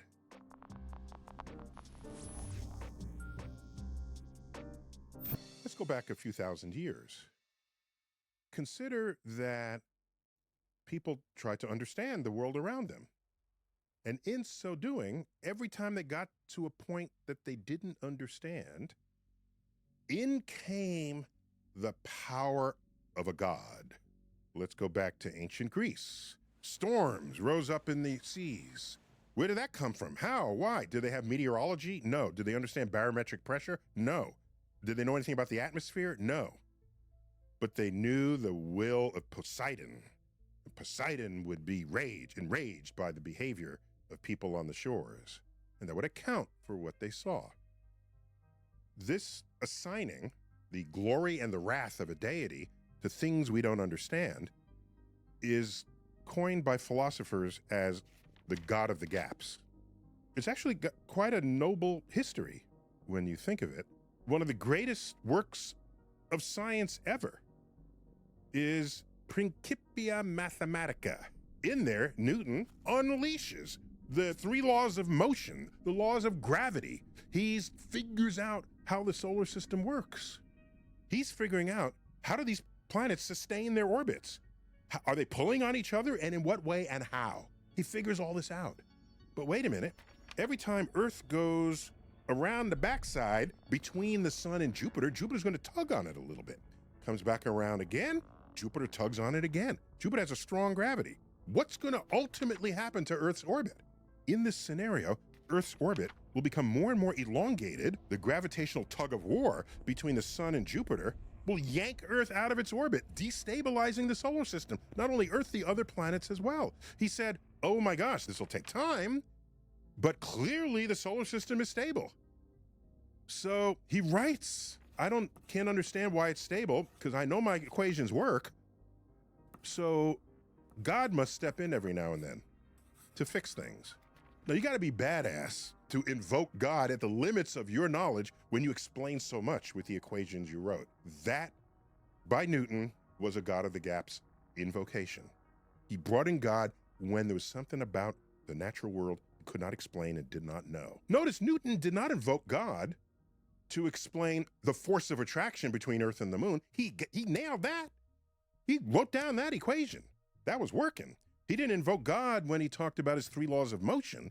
Force equals mass times acceleration. That works. We still use it today. He only invoked God at the limits of his knowledge. So let's fast forward to the second half of the 20th century on into the 21st century. What happens? Well, we have Hollywood. Nothing better than a good sci-fi movie with aliens in it. And aliens, they're aliens, so they got better technology than us, better spaceships. They do stuff we can't do. It appears to me that we live in a time where God of the gaps has been supplanted by alien of the gaps. I've had people come up to me and say, where did the pyramids come from? And I'm saying, well, I'm thinking the ancient Egyptians built it. How could they have possibly built that? That's too complicated. They must have gotten help from aliens, alien of the gaps. So this urge is strong. And I get it, and I feel it, and I want it to be true as well. I don't want to use it as a substitute for continuing to ask questions about what you're looking at. I don't want to use it as a substitute for the simple statement, I don't know what it is. That's powerful. If you don't know how to say, I don't know, that means you're going to walk through life requiring answers to everything. And you know something? Some of those answers, many of those answers will just be shown to be wrong because you are invoking an answer when there isn't evidence to support it. We see things in the sky we can't explain. There's a light in the sky and it moves rapidly. I don't know what it is. Investigate it. Let's get more data. I'm all in. But the moment you say, I don't know what I'm looking at, therefore I know what I'm looking at. I'm looking at aliens. That is a leap. Oh my gosh, that's a leap. And it's a leap I'm not prepared to take. What's gotten a lot of attention of late, deservedly, is we've had now 3 visitors from interstellar space. Love it. We've been looking for these puppies for decades, by the way, everything in the solar system, the planets, the moons, the comets, the asteroids, all of it, if you calculate how much energy it has, it is contained within the solar system. None of these objects have enough energy to escape the gravitational pull of the sun. The sun owns them. That's our family. It's the solar system. So we learn about the planets, we go there, we land on them, we land on the moons, we land on the asteroids, we landed on comets, we get data, so we get a sense of what these objects are. That goes into our catalogs, we form our hypotheses, we have some theories that get tested. That's how science works. Now we have a visitor from another star system. Again, we've been looking for these for decades. We expected it to show up at some point. Here's the solar system in orbit around the center of the galaxy, drifting through space. Something's bound to visit us that escaped another star system. By the way, models for the formation of our solar system suggest that we might have been born with many more planets than 8. Upwards of a dozen, 15, 20, possibly as many as 30 planets started in this solar system, many of which had unstable orbits, crashed into Jupiter, crashed in the sun, or got ejected. You get ejected with higher speed that could be contained by the sun. They're out there somewhere. We think that happens in every star system that formed. So some of that junk at some point is likely to pass through our star system, the solar system. Okay, so 3 objects have been found in the last decade, okay? 3 of them. And they've had some anomalous features. Fun, I love it. The first of these, Oumuamua, discovered with telescopes in Hawaii. That's a Hawaiian word for first scout, basically. So that, as it came through the solar system, we said, all right, we know what trajectory an object with that speed and that direction coming in should take as it rounds the sun. Then there was the actual trajectory, which was different.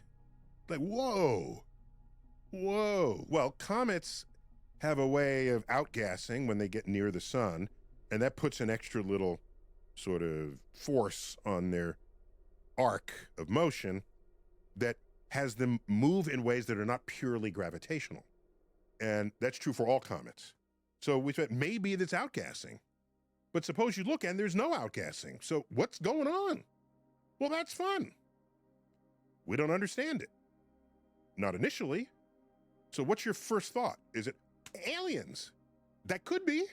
Like I said, it's not my first thought. I promise you, it will be my last thought. But it's not in the list. It's in the list. It's just way down based on the history of trying to understand things that we don't understand. We have 2 more objects that have come through, and they have some weird properties. The brightness, the rotation rate, and so they don't match some of our models for what comets and asteroids should do. Whatever anomalous behavior these objects exhibit, I'm delighted that they're finally in the catalog, and we'll figure it out one day, maybe. And while my first thought is not that it's aliens, I promise you that is one of my thoughts, but it'll be last on the list. It's easier for me to recognize that interstellar objects are fundamentally different from anything we've studied in the solar system before.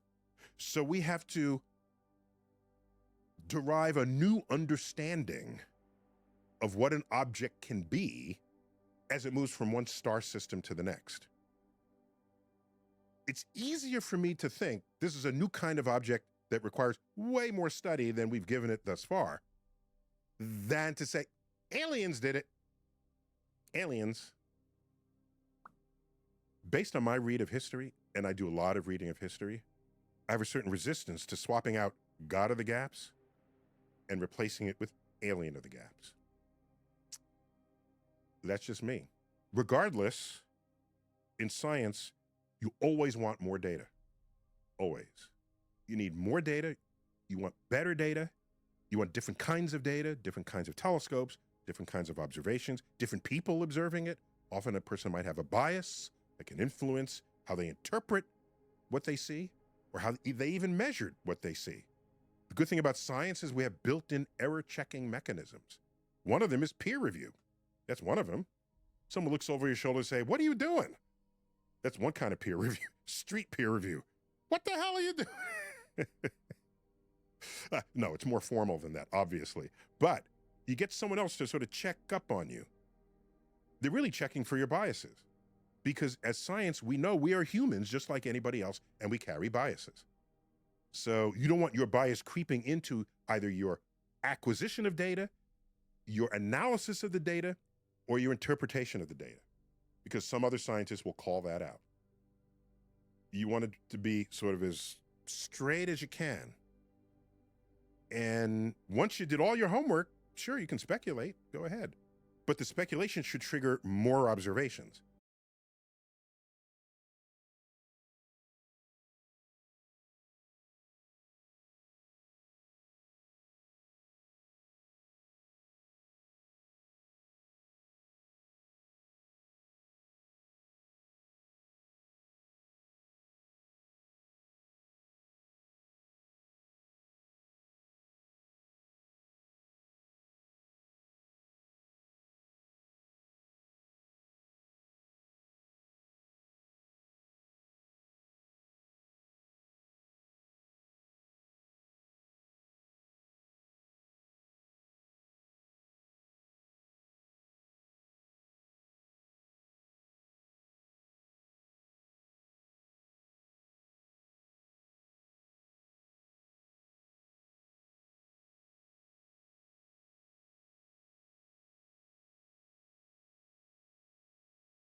Venus hiding killer asteroids?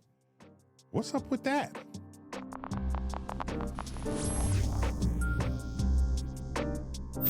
Well, you might have seen in the news in recent weeks that there's colonies of asteroids being hidden by, sheltered by, harbored by Venus, our sister planet in the solar system. By the way, we call it our sister planet because Venus was a goddess and Mars is our brother planet because Mars is a god. That's why. Otherwise, I don't really care. It's just a planet. I'm not really into genderizing cosmic objects, but given the multi-thousand-year history of that being the case, we'll go along with it. So there's Venus. She is harboring asteroids in 2 locations in the vicinity of 2 orbiting objects where all forces balance. The centrifugal forces that would have something fly away from you, and the gravitational forces that would pull things in. Discovered by the French mathematician Lagrange, he discovered 5 of these locations, and the 2 of interest to us are the one that precedes Venus in its orbit and one that trails Venus in its orbit. And each of those makes a perfect 60 degree equilateral triangle with Venus and the Sun. Any asteroid that wanders into that zone will feel no force or proclivity to go anywhere but just hang out. And so Venus literally is harboring asteroids. I can say that's a literal understanding of what's happening. It's the gravity of Venus, the Sun, and the centrifugal forces collect asteroids over the billions of years the solar system has been here. It turns out Venus is also hiding them. Not just harboring them, hiding them. Because the sequence of planets in order from the Sun is Mercury, Venus, Earth, Mars. So wait a minute, Venus is between Earth and the Sun. We will never see Venus on the opposite side of the sky, the way we do for Mars, depending on where it is in its orbit. Mars, Jupiter, Saturn, Uranus, Neptune, all of those at some part of their orbit are sitting opposite the Sun from where we are in our orbit. That's the darkest part of the sky. That's midnight. Whereas with Venus, anytime we're looking at Venus, it is somewhere near the Sun. You ever wondered why Venus is visible as the morning star? In German, that's Morgenstern, became some people's last name. And it's an evening star. Morning twilight, evening twilight. Because the sun is about to rise or the sun is just set. And there's Venus hanging out near the sun. It is very hard to detect asteroids in the sun's glare. Not only that, if an asteroid is opposite the sun, there's something called specular reflection of light, where the intensity of the reflected light back to you, because they don't give off their own light, you're totally dependent on reflected sunlight. If it is opposite the sun and you pass between them, it is as bright as it could possibly be. It's not only fully lit by the sun, the laws of reflection enhance the brightness of the asteroid beyond what you'd normally think it would be. The same is true for the full moon. The full moon is not twice as bright as a half moon. It is 12 times brighter than a half moon. Because of the laws of reflection on modeled surfaces such as the surface of the moon, you get this additive effect. So if you ever want to look at asteroids, discover asteroids, you want to make sure you're looking at them in the middle of the night when the sun is on the opposite side of the sky. No such opportunity with the asteroids that Venus is not only harboring, but hiding. Now, these asteroids already live inside of our orbit. Most asteroids are in the asteroid belt, including my own. It's 13123 Tyson. By the way, when I was told they were going to name an asteroid after me, I double checked. I said, does it cross Earth's orbit? Because you don't want that asteroid. Thank you to AnyDesk for supporting PBS.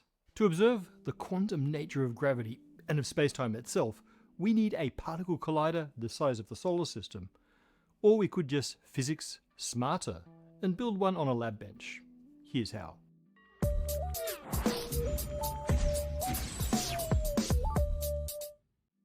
Hey everyone, before we start, we need your help. The algorithm is hiding episodes from subscribers. From past experiments, which many of you participated in, we know that the best way to help is to like the episode and to leave a comment. That tells the algorithm to share it with more of the community. And if you haven't yet, subscribe and hit the bell so you don't miss new episodes. You're an amazing community and we want to keep delivering great content to everyone, so thanks for your help. Now, on to the episode.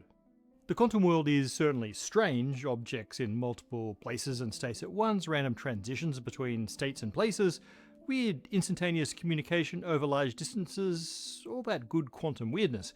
But perhaps the strangest thing about quantum mechanics is that its rules seem so different from the classical large-scale world, and yet the latter comes from the former. But how? And at what size does that happen? A related mystery is the connection between gravity and the quantum. Gravity seems more in line with the classical world. It is crisply defined and very non-random, but gravity is the fabric of space-time, which is knit together on scales far smaller than the quantum. So at what point does space-time itself become quantum?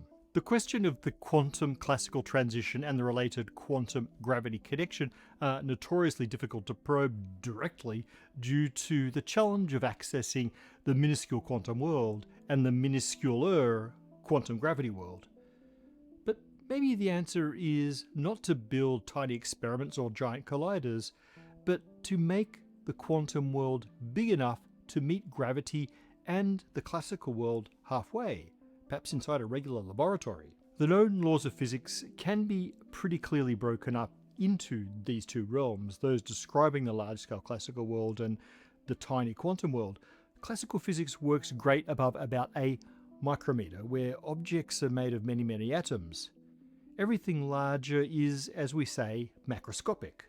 Quantum mechanics rules below the nanometer scale, at single molecules and atoms and smaller, but the in-between scale, the mesoscale, feels both of these worlds. It is, as we say, semi-classical, behaving mostly classically in some ways, but exhibiting quantum effects in certain conditions and when carefully coaxed. Today, we're going to look at approaches and some example experiments for probing fundamental questions by looking at this intermediate space where both classical and quantum mechanics are at play.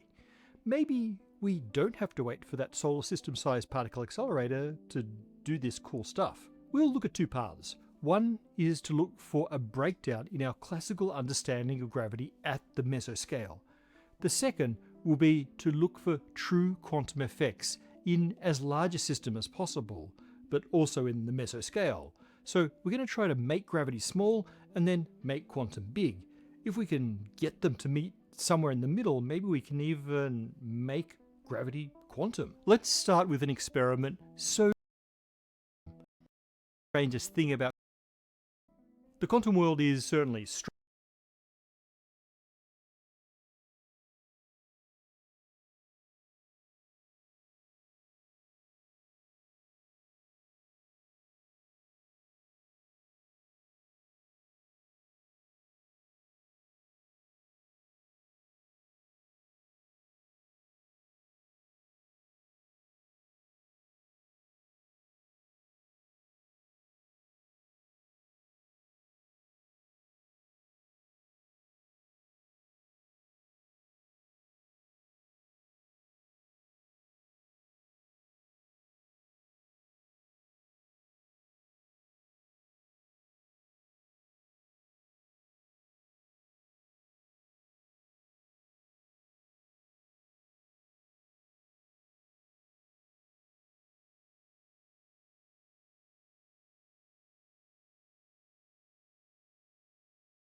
good quantum weirdness.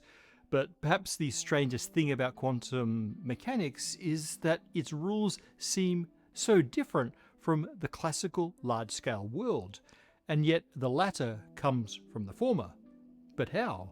And at what size does that happen? A related mystery is the connection between gravity and the quantum. Gravity seems more in line with the classical world. It is crisply defined and very non-random, but gravity is the fabric of space-time, which is knit together on scales far smaller than the quantum. So, at what point does space-time itself become quantum? The question of the quantum classical transition and the related quantum gravity connection are notoriously difficult to probe directly due to the challenge of accessing the minuscule quantum world and the minusculer quantum gravity world. But maybe the answer is not to build tiny experiments or giant colliders, but to make the quantum world big enough to meet gravity and the classical world halfway, perhaps inside a regular laboratory. The known laws of physics can be pretty clearly broken up into these two realms, those describing the large-scale classical world and the tiny quantum world. Classical physics works great above about a micrometer, where objects are made of many, many atoms. Everything larger is, as we say, macroscopic. Quantum mechanics rules below the nanometer scale, at single molecules and atoms and smaller, but the in-between scale, the mesoscale, feels both of these worlds. It is, as we say, semi-classical, behaving mostly classically in some ways, but exhibiting quantum effects in certain conditions and when carefully coaxed. Today, we're going to look at approaches and some example experiments for probing fundamental questions by looking at this intermediate space where both classical and quantum mechanics are at play. Maybe we don't have to wait for that solar system-sized particle accelerator to do this cool stuff. We'll look at two paths. One is to look for a breakdown in our classical understanding of gravity at the mesoscale. The second will be to look for true quantum effects in as large a system as possible, but also in the mesoscale. So we're going to try to make gravity small and then make quantum big. If we can get them to meet somewhere in the middle, maybe we can even make gravity quantum. Let's start with an experiment so elegant and simple that it's been our go-to for measuring the strength of gravity since we, well, first tried to measure the strength of gravity. When Newton first wrote down his law of universal gravitation, he reasoned his way to the proportionalities based on a falling apple and the orbit of the moon. The force of gravity had to be proportional to the product of those masses divided by the square of their separation. But he had no idea of the value of the constant of proportionality, the gravitational constant. For that, he would have needed to know the Earth's mass. But how do you weigh the Earth? The answer is that you first measure g with known masses and then work your way back to the planet. But that requires us to measure the minuscule gravitational attraction between masses. Well, first tried to measure gravity, quantum effects, two paths. Probing fundamental questions by looking at this intermediate space where both classical and quantum mechanics are at play. Maybe we don't have to wait for that solar system-sized particle accelerator to do this cool stuff. We'll look at two paths. One is to look for a breakdown in our classical understanding of gravity at the mesoscale. The second will be to look for true quantum effects in as large a system as possible, but also in the mesoscale. So we're going to try to make gravity small and then make quantum big. If we can get them to meet somewhere in the middle, maybe we can even make gravity quantum. Let's start with an experiment so elegant and simple that it's been our go-to for measuring the strength of gravity since we, well, first tried to measure the strength of gravity. When Newton first wrote down his law of universal gravitation, he reasoned his way to the proportionalities based on a falling apple and the orbit of the moon. The force of gravity had to be proportional to the product of those masses divided by the square of their separation. But he had no idea of the value of the constant of proportionality, the gravitational constant. For that, he would have needed to know the Earth's mass. But how do you weigh the Earth? The answer is that you first measure g with known masses and then work your way back to the planet. But that requires us to measure the minuscule gravitational attraction between masses that we can make and then weigh. And it wasn't for another century after Newton's law that this became remotely possible. The guy who did it should have been John Mitchell, the most underrated of the geniuses of physics. This is the same guy who first conceived of the Newtonian version of the black hole, the dark star. Mitchell's idea was to measure the minuscule gravitational pull between a pair of metal spheres using a remarkable device, the torsion pendulum. This cutting device suspends a rod on a thin wire. Rotating the rod twists the wire, leading to a restoring force that pulls it back. This can produce pendulum-like oscillations, but it can also be used to measure the strength of the force doing the initial displacement. The restoring force increases with twist, so more twist means more force. And the torsion pendulum is almost completely free from friction. With a thin wire, it can be sensitive to extremely tiny forces, perfect for the minuscule gravitational force exerted between non-planet-sized objects. Mitchell actually built his torsion pendulum, but he died before he could complete the experiment. His close friend, Henry Cavendish, inherited the device, refined the design, and saw the experiment through. It looked something like this. 2 lead balls of around a kilo were fixed to the arms of the pendulum, while a pair of 160 kilogram balls were fixed near these two, with the intention of them gravitationally attracting the smaller balls. The amount of twist in the pendulum would measure that force, and because all the masses and distances were known, the gravitational constant should fall out as the last unknown in the equation. The experimental design and the care taken were extraordinary, so much so that in 1798, Cavendish measured the gravitational constant to within 1% of the best modern value. Fun side fact, Cavendish described his experiment as weighing the Earth, because with g in hand, we could now calculate the Earth's actual mass just from the gravitational acceleration at the surface. In the You texted 225 us plus years because since Einstein is a Cavendish's part of the measurement, movie, and you're like, guys, like, when did you think Albert Einstein died? And my guess was like, I don't know, like late 1800s or like I was shocked when you said 1955 he died.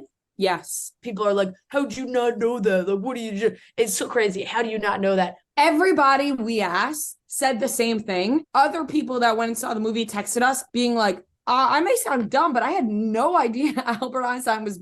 I was like, same. I had the same exact thought.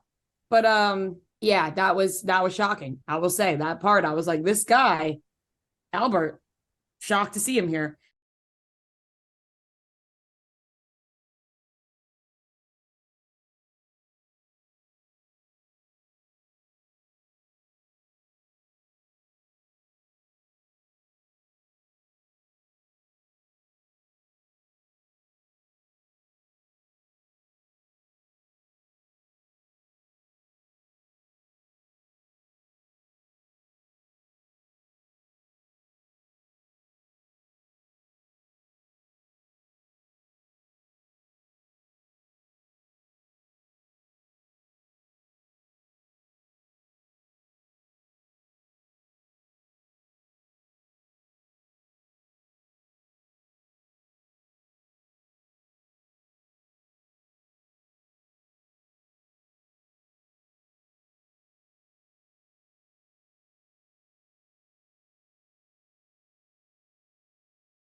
And so we're trying to make them kind of like a fun mimetic game, but also where it lands home, where if you're currently having problems, you can identify where's the problem coming from and make those corrective actions for your health. Yeah. And you know what, Brian, you were with me like 2 weeks ago when a really close family member of mine sent me a private message and said, hey, do you mind checking with Brian on this? Because I actually have not been having erectile success lately. And like, it's a really big issue. And this is someone who's young, like they're not, in their 50s, 60s, 70s, where things start to decline a lot. This is someone who should be closer to their peak ability sexually. And so I was so proud of the work that we've been doing to talk about this, because this is someone that I want to be in the best health of their life. And if there's a cardiovascular issue that's happening or something more serious, I'm really happy that he's now investigating to find out what's actually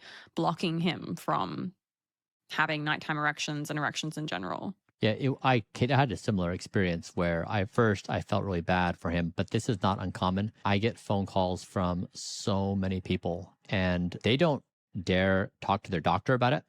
They don't speak to their partner about it. Like, this is something that for some reason they feel so much shame. So they go to the internet and they try to find the solution, but oftentimes even that they can't quite piece it together. And so if you're hearing this and you're having problems, just know you're not alone. And everything we talk about on this podcast and in the protocol is relevant to this. So for example, when we say eat your final meal of the day 4 hours before you go to bed, so that your resting heart rate can be low, so that you can have more REM sleep, so that you can have better nighttime erections, all of these things piece together. If you're hanging out with us on this podcast, I hope you see the through line that we're trying to give you the operating manual of how to be human, to learn the things that society never taught you. And that basically we're trying to fight against the forces where everybody's trying to kill you. Like they're all trying to get your attention to doom scroll, to eat their addictive foods, to watch their addictive pornography. We're really trying to stand up and be a strong voice and advocate for your health. And including, the things we talked about today of the sexual practices that are socially common, but that they do not come free without risk. And so I hope that you understand we're genuinely trying to be in your corner, give you the very best information we can so that you can make good decisions. And there's just, in my experience, very few places in life that you can go and find that safe place for advice. Mike, do you want to say anything on this topic? I guess the one thing I want to say is that medicine has known for a long time that ED has been associated with cardiovascular disease and reductions in longevity. And the reason that I think it hasn't been appropriately impactful in the treatment of those diseases is because people are scared to talk about it. Like you mentioned, Brian, people jump on the internet and they buy drugs to make it better, or they don't do anything about it at all. And because of that, it's not often appreciated as one of the primary symptoms for first presentation of cardiovascular disease or hormone dysregulation or burnout or elevated cortisol, all these things that could be leading to the erectile dysfunction itself. And if there's anything we can urge people to do is to not ignore it and not just put a Band-Aid on it. Like, recognize that it is a deeper scream from within inside your body, letting you know that something is wrong. Welcome to The Button, a speed dating show. When the button lights up, either player may press it and swap out their date for a new person. If they last 10 minutes, they win a second date. This is The Button. Hi, Hi, what's your name? Sarah. I'm Wojak. Nice to meet you. Thanks. How old are you? I'm 23. And you? I'm 25. What do you do in life? I spend some time with friends, go out, do some shopping, travel when I can, and I definitely work. Where do you work? I don't have one fixed place. I model for various brands. Nice, that's cool. What about you? I work at Wage Donald's. Wage Donald's? That's awful. Sarah, why did you press the button? This guy looks like his mom still picks his outfits. Seriously? You judge people based on how they look to you?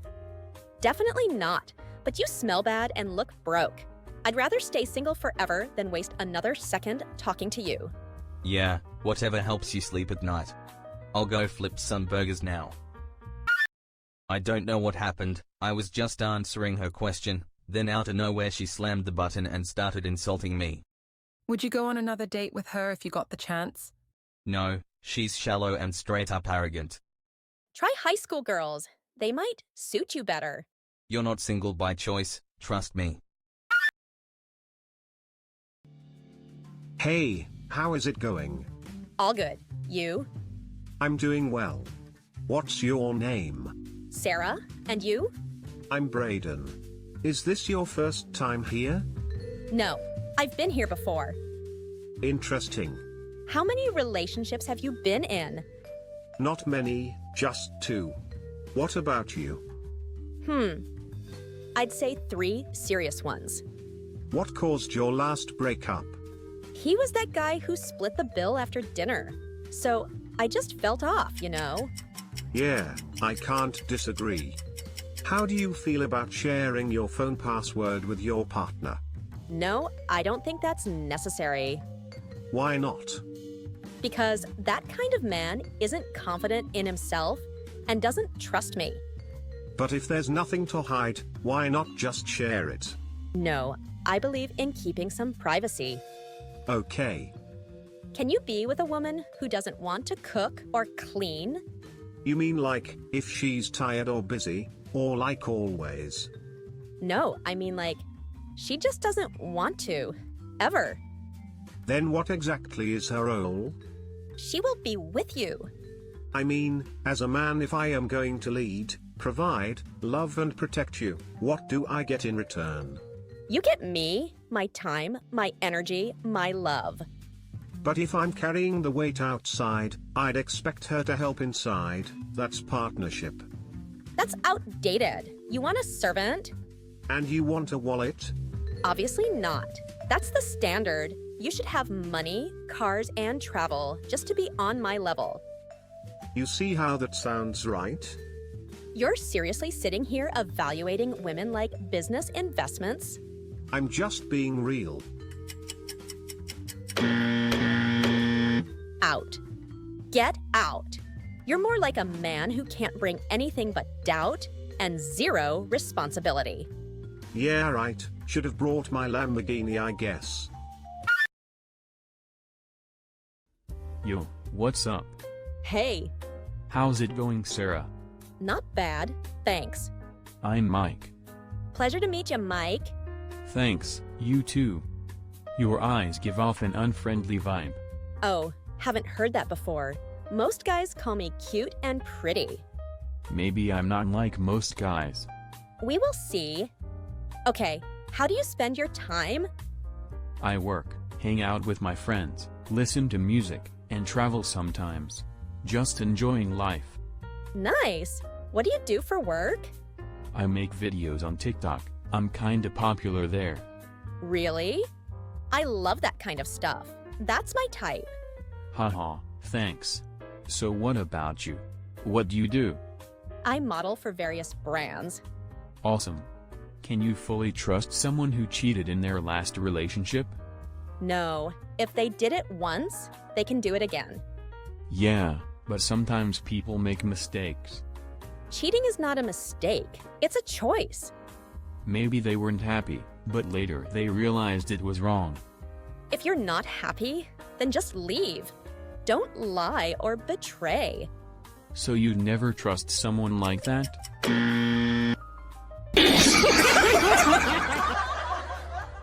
Sorry, but I had to do this for my friend. Yeah, I see. No worries. Good luck. It was a nice date, but yeah. I don't think I had an issue with him personally. I just wasn't comfortable with his friend. Did you want this date to last a bit longer? I wanted to keep going for a bit. There could have been some chemistry between us. Hi Mike, I'm Stacy. Hey Stacy, you look like you know me, right? Yeah, I saw you on TikTok before. Oh really? Did you enjoy my content? I couldn't stop laughing. I almost spilled my coffee. Guess I owe you a new coffee then. No, it's fine. I'll let you off this time. Are you a TikToker too? No, I'm more on OnlyFans. That's interesting. Do you have a problem if I posted bikini pictures on OnlyFans? That's a big red flag for me. Why? It's a business, I'm just connecting with my audience. You're literally selling your body for money and followers. It's my body, I have full freedom over it. Okay, whatever. Speaking of red flags, do you guys have a best friend? No, I don't. Yeah, for sure. Would you stop talking to him if you got into a relationship? No, we might talk less, but we'll always be friends. Yeah, but what's the point of having him in your life if I'm around? He's nothing more than just a friend to me. It's not about you, it's about him. Guys can't stay just friends without catching feelings. Stacy, why did you press the button? He's so controlling, I don't like anyone bossing me around. Sounds like you want attention from more than one guy. Call it whatever you want, I don't care. Hi, I'm Wojak. Hi Wojak, I'm Stacy. You look pretty, I like your dress. Thanks, that's sweet of you. Do you judge people by looks? No. Nice, what is your type? I'm into guys who are ambitious, confident, and exciting to be around. Okay, cool. What's a deal breaker for you? Lying and being dishonest. What if she wears revealing clothes? No, I'm totally fine with that. So you wouldn't object or try to change anything? No. What if she smokes? That's also fine. Aren't you supposed to do something as a man? Yeah, but that's what she wants, and I respect it. You were supposed to say no and stop her. I would if she were willing Can to this accept. button light up? I want to swap this date. This guy just follows whatever I say, he has no personality. Enough of this. You don't get to insult me just because I don't fit into your little box. Respect isn't optional, and if you can't give it, then you don't deserve a second more of my time. You clearly need to learn how to be gentle and respect women. Or maybe feminists like you should just stop existing. Every guy here was stating a man's basic rights, but you look down on him. And when someone shows up agreeing with everything you say, you call him spineless. The only thing you've mastered is disrespect, and that's why nobody will ever take you seriously.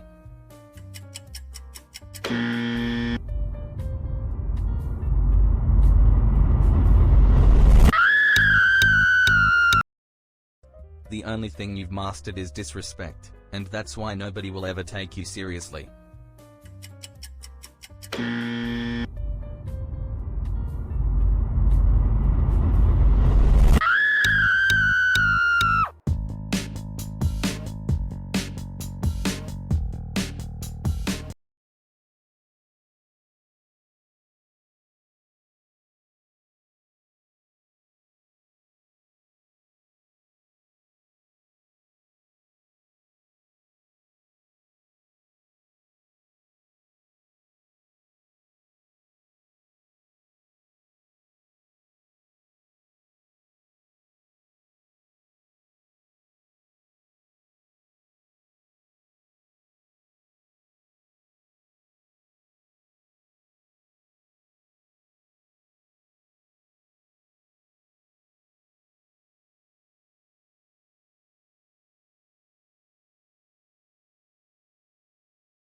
Asteroid Tyson ending civilization.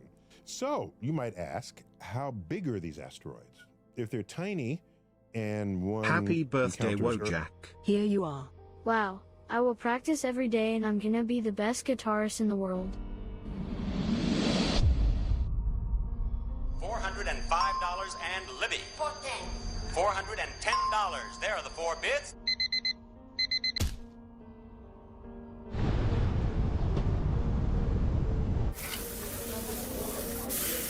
Tonight, I will have to sit down at the computer and look for a better job.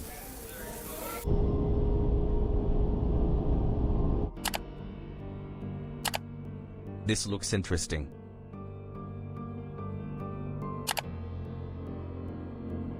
It's too late. I'll check job offers tomorrow.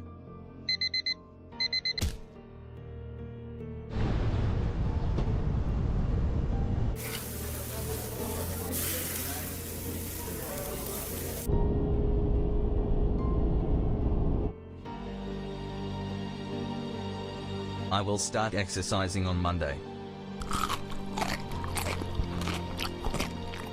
Tomorrow, I will start buying only healthy food. Look at those lucky ones. They are rich, famous and in shape. And in shape.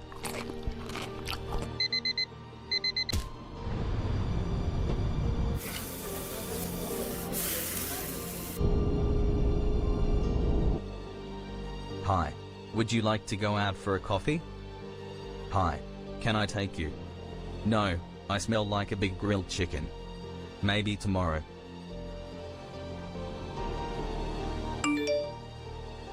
Hey Wojak, hiking on Saturday? Early in the morning? At 6 a.m. Probably won't make it.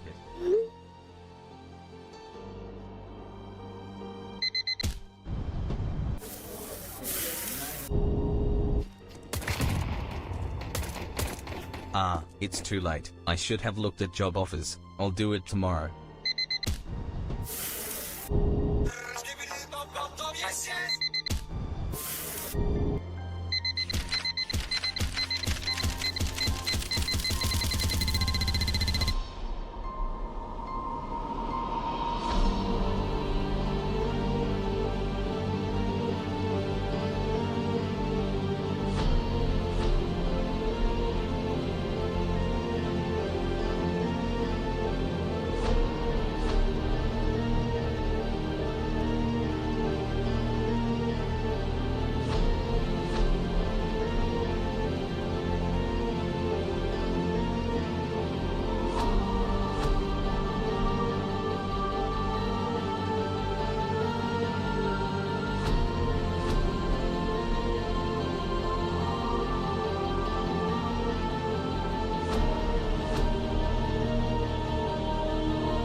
God, I made it.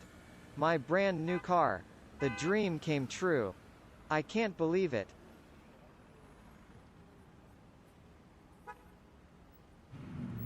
After flipping so many burgers, I could finally take out a bank loan.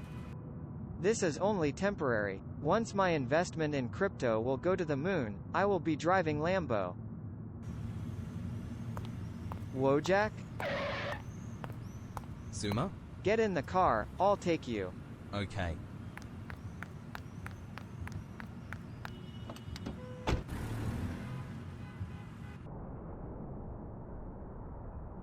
What happened to you? I am tired of being a wage slave. I was just walking home from the third night shift. Walking? Where's your car? Broken. I am saving up for a brand new car. It will be endless saving. Everything skyrockets in price. You should start investing. Investing? Where? You can earn high gains in crypto. Crypto? That scam? Well, it might be, but to be on the safe side, you will start with Bitcoin. Bitcoin is a decentralized digital currency that can be transferred on the peer-to-peer Bitcoin network. Transactions are verified by network nodes through cryptography and recorded in a public distributed ledger called a blockchain. I do not understand a word, but it sounds cool. Let's buy some Bitcoin. Only invest what you can afford to lose. DCA is a good strategy in this market condition. Okay, I bought Bitcoin for $20,000. You what? I put all my savings to get one whole coin. You can buy a fraction. I don't want a fraction with so many leading zeros. That wage cuck will lose everything and it will be my fault. By the way, I know really a good car mechanic. He can fix your car. Hey, this is Zoomer. I got a broken car for you. You can bring it in an hour. But listen, Zoomer, I accept only a real money. None of these virtual fake currencies. Cash is cash and $1 will be still $1. Okay, Boomer. Thanks, now let me take a nap, for a while. We are here. Where's your car? Wojak, wake up. Where's your car? It's over there. Where? I can't see through that car wreck. Yeah, that wreck is my car. What the fuck? Wow, Bitcoin is up 10% in last hour. Unbelievable, I made $2,000 during a sleep. Dude, welcome to the crypto world. Okay, car mechanic is waiting. But my car is not drivable. We will see.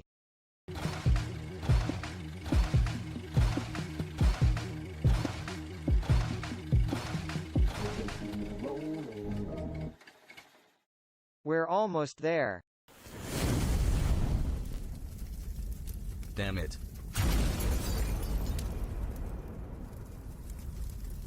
Zuma, I told you this car is not drivable. Now, I see. Bro, I am fine. Today I made enough money on Bitcoin. Yeah, but we have to go back by bus. Gentlemen like you shouldn't be using public transport. I can offer you something special which will perfectly fit your needs. A car made just for you. Would you like to see it for yourself? It will cost you only your time.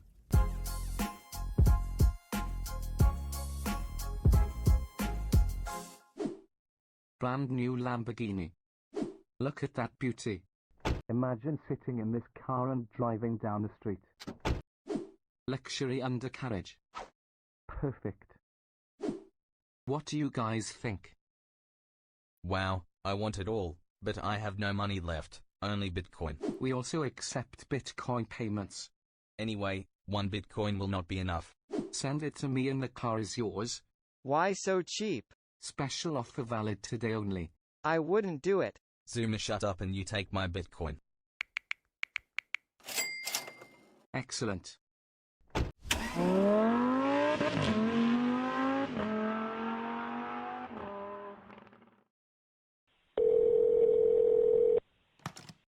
Everything went smoothly.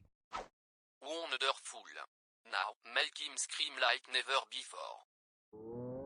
Wojak, do you hear that sound? Yeah, the sound of freedom. I would say the sound of cheap drive belt. Bro, don't be jealous. I made the best decision ever. And I'm on fire.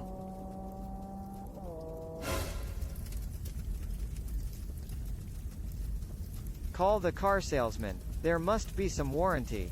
Okay. The number you dialed is not in service. What does it mean? Bro, look at the car model.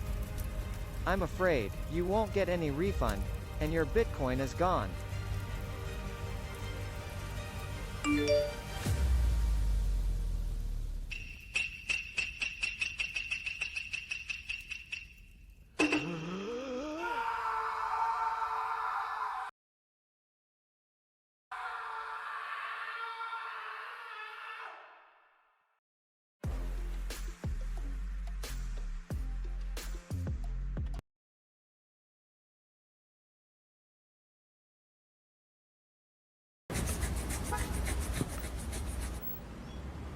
Not again.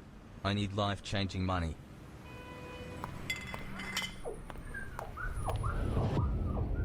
What is that? Hang on, I will get you out. Hey, someone help me. I got you, buddy. Don't worry, everything will be okay. I know, you've been through bad things.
erections to see where you're at. We've published the age chart. Actually, maybe we can throw that up on screen for everybody. So there's a company out of the UK, Atom Sensor, which has a device that you can put on the base of your penis before you go to sleep, and then it measures throughout the night the various erection episodes and the rigidity. Once you put it on, you really do forget about it. It's really well designed. Women, we just found a study today actually. You too have the same arousal cycles as men, and yours are measured by something called elevated pH episodes, EPEs. And so this paper, they were looking at nighttime erection arousal episodes based upon a change in pH. And so same principles for males and females. Each night we both go through these cycles.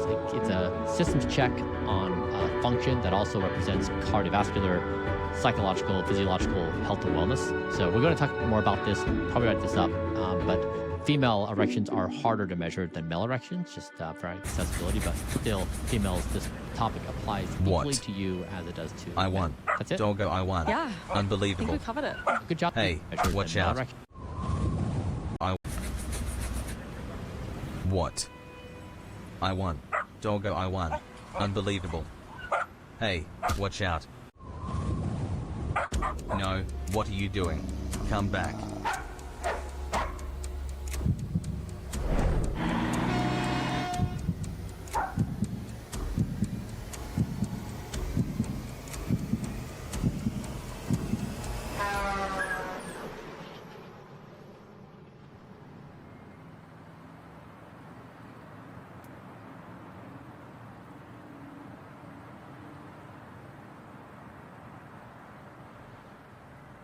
Why did you do this?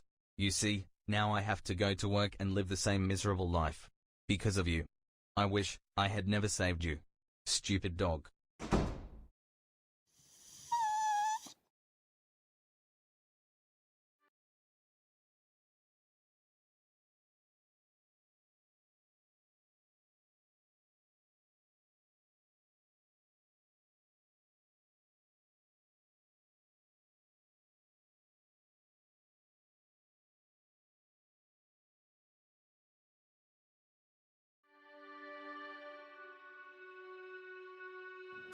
Doggo, I'm home. I'm sorry for what I said. I didn't mean it. I just needed to cool off. It was, actually you, who saved me. Doggo, where are you?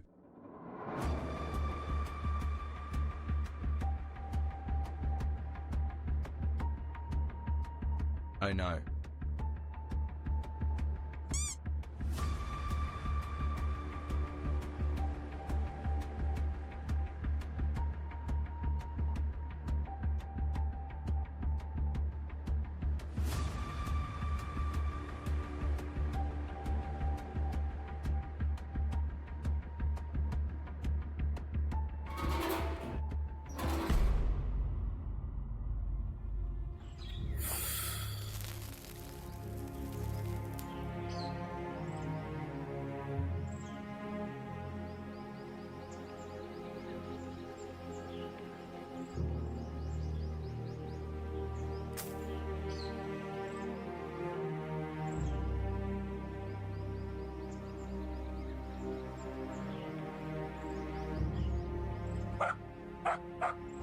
Doggo?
Another day, another responsibility.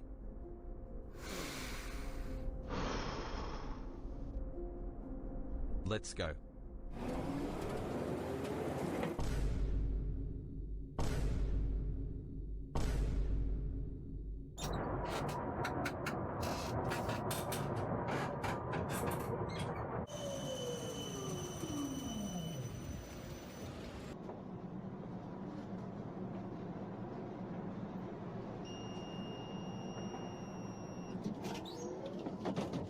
Hey, please, wait.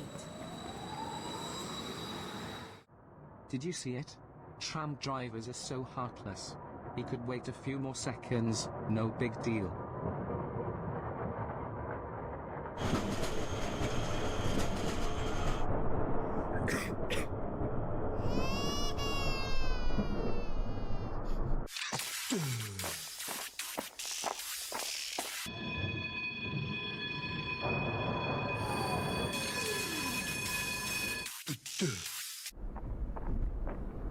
What an idiot. Pay attention. We almost fell.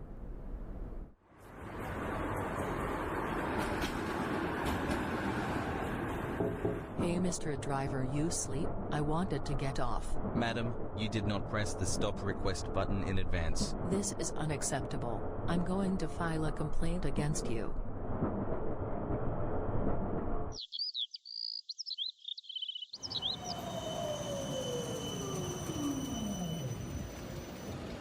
It's too hot again, and I need to pee. 3 more stops before the break. Mr. Driver, someone is blocking the stroller area. Please do something. Attention, we ask all passengers without a valid ticket to leave the vehicle. We ask all passengers without a valid ticket to leave the vehicle. Otherwise, I am forced to call the police. What are we waiting for? I will be late. These